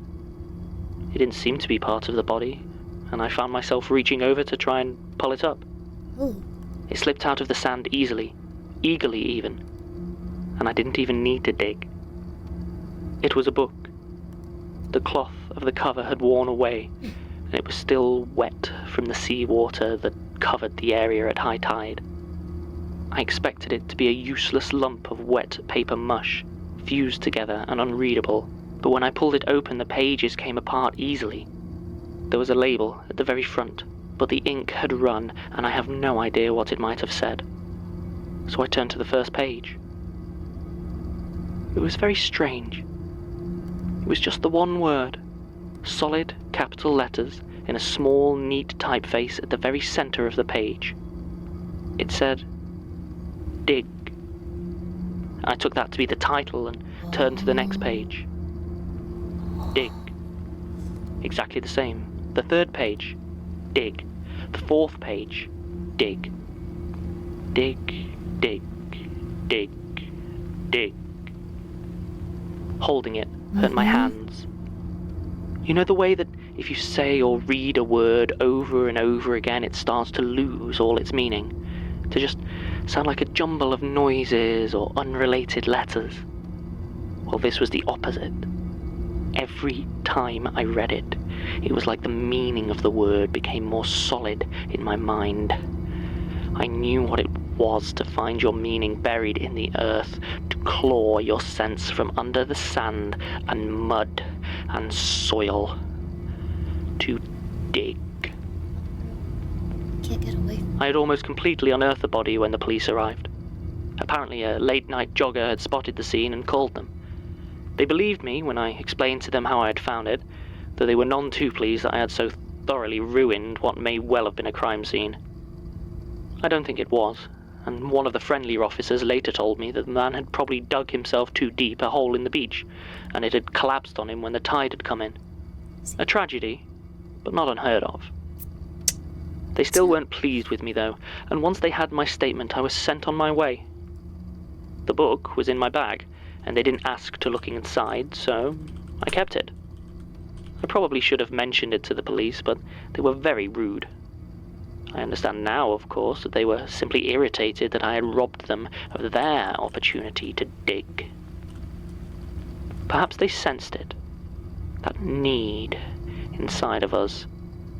Above us, you see, there's only the sky, the infinite, a void of space and emptiness, so incredible that to think of it in detail is to overwhelm the mind. But down, down into the earth, through the many layers of this globe, this sphere built and crusted upon a single beating point. The center of the universe for each and every one of us, that glorious convergence from which everything, everywhere, is up. And to reach it, to approach that source, that rolling, molten center of it all, the only thing you have to do is dig. I've dreamed of it, of course, safe and happy below, wrapped on all sides by uncounted miles of crushing, loving earth and stone. I see it and watch the passing of history build upon it layer after layer. To travel down into the ground is to travel through time. That's what I always used to say, before I found my book. And I still believe it. But time is the least of the things that waits for us down there. Things I can barely think of without collapsing in fear. 1,000 terrible things trapped and alone, out of air and out of light, all contained within those 3 hideous letters. Dig. In those dreams I hold a spade. It screams when I plunge it into the weeping soil, and the voice it cries out with is my own. The soft mud begs me to stop, trying in vain to save me, but I do not listen. And the pitted ruin of my shovel moves lump after lump of it, tearing it free of itself and piling it around me, sculpting my own grave, bringing the ground up to meet me where I must be buried. It fills my lungs, and I am free. I am awake. The shovel is in my hand, and the book is open to its chapter and verse. Dig. In the moments without the shovel, without the torn ground, I have tried to find out more about the book. Maybe even get rid of it. A bookseller I asked about it pointed me towards you and yours before I dug into him, and so here I came. To tell my story, of course, but another thing as well. Cold, empty, and calling. There's something here, you see. Something to be dug up, rooted out, buried within. A hollow space that all eyes point towards, and I intend to reach it. If my fingers don't give out first, I know where to dig.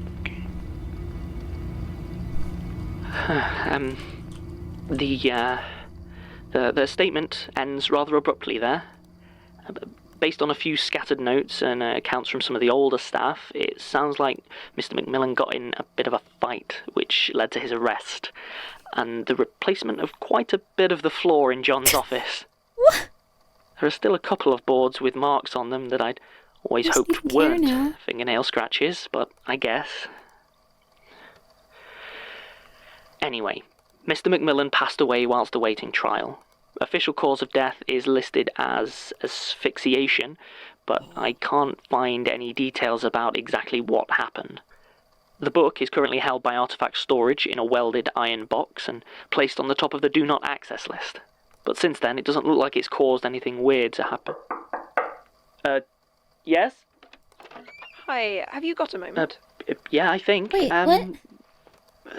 What's going on? Are you all right? No, don't sound upset. Be nice. Sorry, just a lot of change recently. You know, you and John and Sasha, and everything's gone a bit wrong. Martin, it's chill. The not knowing, you know. Martin, chill. I mean, John's still alive. Martin. Not sure why, but I'm sure of that. But Martin, Sasha, these aren't thoughts to express to someone else. Yes, it's... Chill. Just chill. Probably... Sorry. What do you need? Oh, right. Yes. Is there any sort of database, maybe? Statement givers or people referenced? I'm trying to get hold of a witness from a recent one. Yeah, I wish. That would make the job a lot easier. No one's even tried to make one. Oh, you weren't here when we took the place over from Gertrude. I mean, it's been over a year just to get it like this. I mean, I think the database was on John's list, but... So how do you track someone down? Oh, well, you know, we've got a few contacts in various record offices around the place. Aside from that, it's just a bit of detective work, really. Tim used to do a great line in impersonating people to utility companies. Oh, the number of times he got them to, you know, give him his own address and... Right. This one, the name is Jude Perry. Doesn't mean anything to you, does it? No. Did you give a statement? Not yet. Well, sorry, I can't be more help. Sure. Oh, one other thing. Who do I talk to about artifact storage? Oh, it depends what you need. Probably Sonia? Why? Are you sure you're ready for it? What's that supposed to mean? No, I just, you know, it's... Martin, just be nice to her. Weird I'm not an amateur, Martin. No, I know the sort of thing that's in there. I just need to know who I talk to about missing pieces. Yeah, probably Sonia. Wait, why? What's gone missing? An old Calliope organ. It's there in the inventory, but no one can find it when I ask. Huh. I mean, that's not great. Jonathan and the music. Did you need it for something? Just following up a statement. Trying to get a few answers, you know? Huh. Well, if you find any, let me know.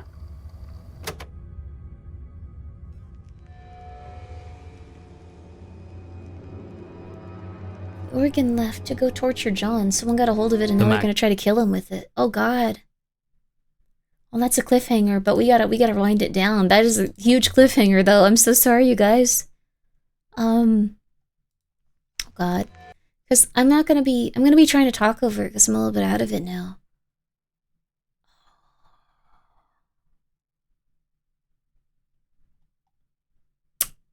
Oh, we have to wrap it up. I'm gonna get so weird in a minute. I'm so sorry, you guys. Calliope? Calliope. Right? Calliope. It's really hard to teach me words normally. It's not gonna go well right this second.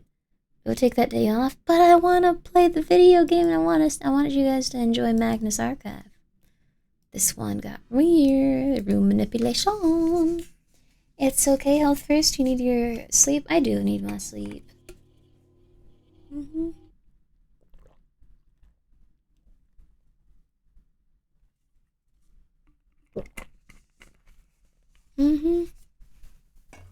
Absolutely.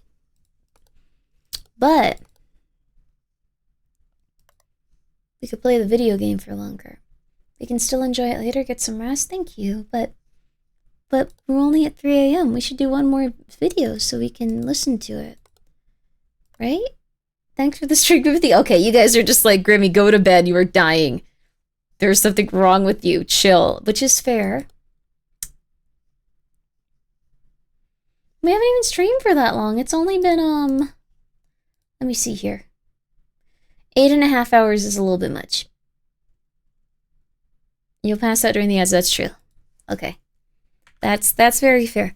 Well, you guys, thank you for coming by. I'm gonna raid someone. Let me find someone fun to raid. Let me find someone interesting to raid. Someone fun, someone cool, someone good at what they do. Okay. Yo, okay. I think I have a good idea. Alright. I think I have a good idea. It's been a little bit. It's been a little bit, but we haven't raided Fleshy in a very long time. Wait, she's making a gingerbread house? I'm not a huge fan of gingerbread. We can instead raid, let's see here. That's a stupid thing to say, but I don't know. I'm not a gigantic fan of gingerbread. Are you guys a gigantic fan of gingerbread?